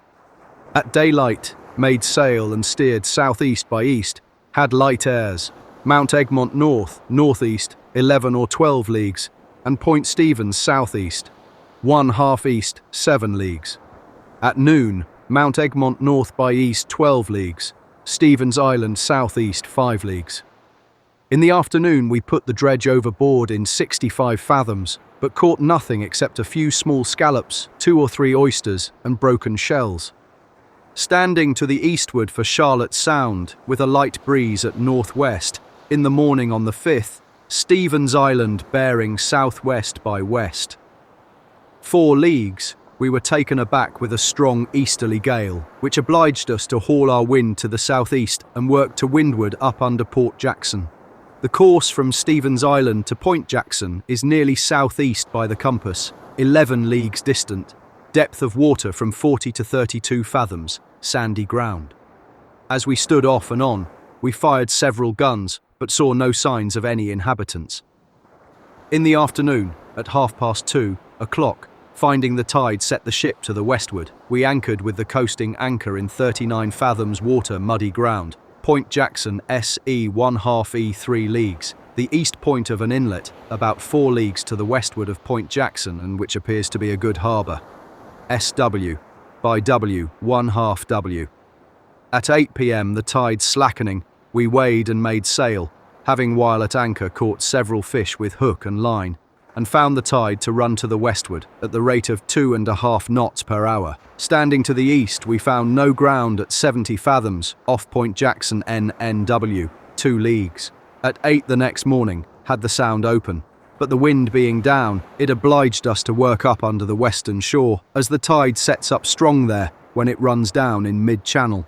At 10, the tide being done, was obliged to come to with the best bower in 38 fathoms, close to some white rocks, Point Jackson bearing northwest, 1/2 north, the northernmost of the brothers east by south, and the middle of Entry Island, which lies on the north side of the straits, northeast. We made 15 degrees 30 minutes east, variation in the straits. As we sailed up the sound, we saw the tops of high mountains covered with snow, which remains all the year. When the tide slackened, we weighed and sailed up the sound, and about 5 o'clock on the 7th anchored in Ship Cove, in 10 fathoms water, muddy ground, and moored the best bower to the north-northeast and small to south-southwest. In the night we heard the howling of dogs and people hallooing on the east shore. The 2 following days were employed in clearing a place on Motuara Island for erecting our tents for the sick, having then several on board much afflicted with the scurvy, the sailmakers and coopers.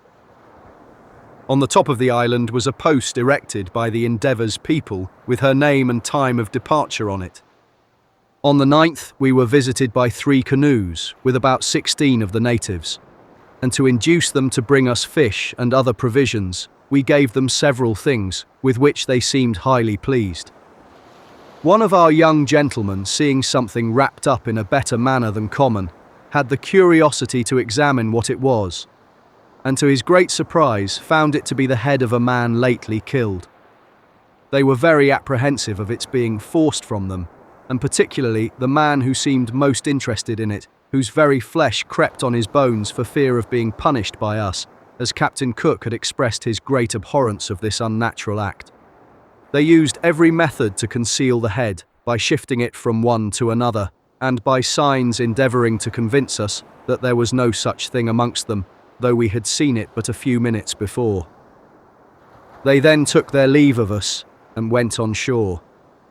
They frequently mentioned Tupia, which was the name of the native of George's Island, or Otaheite, brought here by the Endeavour, and who died at Batavia. And when we told them he was dead, some of them seemed to be very much concerned, and, as well as we could understand them, wanted to know whether we killed him, or if he died a natural death. By these questions, they are the same tribe Captain Cook saw.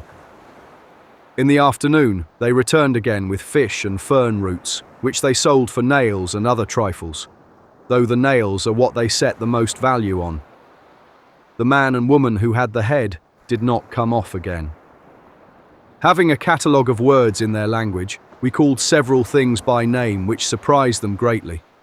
They wanted it much, and offered a great quantity of fish for it. Next morning they returned again to the number of 50 or 60, with their chief at their head, as we supposed, in 5 double canoes. They gave us their implements of war, stone hatchets and clothes and so on, for nails and old bottles, which they put a great value on. A number of the headmen came on board us, and it was with some difficulty we got them out of the ship by fair means.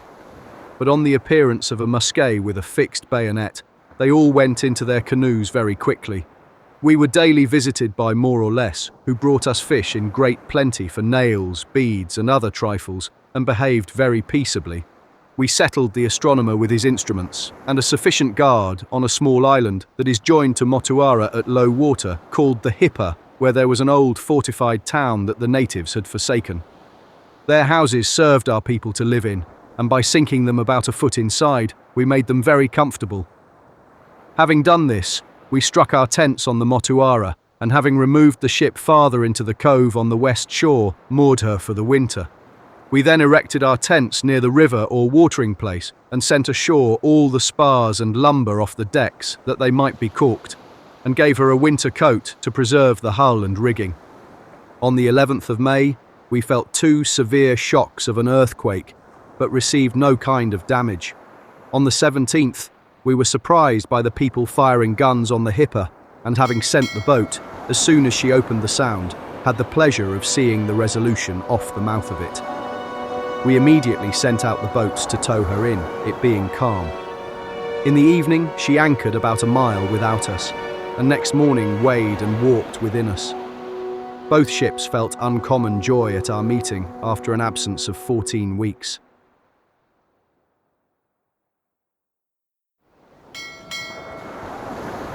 The Second Voyage of Captain James Cook, Volume 1, Book 1. From our departure from England to leaving the Society Isles the first time.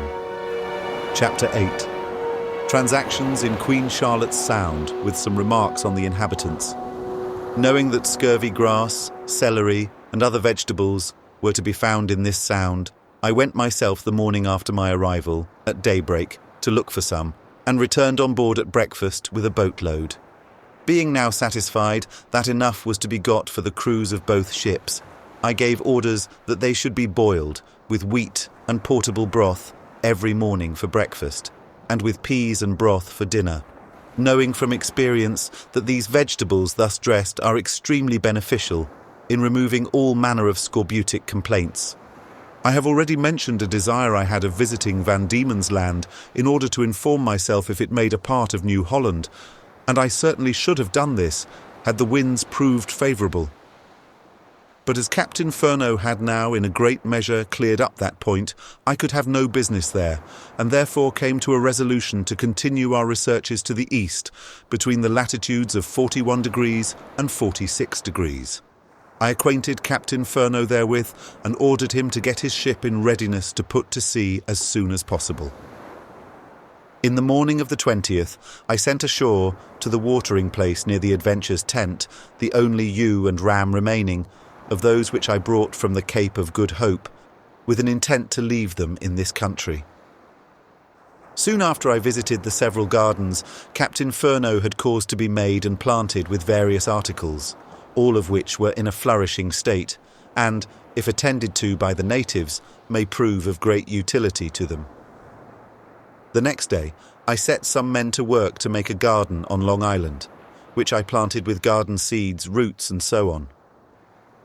On the 22nd in the morning, the ewe and ram I had with so much care and trouble brought to this place were both found dead, occasioned, as was supposed, by eating some poisonous plant.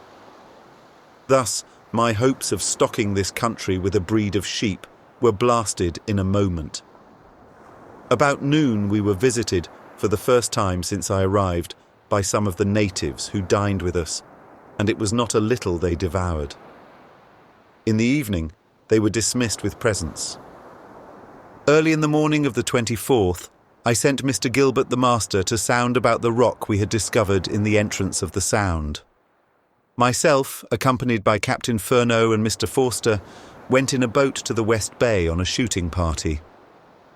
In our way, we met a large canoe in which were 14 or 15 people.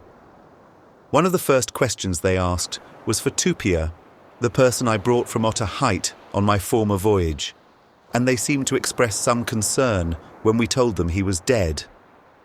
These people made the same inquiry of Captain Furneaux when he first arrived. And, on my return to the ship in the evening, I was told that a canoe had been alongside, the people in which seemed to be strangers, and who also inquired for Tupia. Late in the evening, Mr. Gilbert returned, having sounded all round the rock, which he found to be very small and steep. Nothing worthy of notice happened till the 29th, when several of the natives made us a visit, and brought with them a quantity of fish, which they exchanged for nails and so on. One of these people I took over to Motuara, and showed him some potatoes planted there by Mr. Fannin, master of the adventure. There seemed to be no doubt of their succeeding, and the man was so well pleased with them that he, of his own accord, began to hoe the earth up about the plants. We next took him to the other gardens and showed him the turnips, carrots and parsnips, roots which, together with the potatoes, will be of more real use to them than all the other articles we had planted. It was easy to give them an idea of these roots by comparing them with such as they knew. 2 or 3 families of these people now took up their abode near us, employing themselves daily in fishing and supplying us with the fruits of their labour, the good effects of which we soon felt. For we were by no means such expert fishers as they are, nor were any of our methods of fishing equal to theirs. On the 2nd of June, the ships being nearly ready to put to sea, I sent on shore on the east side of the Sound 2 goats, male and female. The former was something more than a year old, but the latter was much older. She had 2 fine kids some time before we arrived in Dusky Bay, which were killed by cold, as hath been already mentioned. Captain Furneaux also put on shore in Cannibal Cove a boar and 2 breeding sows, so that we have reason to hope this country will in time be stocked with these animals, if they are not destroyed by the natives before they become wild, for afterwards they will be in no danger. But as the natives knew nothing of their being left behind, it may be some time before they are discovered. In our excursion to the east, we met with the largest seal I had ever seen. It was swimming on the surface of the water and suffered us to come near enough to fire at it, but without effect, for after a chase of near an hour, we were obliged to leave it. By the size of this animal, it probably was a sea lioness. It certainly bore much resemblance to the drawing in Lord Anson's Voyage. Our seeing a sea lion when we entered this sound in my former voyage increaseth the probability, and I am of opinion they have their abode on some of the rocks which lie in the strait or off Admiralty Bay. On the 3rd day, I sent a boat with the carpenter over to the east side of the Sound to cut down some spars which we were in want of. As she was returning, she was chased by a large double canoe full of people, but with what intent is not known. Early the next morning, some of our friends brought us a large supply of fish. One of them agreed to go away with us, but afterwards, that is, when it came to the point, he changed his mind, as did some others who had promised to go with the adventure.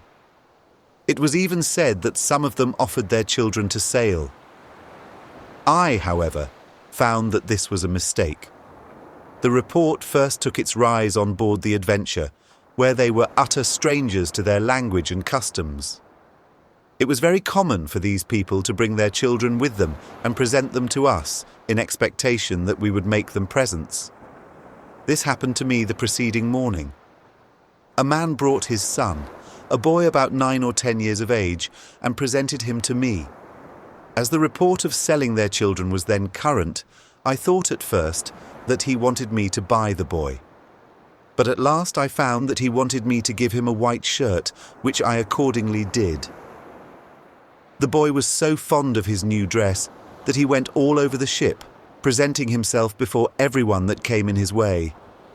This freedom used by him offended old Will, the ram goat, who gave him a butt with his horns and knocked him backward on the deck.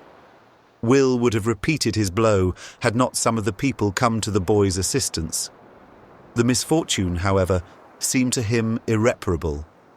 The shirt was dirtied, and he was afraid to appear in the cabin before his father, until brought in by Mr. Forster, when he told a very lamentable story against Gory the great dog, for so they call all the quadrupeds we had aboard, nor could he be reconciled till his shirt was washed and dried. This story, though extremely trifling in itself, will show how liable we are to mistake these people's meaning, and to ascribe to them customs they never knew even in thought. About 9 o'clock, a large double canoe, in which were 20 or 30 people, appeared in sight. Our friends on board seemed much alarmed, telling us that these were their enemies. 2 of them, the one with a spear and the other with a stone hatchet in his hand, mounted the arm chests on the poop, and there, in a kind of bravado, bid those enemies defiance, while the others who were on board took to their canoe and went ashore, probably to secure the women and children. All I could do, I could not prevail on the 2 that remained to call these strangers alongside. On the contrary, they were displeased at my doing it and wanted me to fire upon them. The people in the canoe seemed to pay very little regard to those on board, but kept advancing slowly towards the ship, and after performing the usual ceremonies, put alongside. After this, the chief was easily prevailed upon to come on board, followed by many others, and peace was immediately established on all sides. Indeed, it did not appear to me that these people had any intention to make war upon their brethren. At least if they had, they were sensible enough to know that this was neither the time nor place for them to commit hostilities. One of the first questions these strangers asked was for Tupia, and when I told them he was dead, 1 or 2 expressed their sorrow by a kind of lamentation, which to me appeared more formal than real. A trade soon commenced between our people and them. It was not possible to hinder the former from selling the clothes from off their backs for the merest trifles, things that were neither useful nor curious. This caused me to dismiss the strangers sooner than I would have done. When they departed, they went to Motuara, where, by the help of our glasses, we discovered 4 or 5 canoes and several people on the shore. This induced me to go over in my boat, accompanied by Mr. Forster and one of the officers. We were well received by the chief and the whole tribe, which consisted of between 90 and 100 persons, men, women and children, having with them 6 canoes and all their utensils, which made it probable that they were come to reside in this sound. But this is only conjecture, for it is very common for them, when they go but a little way, to carry their whole property with them, every place being alike if it affords them the necessary subsistence, so that it can hardly be said they are ever from home. Thus we may easily account for the emigration of those few families we found in Dusky Bay. Living thus dispersed in small parties, knowing no head but the chief of the family or tribe, whose authority may be very little, they feel many inconveniences, to which well-regulated societies, united under one head or any other form of government, are not subject. These form laws and regulations for their general good. They are not alarmed at the appearance of every stranger, and, if attacked or invaded by a public enemy, have strongholds to retire to, where they can with advantage defend themselves, their property, and their country. This seems to be the state of most of the inhabitants of Eahei-Nomawe, whereas those of Tavai-po-Namu, by living a wandering life in small parties, are destitute of most of these advantages, which subjects them to perpetual alarms. We generally found them upon their guard, travelling and working, as it were, with their arms in their hands. Even the women are not exempted from bearing arms, as appeared by the first interview I had with the family in Dusky Bay, where each of the 2 women was armed with a spear, not less than 18 feet in length. I was led into these reflections by not being able to recollect the face of any one person I had seen here 3 years ago. Nor did it once appear that any one of them had the least knowledge of me. or of any person with me that was here at that time. It is therefore highly probable that the greatest part of the people which inhabited this sound in the beginning of the year 1770 have been since driven out of it, or have, of their own accord, removed somewhere else. Certain it is that not 1/3 of the inhabitants were here now, that were then. Their stronghold on the point of Motuara hath been long deserted, and we found many forsaken habitations in all parts of the sound. We are not, however, wholly to infer from this that this place hath been once very populous, for each family may, for their own convenience, when they move from place to place, have more huts than one or two. It may be asked, if these people had never seen the Endeavour, nor any of her crew, how could they become acquainted with the name of Tupia, or have in their possession, which many of them had, such articles as they could only have got from that ship? To this it may be answered that the name of Tupia was so popular among them when the Endeavour was here that it would be no wonder if, at this time, it was known over great part of New Zealand, and as familiar to those who never saw him as to those who did. Had ships of any other nation whatever arrived here, they would have equally inquired of them for Tupia. By the same way of reasoning, many of the articles left here by the Endeavour may be now in possession of those who never saw her. I got from one of the people, now present, an ear ornament, made of glass very well formed and polished. The glass they must have got from the Endeavour. After passing about an hour on Motuara with these people, and having distributed among them some presents, and showed to the chief the gardens we had made, I returned on board, and spent the remainder of our royal master's birthday in festivity, having the company of Captain Furneaux and all his officers. Double allowance enabled the seamen to share in the general joy. Both ships being now ready for sea, I gave Captain Furneaux an account in writing of the route I intended to take, which was to proceed to the east, between the latitudes of 41 degrees and 46 degrees south, until I arrived in the longitude of 140 degrees or 135 degrees west, then, provided no land was discovered, to proceed to Otaheite, from thence back to this place by the shortest route, and after taking in wood and water, to proceed to the south and explore all the unknown parts of the sea between the Meridian of New Zealand and Cape Horn. Therefore, in case of separation before we reached Otaheite, I appointed that island for the place of rendezvous, where he was to wait till the 20th of August. If not joined by me before that time, he was then to make the best of his way back to Queen Charlotte's Sound, where he was to wait until the 20th of November, after which, if not joined by me, he was to put to sea and carry into execution their lordships' instructions. Some may think it an extraordinary step in me to proceed on discoveries as far south at 46 degrees of latitude in the very depth of winter. But though it most be owned that winter is by no means favourable for discoveries, it nevertheless appeared to me necessary that something should be done in it in order to lessen the work I was upon, lest I should not be able to finish the discovery of the southern part of the South Pacific Ocean the ensuing summer. Besides, if I should discover any land in my route to the east, I should be ready to begin, with the summer, to explore it. Setting aside all these considerations, I had little to fear, having 2 good ships well provided and healthy crews. Where then could I spend my time better? If I did nothing more, I was at least in hopes of being able to point out to posterity that these seas may be navigated, and that it is practicable to go on discoveries, even in the very depth of winter.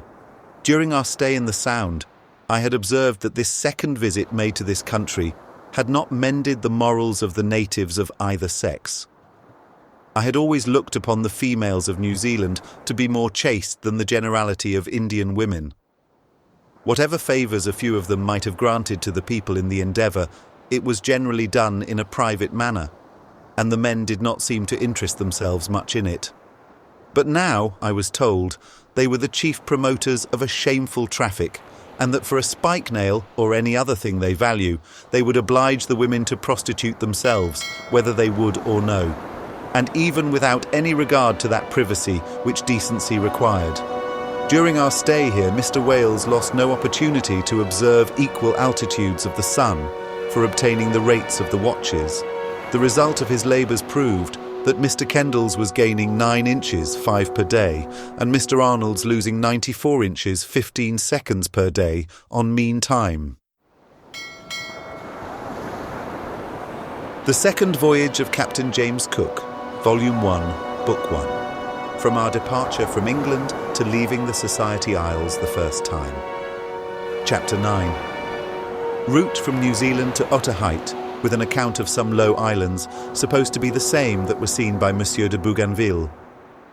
On the 7th of June, at 4 in the morning, the wind being more favourable, we unmoored, and at 7 weighed and put to sea, with the Adventure in company.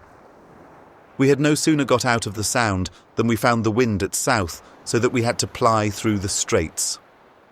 About noon, the tide of ebb setting out in our favour made our boards advantageous, so that, at 5 o'clock in the evening, Cape Palliser on the island of Eahe-no-Maui bore SSE 1/2S, and Cape Koamaru, or the SE point of the Sound, N by W 3/4 W. Presently, after it fell calm, and the tide of flood now making against us, carried us at a great rate back to the north. A little before high water, the calm was succeeded by a breeze from the north, which soon increased to a brisk gale. This, together with the ebb, carried us by 8 o'clock the next morning quite through the strait. Cape Palliser at this time bore east-northeast and at noon north, by W distant 7 leagues.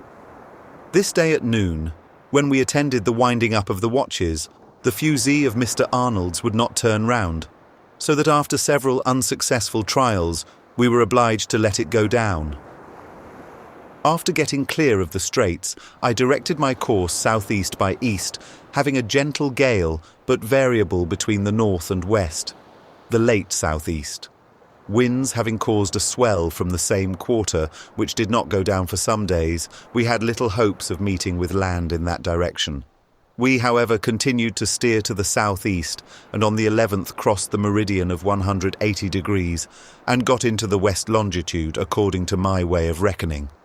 On the 16th, at 7 in the morning, the wind having veered round to southeast, we tacked and stretched to northeast, being at this time in the latitude of 47 degrees 7 minutes, longitude 173 degrees west. In this situation, we had a great swell from northeast.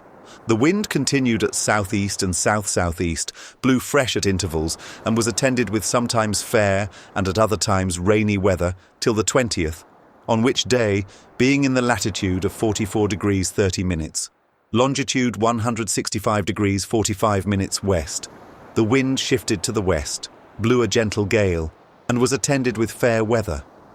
With this we steered east by north, east by south, and east till the 23rd at noon, when, being in the latitude of 44 degrees 38 minutes south, longitude 161 degrees 27 minutes west, we had a few hours calm. The calm was succeeded by a wind at east, with which we stood to the north. The wind increased and blew in squalls, attended with rain, which at last brought us under our courses, and at 2 o'clock in the afternoon of the next day we were obliged to lie to under the foresail, having a very hard gale from east-northeast and a great sea from the same direction. At 7 o'clock in the morning of the 25th, the gale being more moderate, we made sail under the courses, and in the afternoon set the topsails close reefed. At midnight, the wind having veered more to the north, we tacked and stretched to the southeast, being at this time in the latitude of 42 degrees 53 minutes south, longitude 163 degrees 20 minutes west. We continued to stretch to the southeast, with a fresh gale and fair weather, till 4 o'clock in the afternoon of the next day, when we stood again to the northeast till midnight between the 27th and 28th. Then we had a few hours calm, which was succeeded by faint breezes from the west. At this time we were in the latitude of 42 degrees 32 minutes, longitude 161 degrees 15 minutes west. The wind remained not long at west, before it veered back to the east by the north, and kept between the southeast and northeast, but never blew strong. On July 2nd, being in the latitude of 53 degrees 3 minutes, longitude 156 degrees 17 minutes west, we had again a calm, which brought the wind back to the west, but it was of no longer continuance than before. For the next day it returned to the east and southeast, blew fresh at times, and by squalls, with rain. On the 7th, being in the latitude of 41 degrees 22 minutes, longitude 156 degrees 12 minutes west, we had 2 hours calm, in which time Mr. Wales went on board the Adventure to compare the watches, and they were found to agree, allowing for the difference of their rates of going, a probable, if not a certain proof, that they had gone well since we had been in this sea. The calm was succeeded by a wind from the south, between which point and the northwest it continued for the 6 succeeding days, but never blew strong. It was, however, attended with a great hollow swell from the southwest and west, a sure indication that no large land was near in those directions. We now steered east, inclining to the south, and on the 10th, in the latitude of 43 degrees 39 minutes, longitude 144 degrees 43 minutes, west the variation was found by several azimuths to be more than 3 degrees east, but the next morning it was found to be 4 degrees 5 minutes 30 seconds, and in the afternoon 5 degrees 56 minutes east. The same day, at noon, we were in the latitude of 43 degrees 44 minutes, longitude 141 degrees 56 minutes west. This differed from my reckoning only 2 degrees 1/2.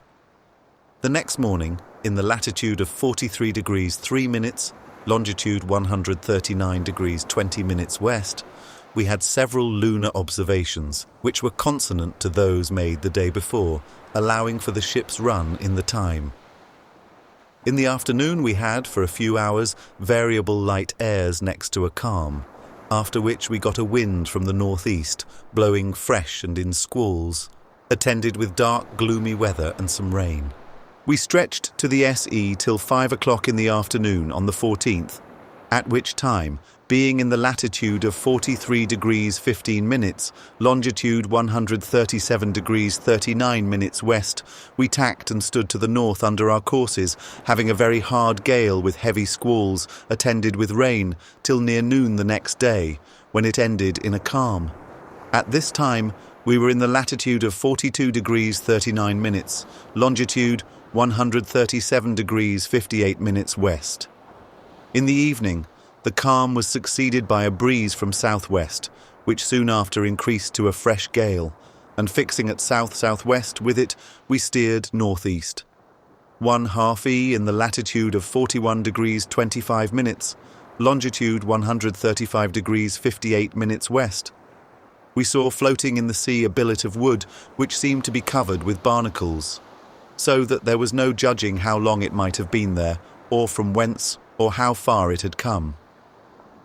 We continued to steer northeast 1/2 east, before a very strong gale which blew in squalls, attended with showers of rain and hail, and a very high sea from the same quarter till noon on the 17th.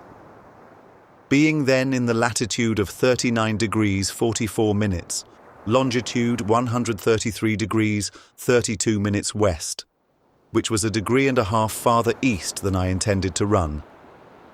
Nearly in the middle between my track to the north in 1769 and the return to the south in the same year, and seeing no signs of land, I steered northeasterly with a view of exploring that part of the sea lying between the 2 tracks just mentioned, down as low as the latitude of 27 degrees, a space that had not been visited by any preceding navigator that I knew of. On the 19th, being in the latitude of 36 degrees 34 minutes, longitude 133 degrees 7 minutes west, we steered north 1/2 west, having still the advantage of a hard gale at south, which the next day veered to southeast.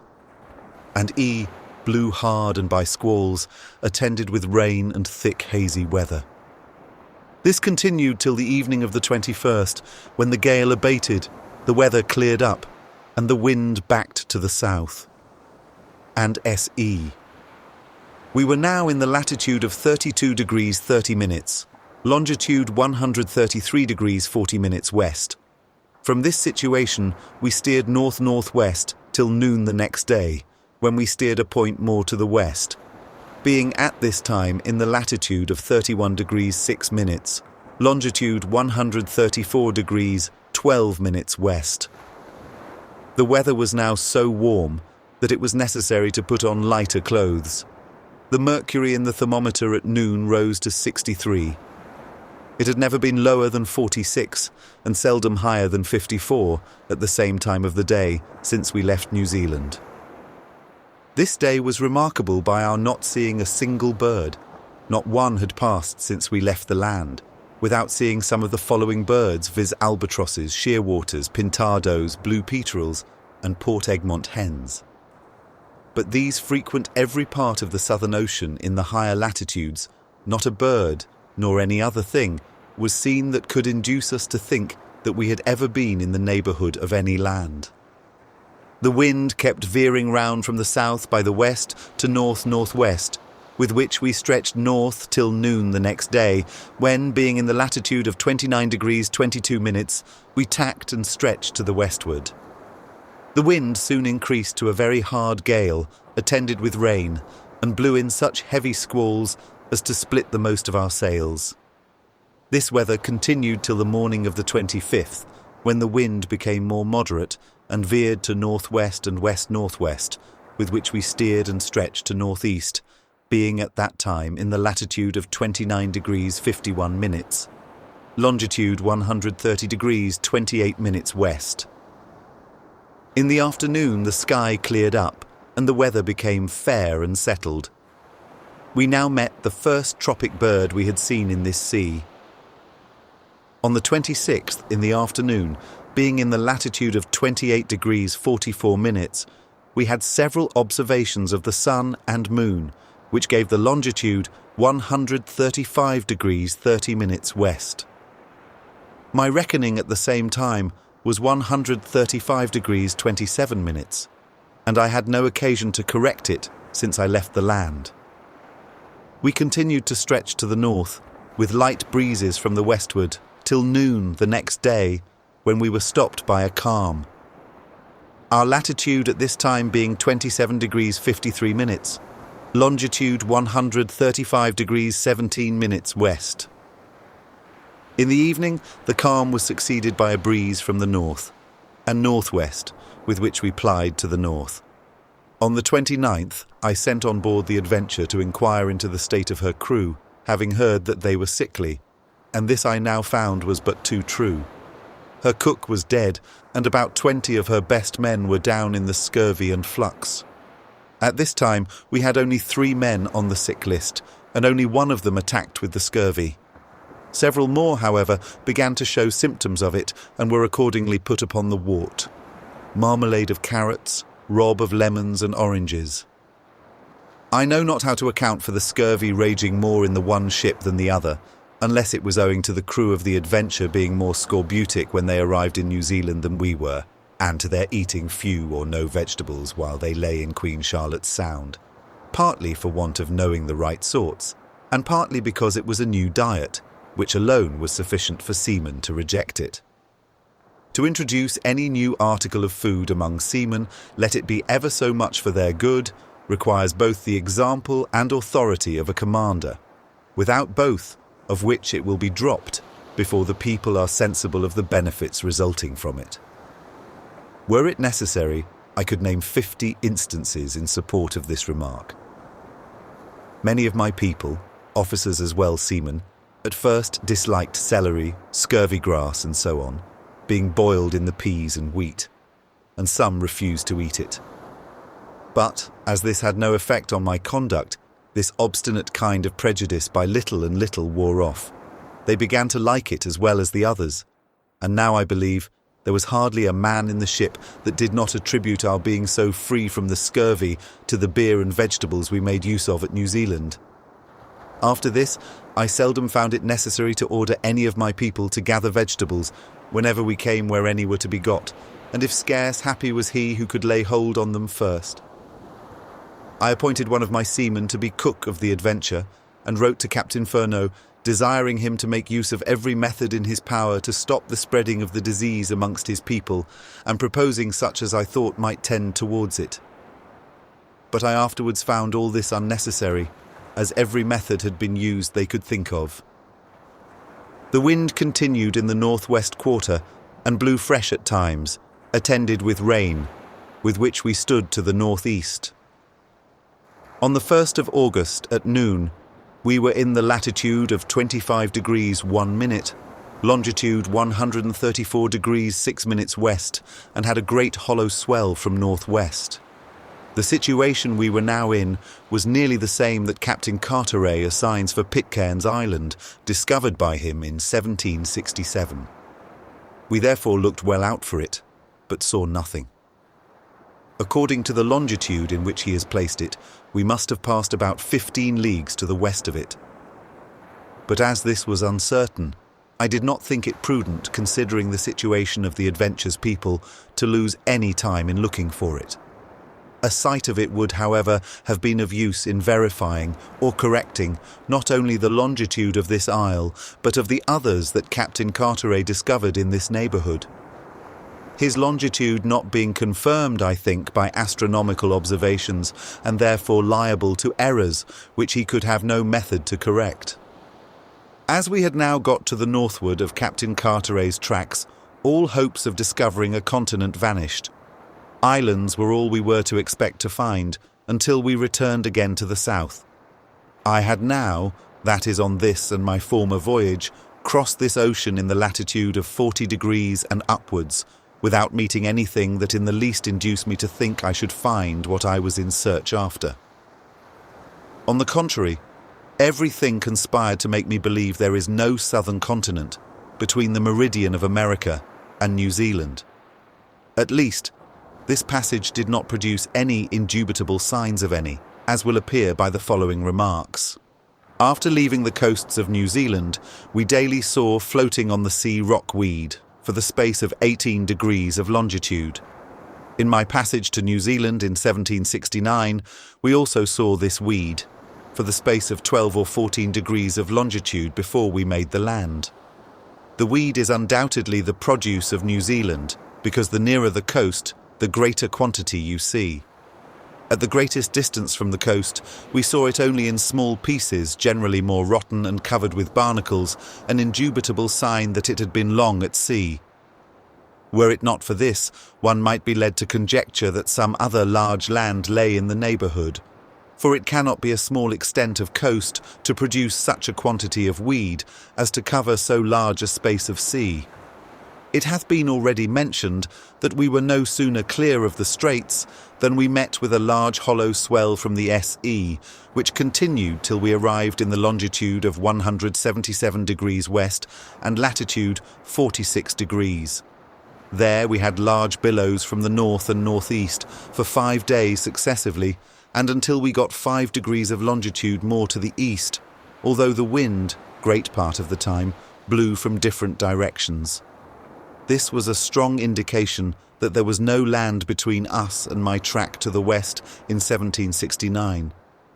After this, we had, as is usual in all great oceans, large billows from every direction in which the wind blew a fresh gale, but more especially from the southwest. These billows never ceased with the cause that first put them in motion, a sure indication that we were not near any large land, and that there is no continent to the south, unless in a very high latitude. But this was too important a point to be left to opinions and conjectures.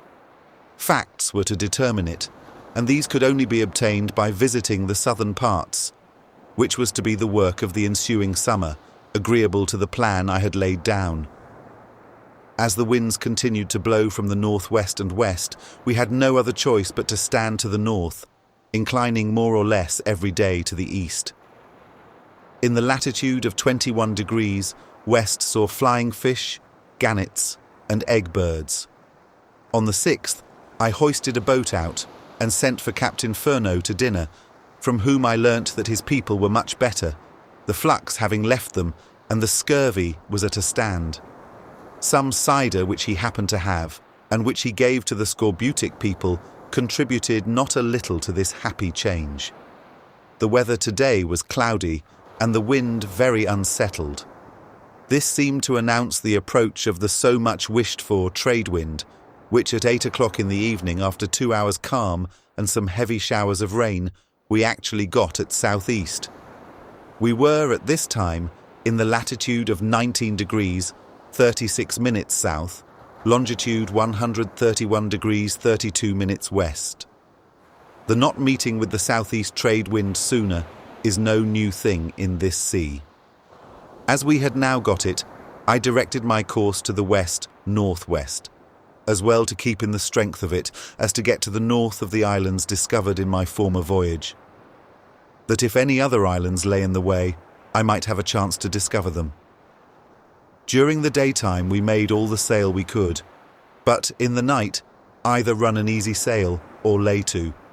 We daily saw flying fish, albacores, dolphins, and so on, but neither by striking nor with hook and line could we catch any of them. This required some art which none of my people were masters of. On the 11th at daybreak, land was seen to the south. This, upon a nearer approach, we found to be an island of about 2 leagues in extent, in the direction of northwest, and SE, and clothed with wood, above which the cocoa-nut trees showed their lofty heads. I judged it to be one of those isles discovered by Mr. Bougainville. It lies in the latitude of 17 degrees 24 minutes, longitude 141 degrees 39 minutes west, and I called it after the name of the ship, Resolution Island. The sickly state of the Adventure's crew made it necessary for me to make the best of my way to Otaheite, where I was sure of finding refreshments. Consequently, I did not wait to examine this island, which appeared too small to supply our wants, but continued our course to the west, and at 6 o'clock in the evening, land was seen from the masthead, bearing west by south. Probably this was another of Bougainville's discoveries. I named it Doubtful Island, and it lies in the latitude of 17 degrees 20 minutes, longitude 141 degrees 38 minutes west. I was sorry I could not spare time to haul to the north of Mr. Bougainville's track, but the getting to a place where we could procure refreshments was more an object at this time than discovery. During the night we steered west by north in order to pass the north of the island above mentioned. At daybreak the next morning we discovered land right ahead, distant about 2 miles, so that daylight advised us of our danger, but just in time. This proved another of these low or half-drowned islands, or rather a large coral shoal of about 20 leagues in circuit. A very small part of it was land, which consisted of little islets ranged along the north side and connected by sandbanks and breakers.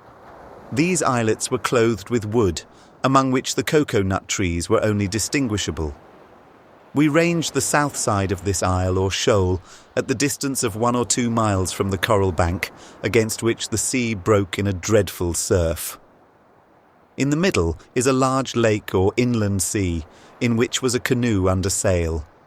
This island, which I named after Captain Furneaux, lies in the latitude of 17 degrees 5 minutes, longitude 143 degrees 16 minutes west.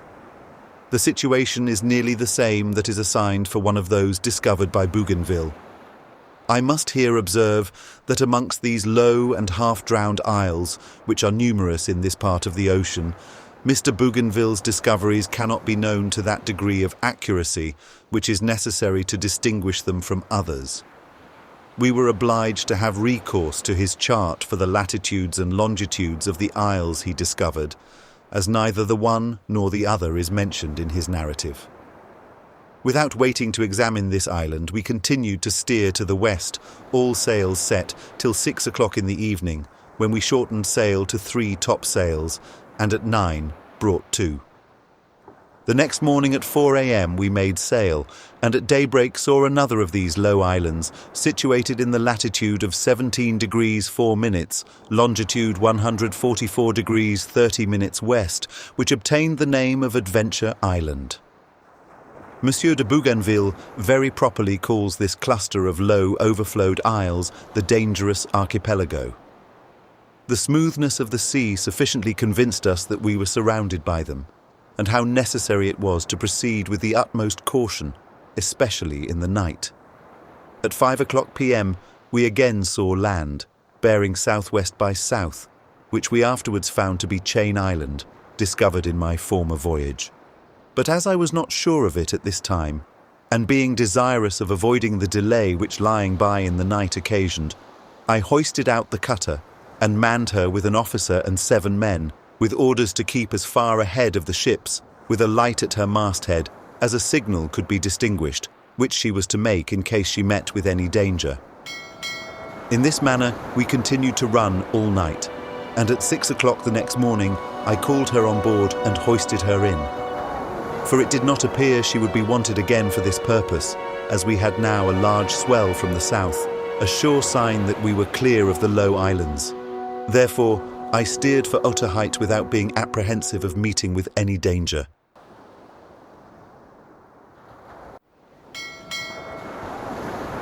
The second voyage of Captain James Cook, Volume 1, Book 1. From our departure from England to leaving the Society Isles the first time. Chapter 10. Arrival of the ships at Otaheite, with an account of the critical situation they were in, and of several incidents that happened while they lay in Oaiti-piha Bay. On the 15th, at 5 o'clock in the morning, we saw Osnaburg Island, or Ulietea, discovered by Captain Wallis, bearing south by west 1/2 west. Soon after I brought to and waited for the Adventure to come up with us to acquaint Captain Furneaux that it was my intention to put into Oaiti-piha Bay, near the southeast end of Otaheite, in order to get what refreshments we could from that part of the island before we went down to Matavai. This done, we made sail, and at 6 in the evening saw the land bearing west. We continued to stand on till midnight, when we brought to till 4 o'clock in the morning, and then made sail in for the land with a fine breeze at east. At daybreak, we found ourselves not more than 1/2 a league from the reef. The breeze now began to fail us, and at last fell to a calm. This made it necessary to hoist out our boats to tow the ships off. But all their efforts were not sufficient to keep them from being carried near the reef. A number of the inhabitants came off in canoes from different parts, bringing with them a little fish, a few cocoa nuts, and other fruits, which they exchanged for nails, beads, and so on. The most of them knew me again, and many inquired for Mr. Banks and others who were with me before. But not one asked for Tupia. As the calm continued, our situation became still more dangerous. We were, however, not without hopes of getting round the western point of the reef and into the bay till about 2 o'clock in the afternoon, when we came before an opening or break in the reef, through which I hoped to get with the ships. But on sending to examine it, I found there was not a sufficient depth of water, though it caused such an indraft of the tide of flood through it as was very near proving fatal to the Resolution. For as soon as the ships got into the stream, they were carried with great impetuosity towards the reef. The moment I perceived this, I ordered one of the warping machines, which we had in readiness, to be carried out with about 400 fathoms of rope, but it had not the least effect. The horrors of shipwreck now stared us in the face. We were not more than 2 cables' length from the breakers, and yet we could find no bottom to anchor, the only probable means we had left to save the ships.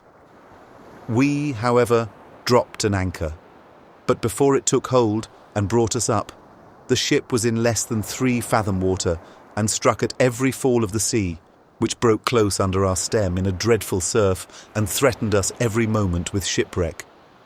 The Adventure, very luckily, brought up close upon our bow without striking. We presently carried out 2 kedge anchors with hawsers to each. These found ground a little without the bower, but in what depth we never knew. By heaving upon them and cutting away the bower anchor, we got the ship afloat, where we lay some time in the greatest anxiety, expecting every minute that either the kedges would come home or the hawsers be cut in 2 by the rocks. At length, the tide ceased to act in the same direction. I ordered all the boats to try to tow off the Resolution, and when I saw this was practicable, we hove up the 2 kedges. At that moment, a light air came off from the land, which so much assisted the boats that we soon got clear of all danger. Then I ordered all the boats to assist the Adventure, but before they reached her, she was under sail with the land breeze, and soon after joined us, leaving behind her 3 anchors, her coasting cable, and 2 hawsers, which were never recovered. Thus, we were once more safe at sea, after narrowly escaping being wrecked on the very island we, but a few days before, so ardently wished to be at. The calm, after bringing us into this dangerous situation, very fortunately continued, for, had the sea breeze, as is usual, set in, the Resolution must inevitably have been lost, and probably the Adventure too. During the time we were in this critical situation, a number of the natives were on board and about the ships. They seemed to be insensible of our danger, showing not the least surprise, joy, or fear when we were striking, and left us a little before sunset, quite unconcerned. We spent the night, which proved squally and rainy, making short boards, and the next morning, being the 17th, we anchored in Oaiti-piha Bay in 12 fathoms water, about 2 cables' length from the shore, both ships being by this time crowded with a great number of the natives who brought with them cocoa nuts, plantains, bananas, apples, yams, and other roots, which they exchanged for nails and beads. To several, who called themselves chiefs, I made presents of shirts, axes, and several other articles, and, in return, they promised to bring me hogs and fowls, a promise they never did, nor ever intended to perform. In the afternoon, I landed in company with Captain Furneaux in order to view the watering place and to sound the disposition of the natives. I also sent a boat to get some water for present use, having scarcely any left on board. We found this article as convenient as could be expected, and the natives to behave with great civility. Early in the morning, I sent the 2 launches and the Resolution's cutter under the command of Mr. Gilbert to endeavour to recover the anchors we had left behind us. They returned about noon with the Resolution's bower anchor, but could not recover any of the Adventures. The natives came off again with fruit as the day before, but in no great quantity. I also had a party on shore, trading under the protection of a guard. Nothing, however, was brought to market but fruit and roots, though many hogs were seen, I was told, about the houses of the natives. The cry was that they belonged to Wahiatun, the Oedidee, or king, and him we had not yet seen, nor, I believe, any other chief of note. Many, however, who called themselves Eries came on board, partly with a view of getting presents, and partly to pilfer whatever came in their way. One of this sort of Eries I had most of the day in the cabin, and made presents to him and all his friends, which were not few. At length he was caught taking things which did not belong to him, and handing them out of the quarter gallery. Many complaints of the like nature were made to me against those on deck, which occasioned my turning them all out of the ship. My cabin guest made good haste to be gone. I was so much exasperated at his behaviour that after he had got some distance from the ship, I fired 2 muskets over his head, which made him quit the canoe and take to the water. I then sent a boat to take up the canoe, but as she came near the shore, the people from thence began to pelt her with stones. Being in some pain for her safety, as she was unarmed, I went myself in another boat to protect her, and ordered a great gun, loaded with ball, to be fired along the coast, which made them all retire from the shore, and I was suffered to bring away 2 canoes without the least show of opposition. In one of the canoes was a little boy, who was much frightened, but I soon dissipated his fears by giving him beads and putting him on shore. A few hours after, we were all good friends again, and the canoes were returned to the first person who came for them. It was not till the evening of this day that anyone inquired after Tupia, and then but 2 or 3. As soon as they learnt the cause of his death, they were quite satisfied. Indeed, it did not appear to me that it would have caused a moment's uneasiness in the breast of anyone had his death been occasioned by any other means than by sickness. As little enquiry was made after Otoo, the man who went away with Monsieur de Bougainville. But they were continually asking for Mr. Banks and several others who were with me in my former voyage. These people informed us that Tutaha, the regent of the greater peninsula of Otaheite, had been killed in a battle, which was fought between the two kingdoms about 5 months before, and that Otoo was the reigning prince. Tuburai Tamaide and several more of our principal friends about Matavai fell in this battle, as also a great number of common people. But at present, a peace subsisted between the two kingdoms. On the 19th, we had gentle breezes easterly, with some smart showers of rain. Early in the morning, the boats were again sent to recover the Adventure's anchors, but returned with the same ill success as the day before, so that we ceased to look for them any longer, thinking ourselves very happy in having come off so well, considering the situation we had been in. In an excursion which Captain Furneaux and I made along the coast, we met with a chief who entertained us with excellent fish, fruit, and so on.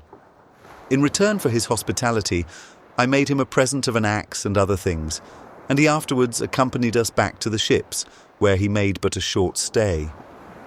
Nothing worthy of note happened on the 20th till the dusk of the evening, when one of the natives made off with a musquet belonging to the guard on shore. I was present when this happened, and sent some of our people after him, which would have been to little purpose, had not some of the natives, of their own accord, pursued the thief. They knocked him down, took from him the musquet, and brought it to us. Fear on this occasion certainly operated more with them than principle. They deserve, however, to be applauded for this act of justice, for, if they had not given their immediate assistance, it would hardly have been in my power to have recovered the musquet by any gentle means whatever, and by making use of any other, I was sure to lose more than 10 times its value. The 21st, the wind was at north, a fresh breeze. This morning, a chief made me a visit, and presented me with a quantity of fruit, among which were a number of coconuts we had drawn the water from, and afterwards thrown overboard. These he had picked up and tied in bundles so artfully that we did not at first perceive the cheat. When he was told of it, without betraying the least emotion, and, as if he knew nothing of the matter, he opened 2 or 3 of them himself, signified to us that he was satisfied it was so, and then went ashore and sent off a quantity of plantains and bananos. Having got on board a supply of water, fruit, and roots, I determined to sail in the morning to Matavai, as I found it was not likely that I should get an interview with Waheatua, without which it was very improbable we should get any hogs. 2 of the natives, who knew my intention, slept on board with a view of going with us to Matavai, but in the morning the wind blew fresh at northwest, and as we could not sail, I sent the trading party on shore as usual. In the evening, I was informed that Waheatua was come into the neighbourhood and wanted to see me. In consequence of this information, I determined to wait 1 day longer in order to have an interview with this prince. Accordingly, early the next morning, I set out in company with Captain Furneaux, Mr. Forster, and several of the natives. We met the chief about a mile from the landing place, towards which he was advancing to meet us. But as soon as he saw us, he stopped with his numerous train in the open air. I found him seated upon a stool with a circle of people round him, and knew him at first sight, and he me, having seen each other several times in 1769. At that time he was but a boy, and went by the name of Thierry, but upon the death of his father, Waheatoun, he took upon him that name. After the first salutation was over, having seated me on the same stool with himself and the other gentlemen on the ground by us, he began to inquire after several by name who were with me on my former voyage. He next inquired how long I would stay, and when I told him no longer than next day, he seemed sorry, asked me to stay some months, and at last came down to 5 days, promising that in that time I should have hogs in plenty. But as I had been here already a week without so much as getting one, I could not put any faith in this promise. And yet, I believe, if I had stayed, we should have fared much better than at Matavai.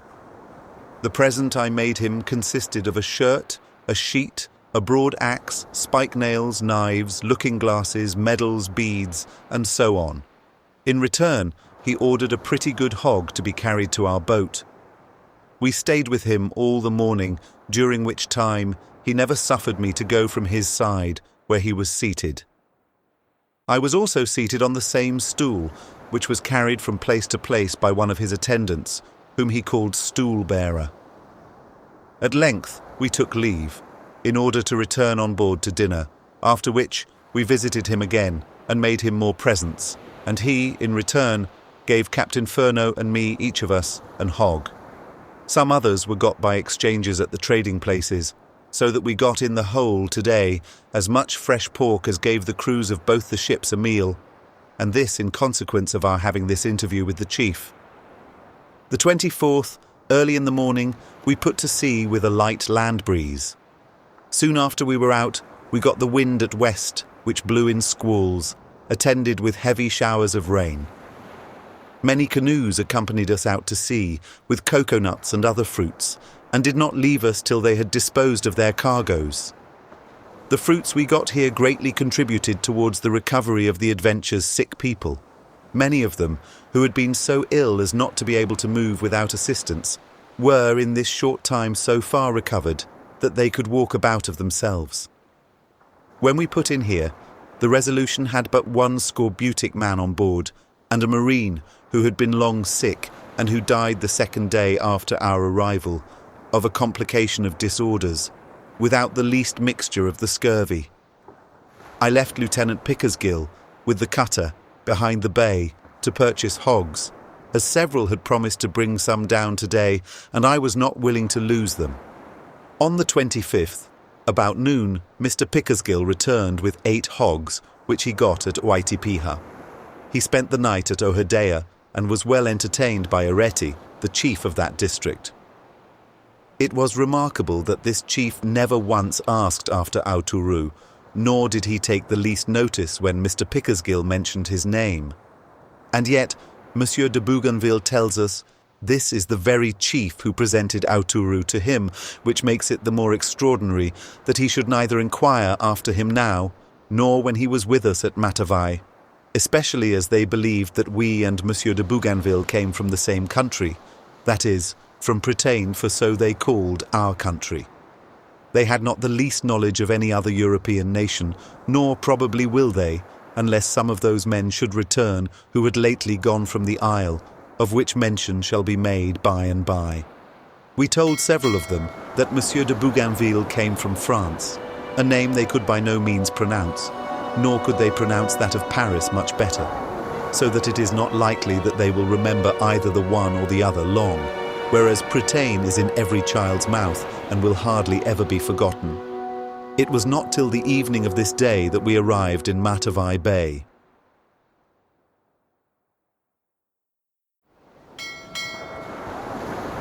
The Second Voyage of Captain James Cook, Volume 1, Book 1. From our departure from England to leaving the Society Isles the first time.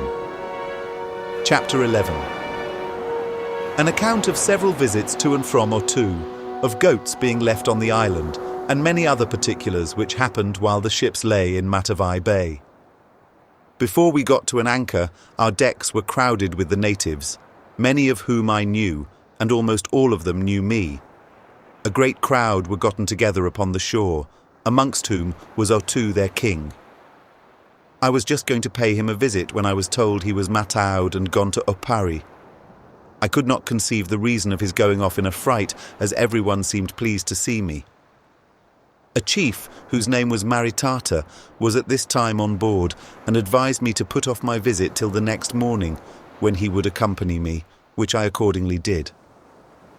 After having given directions to pitch tents for the reception of the sick, coopers, sailmakers, and the guard, I set out on the 26th for Opari, accompanied by Captain Furneaux, Mr. Forster and others, Maritata and his wife. As soon as we landed, we were conducted to Otoo, whom we found seated on the ground under the shade of a tree with an immense crowd around him. After the first compliments were over, I presented him with such articles as I guessed were most valuable in his eyes, well knowing that it was my interest to gain the friendship of this man.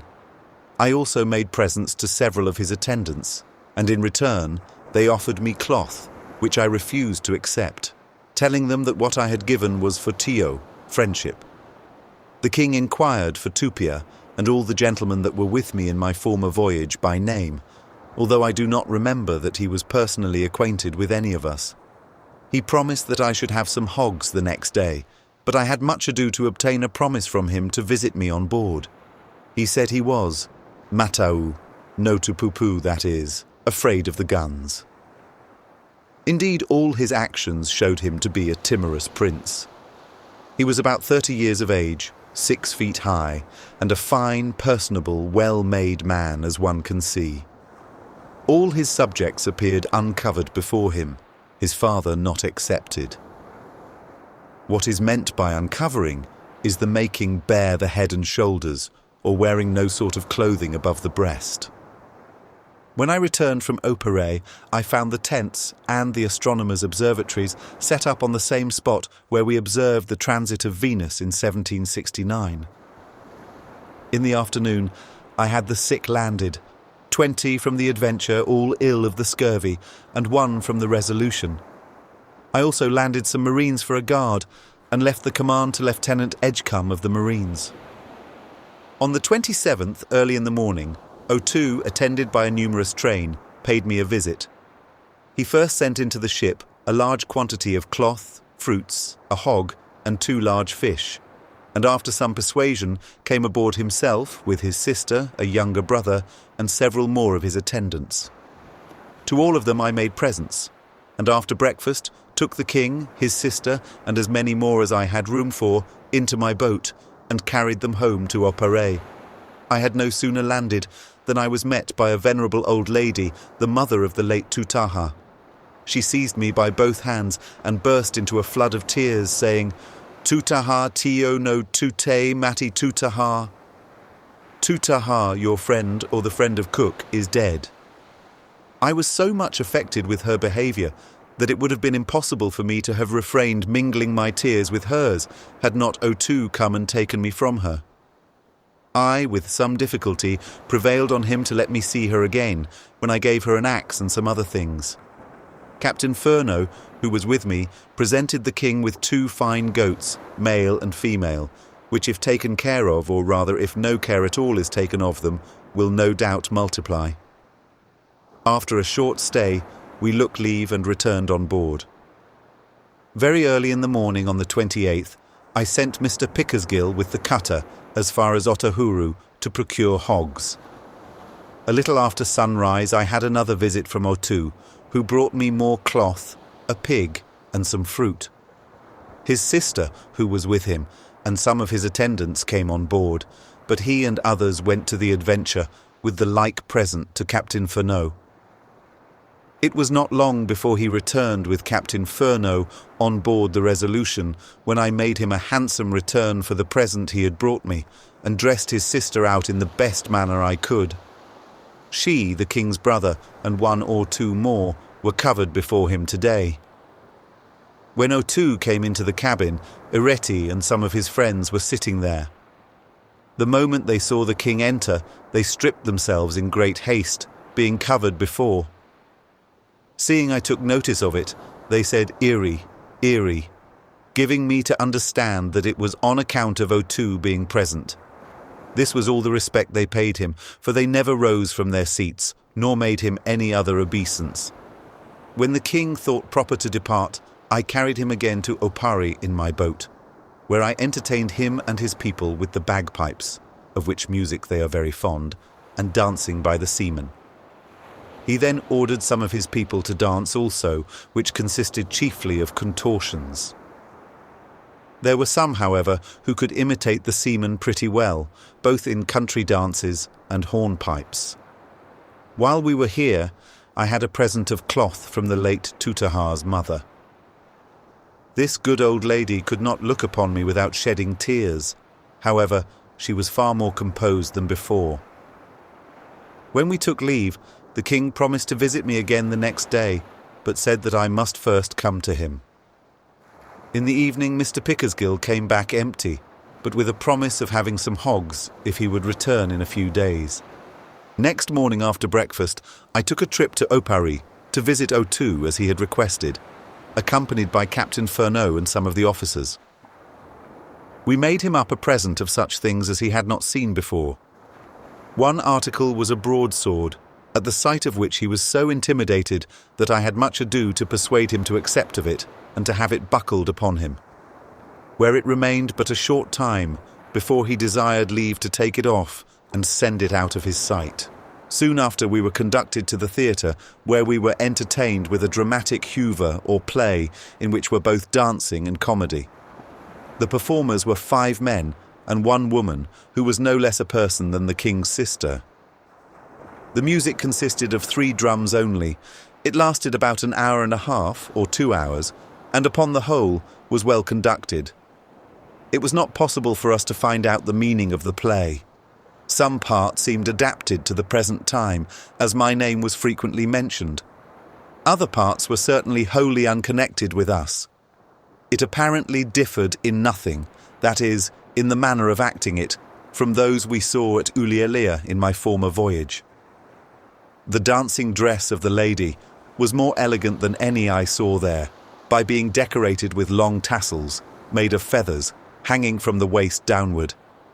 As soon as all was over, the king himself desired me to depart, and sent into the boat different kinds of fruit and fish, ready dressed. With this, we returned on board, and the next morning he sent me more fruit and several small parcels of fish. Nothing farther remarkable happened till 10 o'clock in the evening, when we were alarmed with the cry of murder and a great noise on shore near the bottom of the bay at some distance from our encampment. I suspected that it was occasioned by some of our own people, and immediately armed a boat and sent on shore to know the occasion of this disturbance, and to bring off such of our people as should be found there. I also sent to the Adventure and to the post on shore to know who were missing, for none were absent from the Resolution but those who were upon duty. The boat soon returned with 3 marines and a seaman. Some others belonging to the Adventure were also taken, and being all put under confinement, the next morning I ordered them to be punished according to their deserts. I did not find that any mischief was done, and our people would confess nothing. I believe this disturbance was occasioned by their making too free with the women. Be this as it will, the natives were so much alarmed that they fled from their habitations in the dead of the night, and the alarm spread many miles along the coast. For when I went to visit Otoo in the morning by appointment, I found him removed, or rather fled, many miles from the place of his abode. Even there I was obliged to wait some hours before I could see him at all, and when I did, he complained of the last night's riot. As this was intended to be my last visit, I had taken with me a present suitable to the occasion. Among other things were 3 Cape sheep, which he had seen before and asked for these people never lose a thing by not asking for it. He was much pleased with them, though he could be but little benefited, as they were all weathers, a thing he was made acquainted with. The presents he got at this interview entirely removed his fears and opened his heart so much that he sent for 3 hogs, 1 for me, 1 for Captain Furneaux, and 1 for Mr. Forster. This last was small, of which we complained, calling it ete.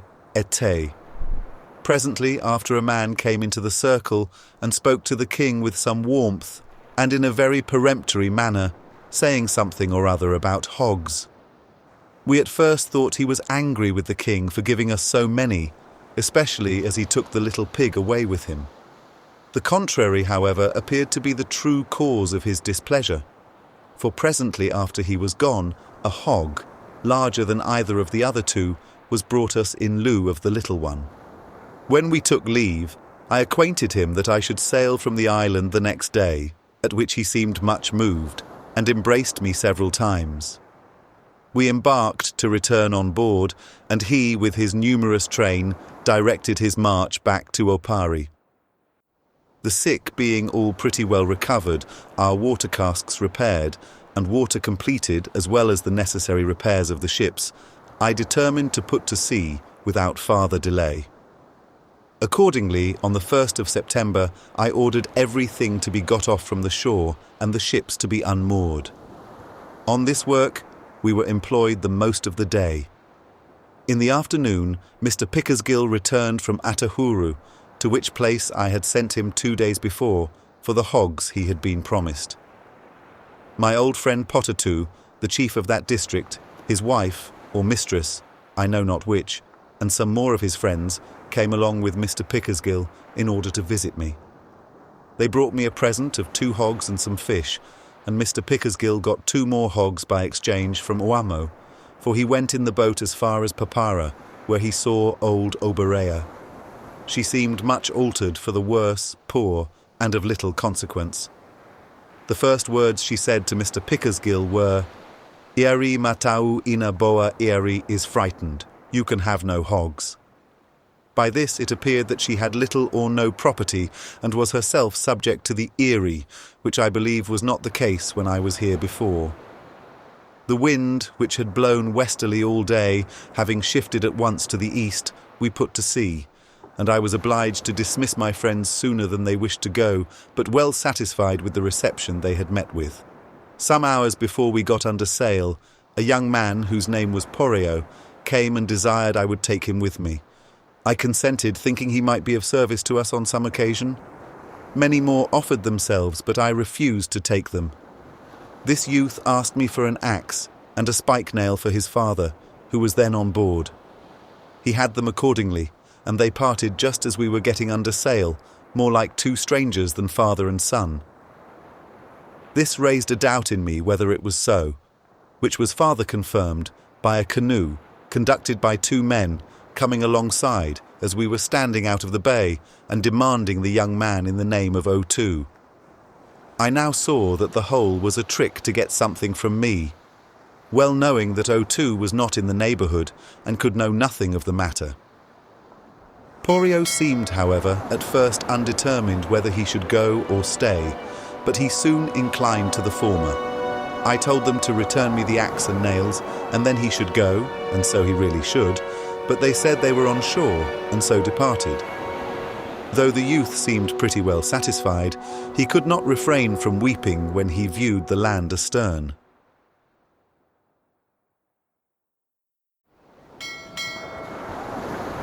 The Second Voyage of Captain James Cook, Volume 1, Book 1. From our departure from England to leaving the Society Isles the first time.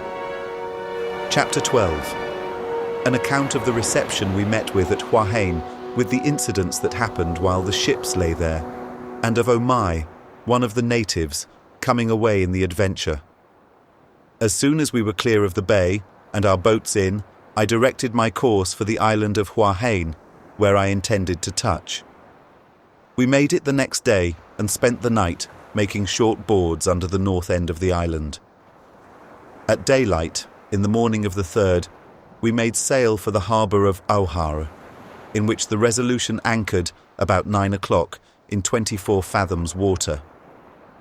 As the wind blew out of the harbour, I chose to turn in by the southern channel, it being the widest.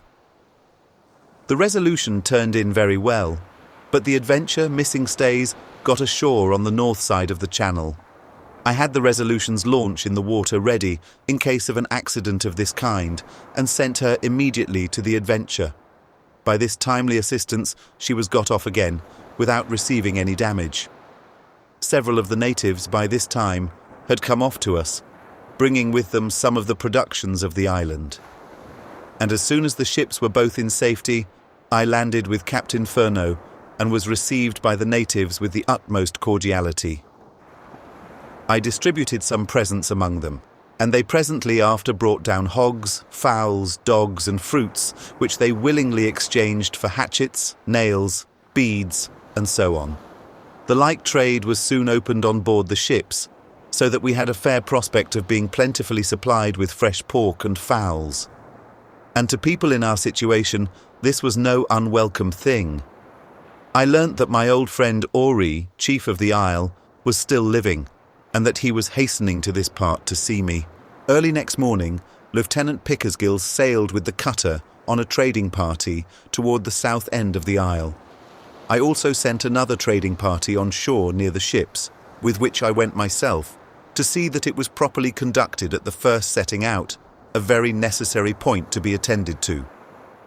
Everything being settled to my mind, I went, accompanied by Captain Furneaux and Mr. Forster, to pay my first visit to Ori, who, I was told, was waiting for me.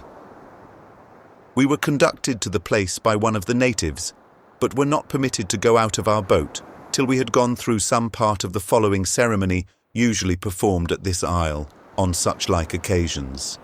The boat in which we were desired to remain being landed before the chief's house, which stood close to the shore, 5 young plantain trees, which are their emblems of peace, were brought on board separately and with some ceremony.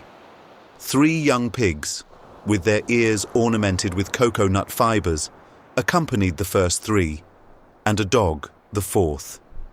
Each had its particular name and purpose, rather too mysterious for us to understand. Lastly, the chief sent to me the inscription engraved on a small piece of pewter, which I left with him in July 1769. It was in the same bag I had made for it, together with a piece of counterfeit English coin and a few beads put in at the same time, which shows how well he had taken care of the whole. When they had made an end of putting into the boat the things just mentioned, our guide, who still remained with us, desired us to decorate the young plantain trees with looking glasses, nails, medals, beads, and so on and so on. This being accordingly done, we landed with these in our hands, and were conducted towards the chief through the multitude, they making a lane, as it were, for us to pass through.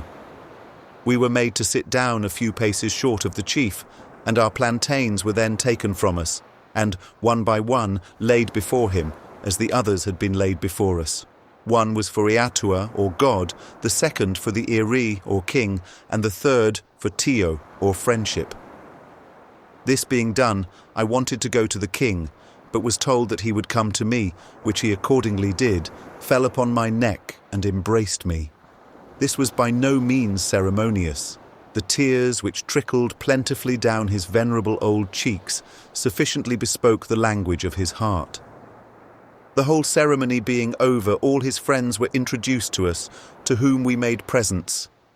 Mine to the chief consisted of the most valuable articles I had, for I regarded this man as a father. In return he gave me a hog and a quantity of cloth, promising that all our wants should be supplied, and it will soon appear how well he kept his word. At length we took leave and returned on board, and some time after Mr. Pickersgill returned also with 14 hogs. Many more were got by exchanges on shore and alongside the ships, besides fowls and fruit in abundance. This good old chief made me a visit early in the morning on the 5th, together with some of his friends, bringing me a hog and some fruit, for which I made him a suitable return. He carried his kindness so far as not to fail to send me every day, for my table, the very best of ready-dressed fruit and roots, and in great plenty. Lieutenant Pickersgill, being again sent with the 2 boats in search of hogs, returned in the evening with 28, and about 4 times that number were purchased on shore and alongside the ships. Next morning the trading party, consisting of only 2 or 3 people, were sent on shore as usual, and after breakfast I went to the place myself, when I learnt that one of the inhabitants had been very troublesome and insolent. This man being pointed out to me, completely equipped in the war habit, with a club in each hand, as he seemed bent on mischief, I took these from him, broke them before his eyes, and, with some difficulty, forced him to retire from the place. As they told me that he was a chief, this made me the more suspicious of him, and occasioned me to send for a guard, which till now I had thought unnecessary. About this time, Mr. Sparman, having imprudently gone out alone botanizing, was set upon by 2 men, who stripped him of everything he had about him, except his trousers, and struck him several times with his own hanger, but happily did him no harm. As soon as they had accomplished their end, they made off, after which another of the natives brought a piece of cloth to cover him and conducted him to the trading place, where were a great number of the inhabitants. The very instant Mr. Sparrman appeared in the condition I have just mentioned, they all fled with the utmost precipitation. I at first conjectured they had stolen something, but we were soon undeceived upon Mr. Sparrman's relating the affair to us.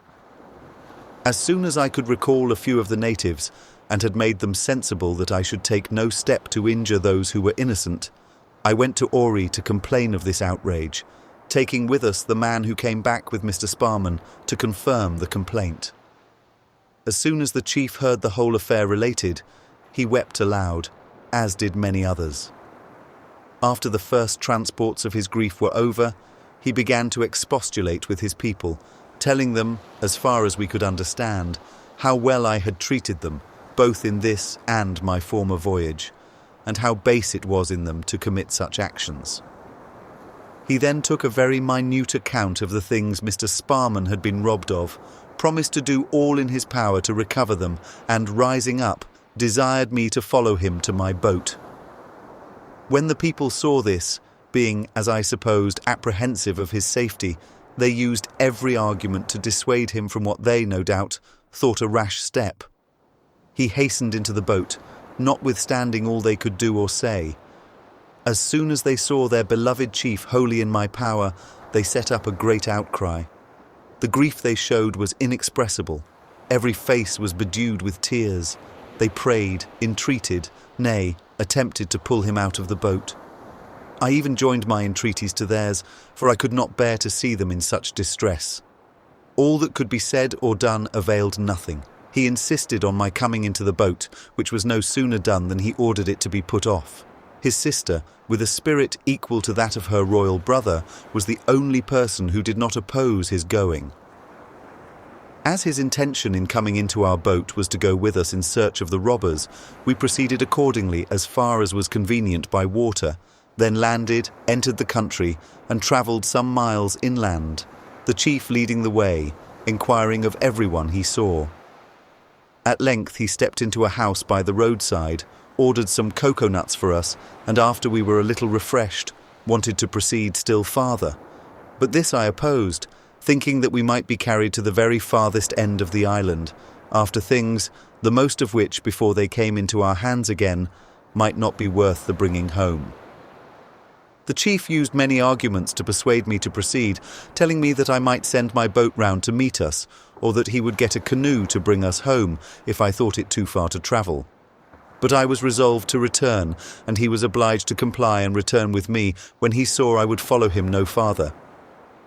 I only desired he would send somebody for the things, for I found that the thieves had got so much start of us that we might follow them to the remotest parts of the isle without so much as seeing them.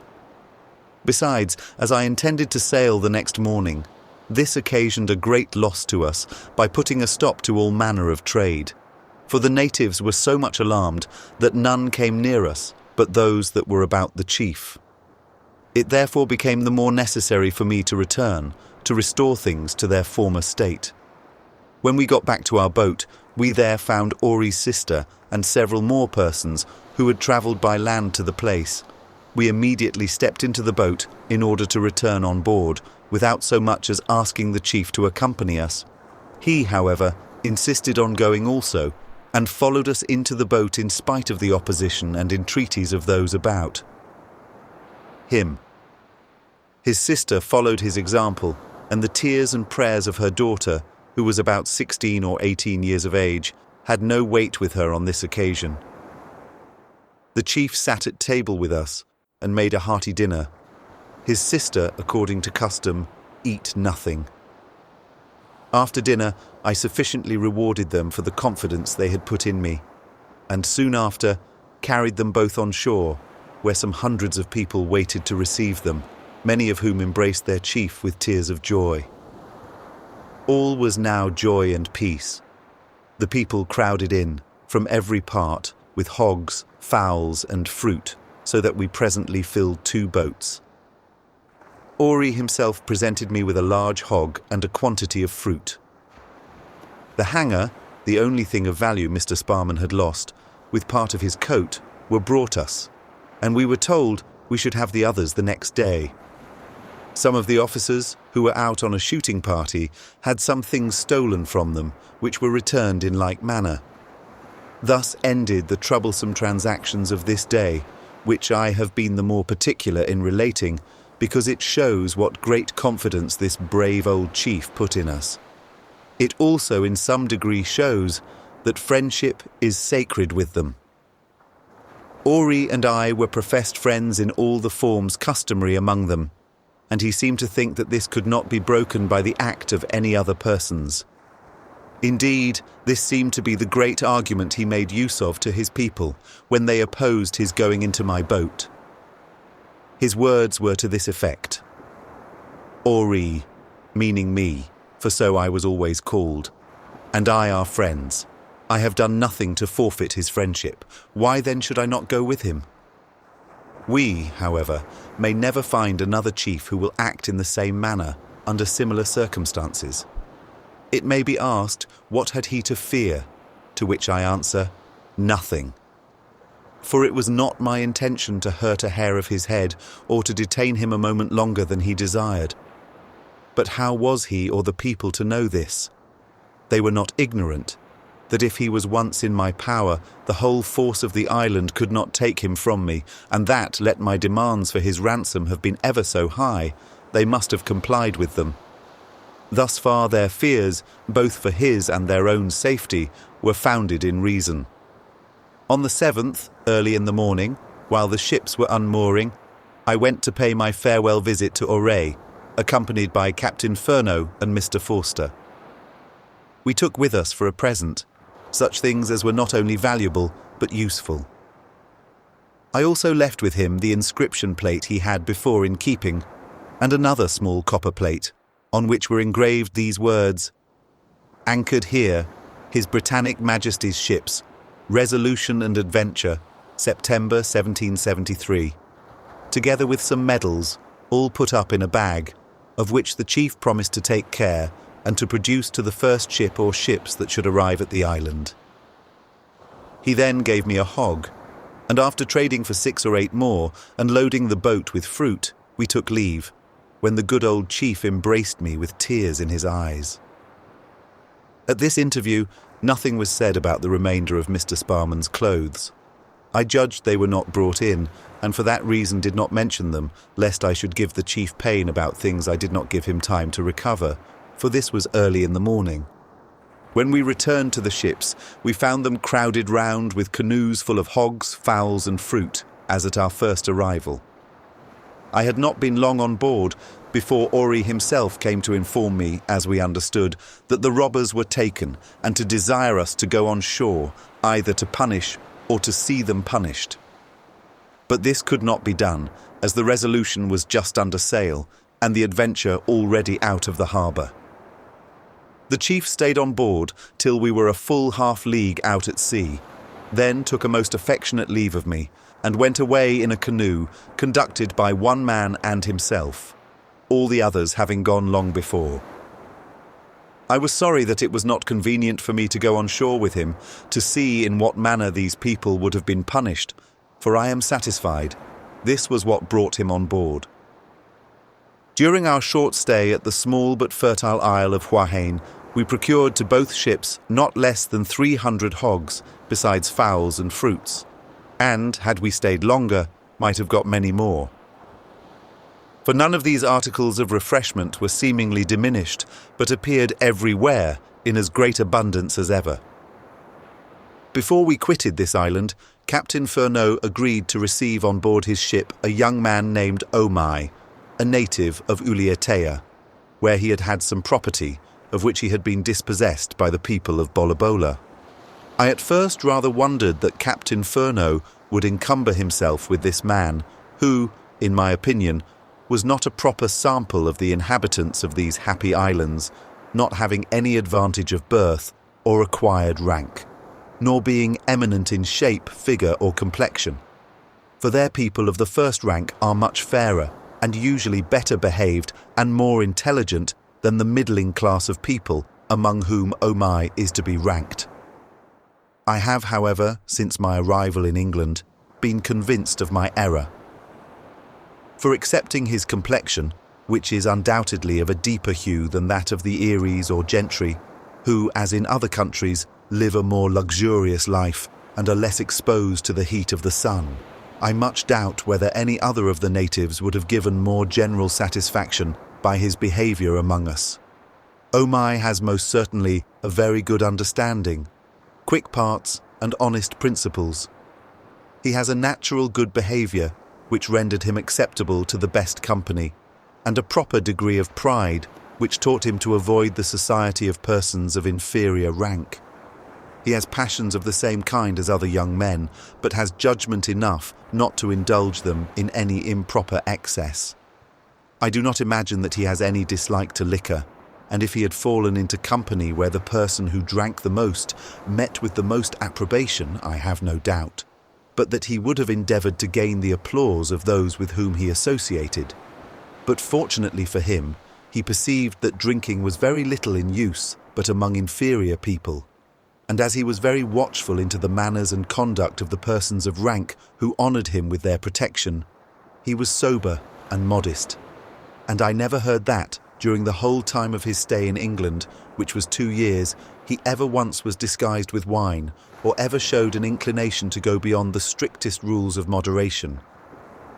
Soon after his arrival in London, the Earl of Sandwich, the First Lord of the Admiralty, introduced him to His Majesty at Kew, when he met with a most gracious reception, and imbibed the strongest impression of duty and gratitude to that great and amiable prince, which I am persuaded he will preserve to the latest moment of his life.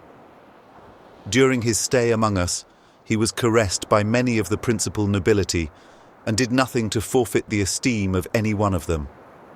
But his principal patrons were the Earl of Sandwich, Mr. Banks, and Dr. Solander.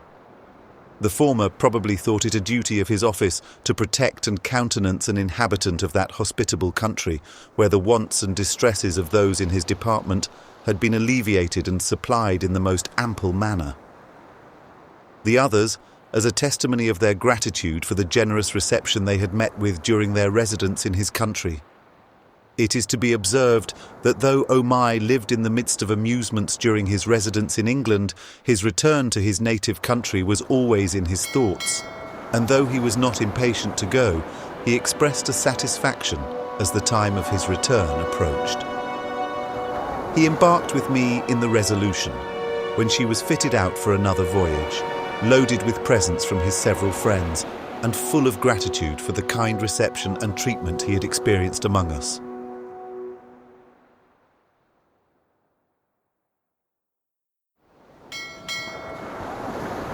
The Second Voyage of Captain James Cook, Volume 1, Book 1, From Our Departure from England to Leaving the Society Isles the First Time.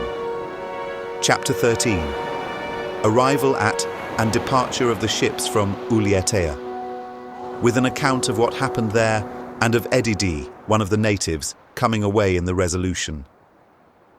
The chief was no sooner gone than we made sail for Ulietea, where I intended to stop a few days. Arriving off the harbour of Huaheine at the close of the day, we spent the night making short boards. It was dark, but we were sufficiently guided by the fishers' lights on the reefs and shores of the isles.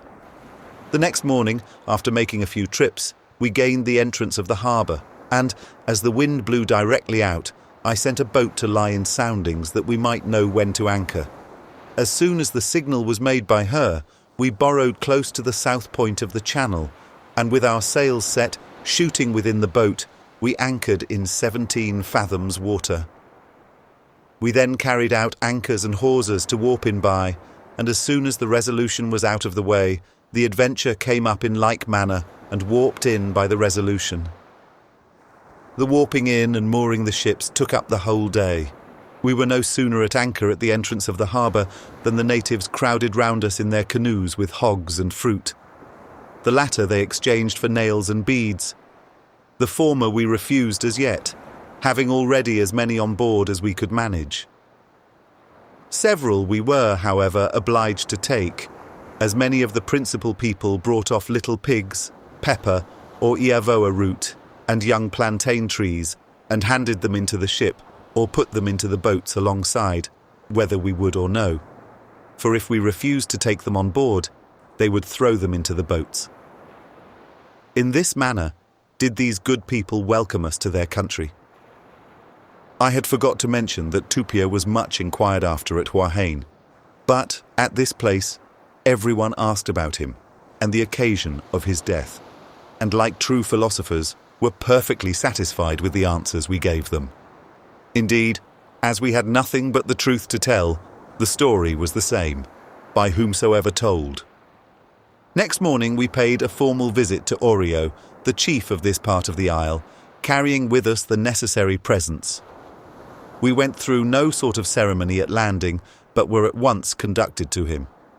He was seated in his own house, which stood near the waterside, where he and his friends received us with great cordiality. He expressed much satisfaction at seeing me again, and desired that we might exchange names, which I accordingly agreed to. I believe this is the strongest mark of friendship they can show to a stranger. He inquired after Tupia and all the gentlemen by name who were with me when I first visited the island.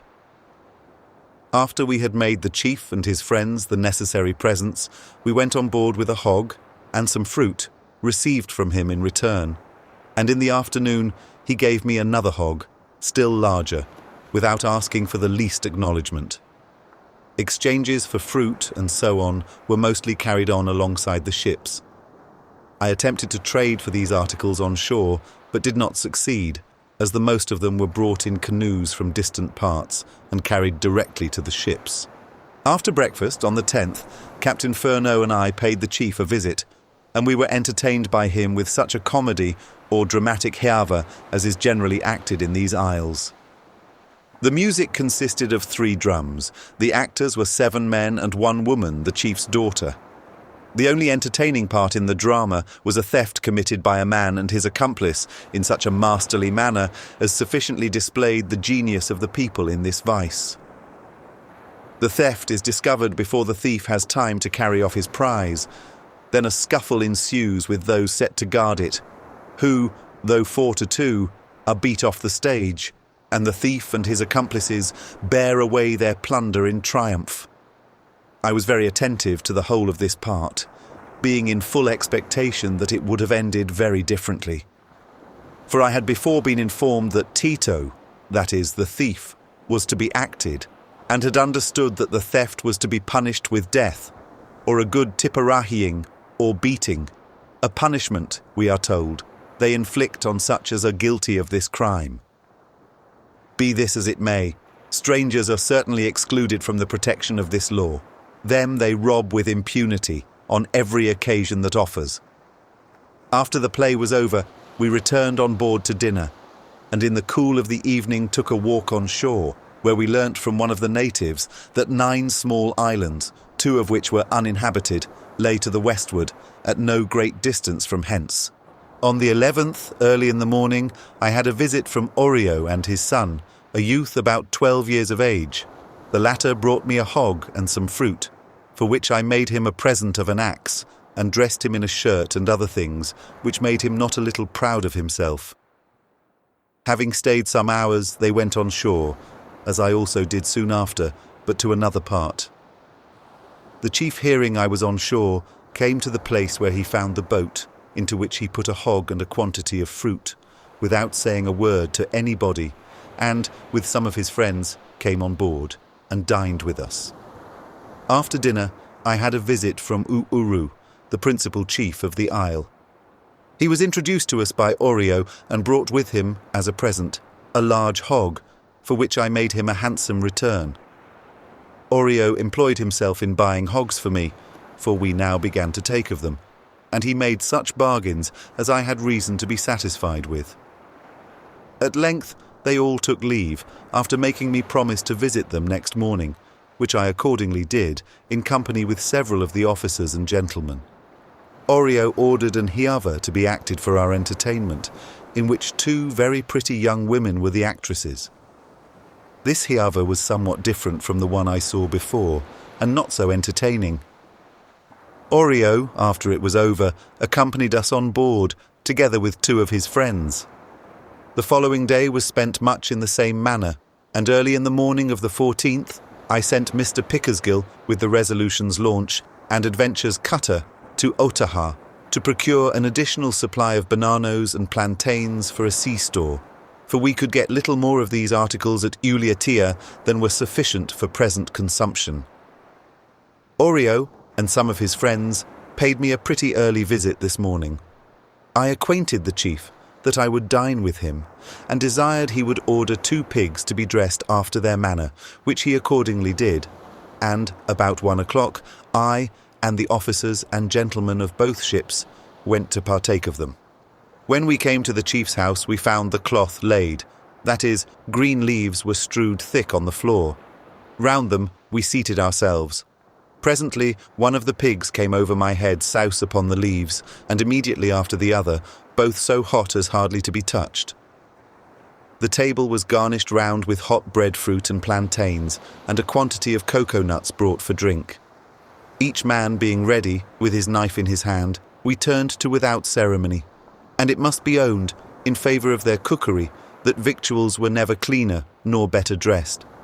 For though the pigs were served up whole, and one weighed between 50 and 60 pounds, and the other about half as much, yet all the parts were equally well done, and eat much sweeter than if dressed in any of our methods.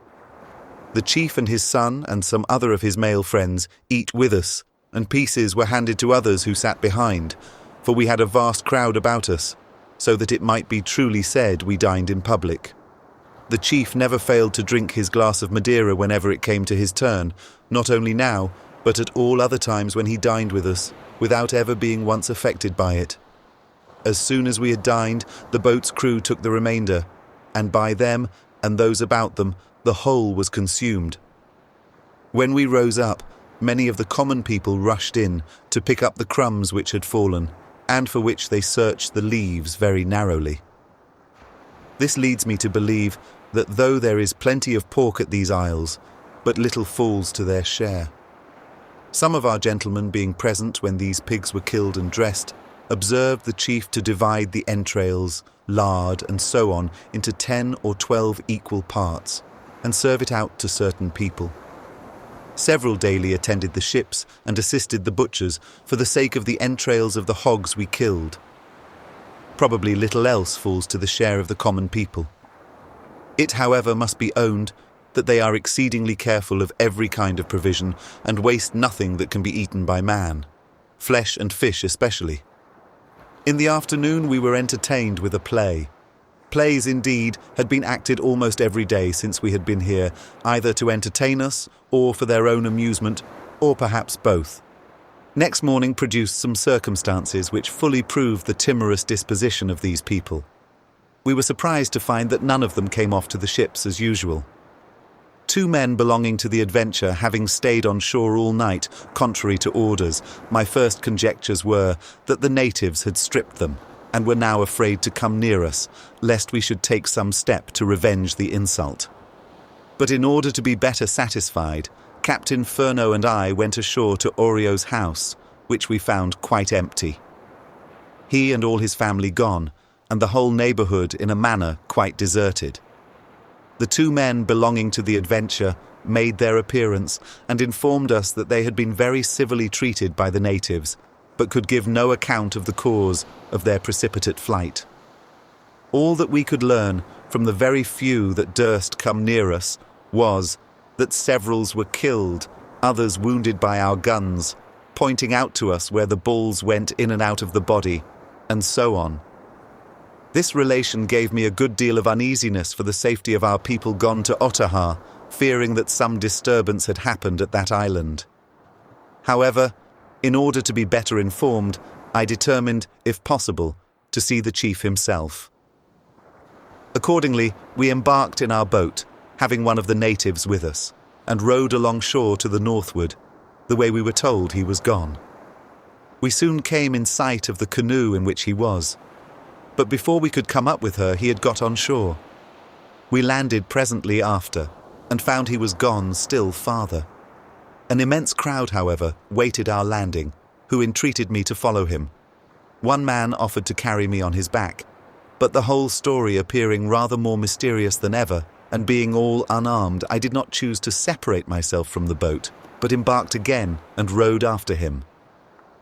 We soon came before the place where our guide told us he was, and put in the boat accordingly. It grounded at some distance from the shore, where we were met by a venerable old lady, wife to the chief. She threw herself into my arms and wept bitterly, insomuch that it was not possible to get one plain word from her. With this old lady in my hand, I went ashore, contrary to the advice of my young man from Otaheite, who was more afraid than any of us, probably believing every word the people had told us. I found the chief seated under the shade of a house, before which was a large area, and surrounded by a vast number of people.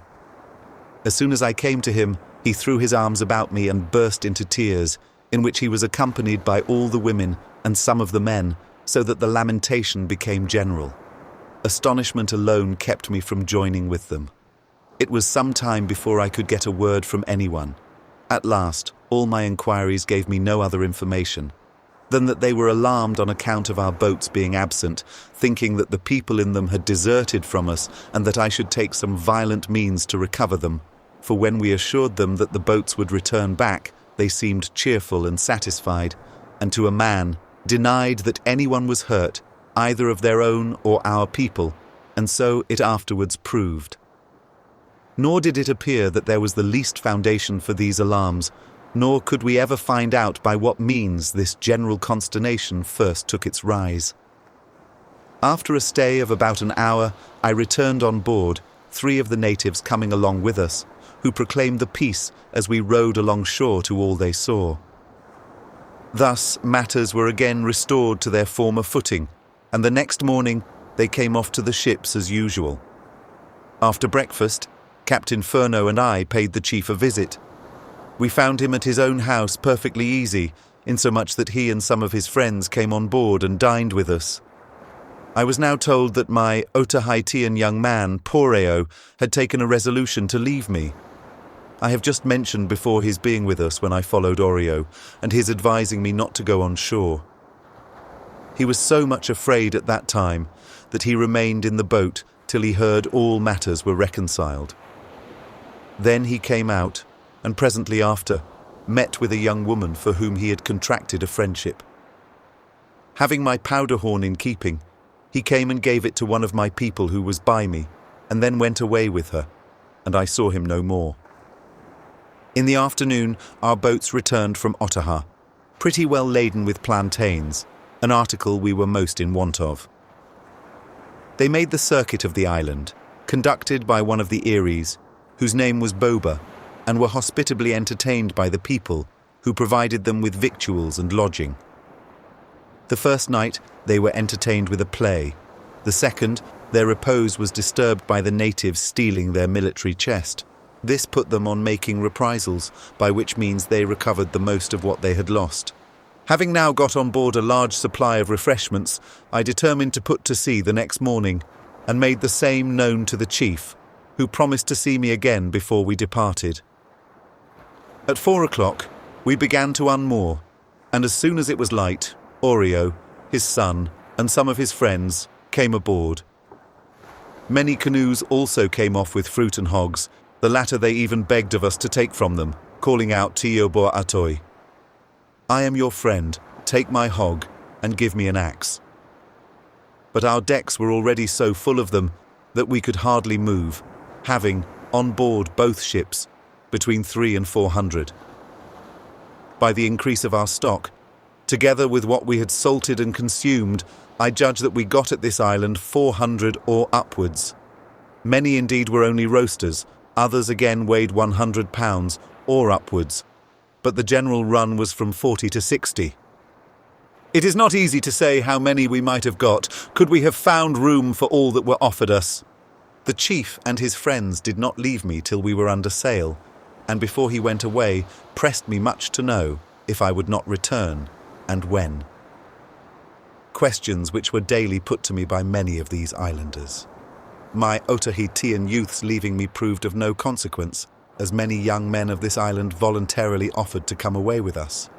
I thought proper to take on board one, who was about 17 or 18 years of age, named Oedidee, a native of Bolabola, and a near relation of the great Opuni, chief of that island.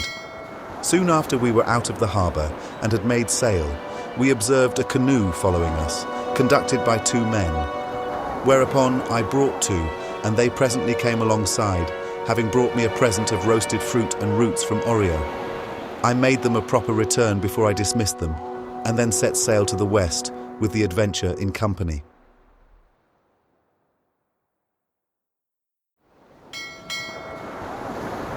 The Second Voyage of Captain James Cook, Volume 1, Book 1.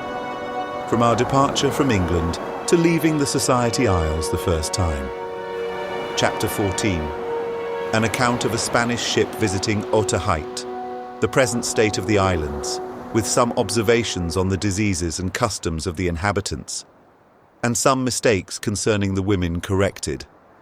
I shall now give some farther account of these islands, for although I have been pretty minute in relating the daily transactions, some things which are rather interesting have been omitted.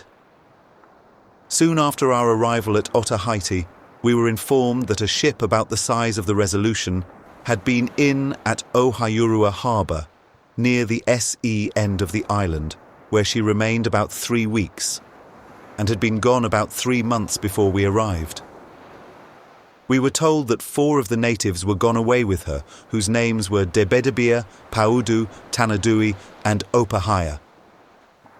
At this time, we conjectured this was a French ship, but on our arrival at the Cape of Good Hope, we learnt she was a Spaniard, which had been sent out from America.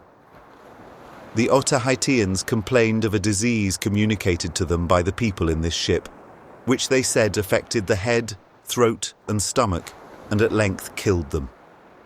They seemed to dread it much, and were continually inquiring if we had it. This ship they distinguished by the name of Pahai no Pepe, ship of Pepe, and called the disease Apa no Pepe, just as they call the venereal disease Apa no Pretain, English disease, though they to a man say it was brought to the isle by Monsieur de Bougainville. But I have already observed that they thought Monsieur de Bougainville came from Pretain, as well as every other ship which has touched at the isle. Were it not for this assertion of the natives, and none of Captain Wallis's people being affected with the venereal disease, either while they were at Otaheite or after they left it, I should have concluded that long before these islanders were visited by Europeans, this or some disease which is near akin to it had existed amongst them. For I have heard them speak of people dying of a disorder which we interpreted to be the pox before that period. But be this as it will, it is now far less common amongst them than it was in the year 1769, when I first visited these isles.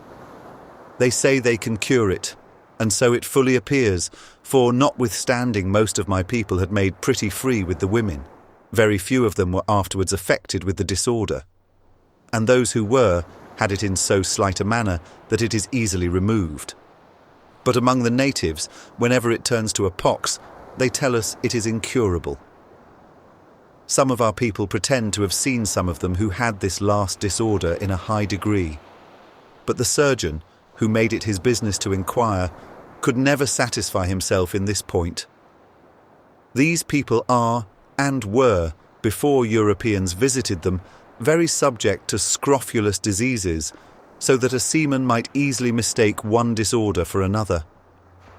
The island of Otaheite, which in the years 1767 and 1768, as it were, swarmed with hogs and fowls, was now so ill supplied with these animals that hardly anything could induce the owners to part with them. The few they had at this time among them seemed to be at the disposal of the kings.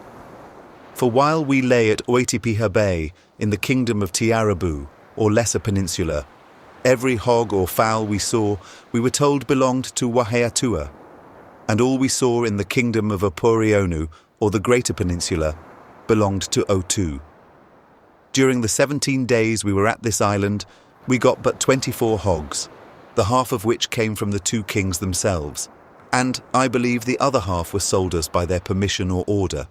We were, however, abundantly supplied with all the fruits the island produces, except breadfruit, which was not in season either at this or the other isles. Cocoa nuts and plantains were what we got the most of. The latter, together with a few yams and other roots, were to us a succedaneum for bread. At Otaheite, we got great plenty of apples and a fruit like a nectarine called by them a hiva. This fruit was common to all the isles, but apples we got only at Otaheite and found them of infinite use to the scorbutic people. Of all the seeds that have been brought to those islands by Europeans, none have succeeded but pumpkins, and these they do not like, which is not to be wondered at. The scarcity of hogs at Otaheite may be owing to two causes. First, to the number which have been consumed and carried off by the shipping which have touched here of late years. And secondly, to the frequent wars between the two kingdoms. We know of two since the year 1767. At present, a peace subsists between them, though they do not seem to entertain much friendship for each other. I never could learn the cause of the late war, nor who got the better in the conflict. In the battle, which put an end to the dispute, many were killed on both sides. On the part of Opurionu fell Tutaha and several other chiefs, who were mentioned to me by name.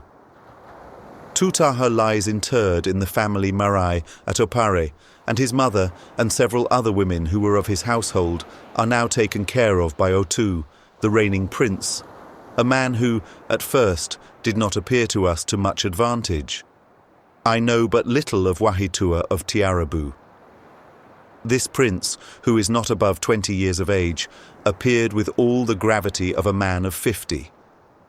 His subjects do not uncover before him or pay him any outward obeisance as is done to Otoo.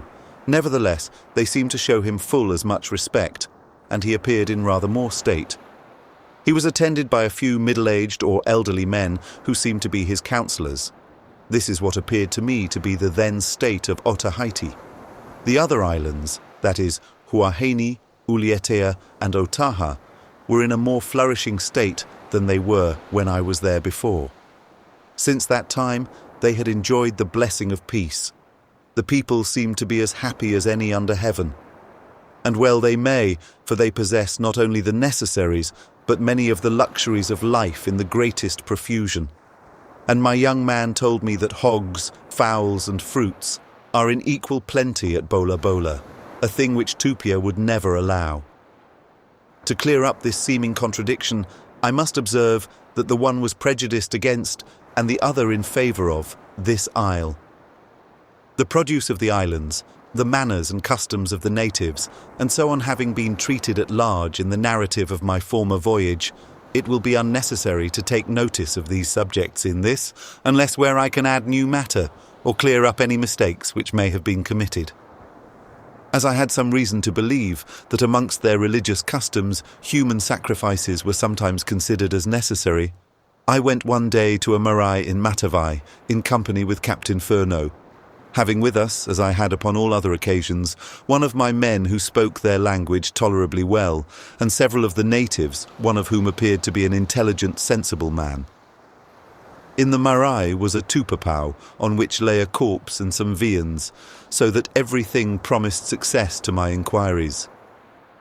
I began with asking questions relating to the several objects before me, if the plantains and so on were for the atua, if they sacrificed to the atua hogs, dogs, fowls, and so on, to all of which he answered in the affirmative. I then asked if they sacrificed men to the atua. He answered tata eno, that is, bad men they did, first tiparahi, or beating them till they were dead. I then asked him if good men were put to death in this manner. His answer was, no, only tata eno. I asked him if any eries were. He said they had hogs to give to the Iatua, and again repeated tatu eno. I next asked if tautaus, that is, servants or slaves, who had no hogs, dogs, or fowls, but yet were good men, if they were sacrificed to the Iatua. His answer was, no, only bad men. I asked him several more questions, and all his answers seemed to tend to this one point, that men for certain crimes were condemned to be sacrificed to the gods, provided they had not wherewithal to redeem themselves. This, I think, implies that on some occasions human sacrifices are considered as necessary, particularly when they take such men as have, by the laws of their country, forfeited their lives and have nothing to redeem them. And such will generally be found among the lower class of people. The man of whom I made these inquiries, as well as some others, took some pains to explain the whole of this custom to us, but we were not masters enough of their language to understand them. I have since learnt from Omai that they offer human sacrifices to the Supreme Being. According to his account, what men shall be so sacrificed depends on the caprice of the high priest, who, when they are assembled on any solemn occasion, retires alone into the house of God and stays there some time. When he comes out, he informs them that he has seen and conversed with their great God, the high priest alone having that privilege, and that he has asked for a human sacrifice, and tells them that he has desired such a person, naming a man present, whom, most probably, the priest has an antipathy against. He is immediately killed, and so falls a victim to the priest's resentment, who, no doubt, if necessary, has address enough to persuade the people that he was a bad man. If I accept their funeral ceremonies, all the knowledge that has been obtained of their religion has been from information, and as their language is but imperfectly understood, even by those who pretend to the greatest knowledge of it, very little on this head is yet known with certainty. The liquor which they make from the plant called ava ava is expressed from the root, and not from the leaves, as mentioned in the narrative of my former voyage. The manner of preparing this liquor is as simple as it is disgusting to an European. It is thus. Several people take some of the root and chew it till it is soft and pulpy. Then they spit it out into a platter or other vessel, everyone into the same. When a sufficient quantity is chewed, more or less water is put to it, according as it is to be strong or weak. The juice, thus diluted, is strained through some fibrous stuff like fine shavings, after which it is fit for drinking, and this is always done immediately. It has a pepperish taste, drinks flat, and rather insipid. But, though it is intoxicating, I only saw one instance where it had that effect, as they generally drink it with great moderation, and but little at a time. Sometimes they chew this root in their mouths, as Europeans do tobacco, and swallow their spittle, and sometimes I have seen them eat it wholly. At Ulietea they cultivate great quantities of this plant, at Otaheite but very little. I believe there are but few islands in this sea that do not produce more or less of it, and the natives apply it to the same use, as appears by Lemaire's account of Horn Island, in which he speaks of the natives making a liquor from a plant in the same manner as above mentioned. Great injustice has been done the women of Otaheite and the Society Isles by those who have represented them, without exception, as ready to grant the last favour to any man who will come up to their price. But this is by no means the case. The favours of married women, and also the unmarried of the better sort, are as difficult to be obtained here as in any other country whatever. Neither can the charge be understood indiscriminately of the unmarried of the lower class, for many of these admit of no such familiarities.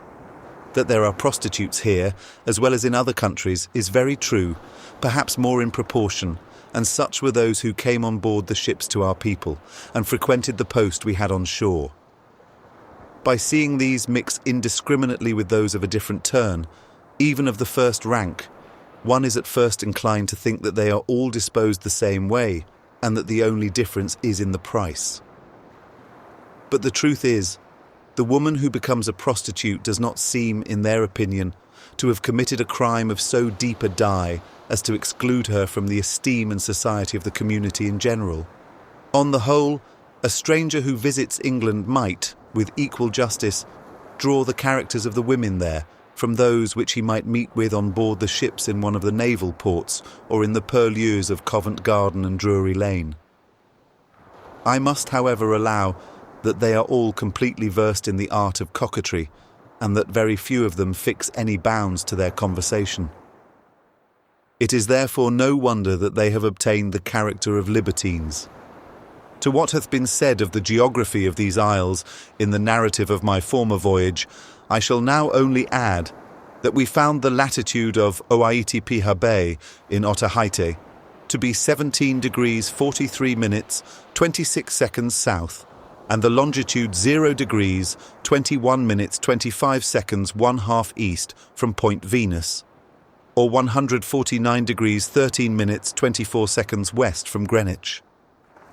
The difference both of latitude and longitude between Point Venus and Oaiti-piha is greater than I supposed it to be when I made the circuit of the island in 1769 by 2 miles and 4 3/4 miles respectively. It is therefore highly probable that the whole island is of a greater extent than I, at that time, estimated it to be. The astronomers set up their observatory and made their observations on Point Venus, the latitude of which they found to be 17 degrees 29 minutes 13 seconds south. This differs but 2 seconds from that which Mr. Green and I found, and its longitude, viz. 149 degrees 34 minutes 49 seconds west, for anything that is yet known to the contrary, is as exact. Mr. Kendall's watch was found to be gaining on mean time 8 minutes 86 seconds per day, which is only 0 minutes 142 seconds less than at Queen Charlotte's Sound.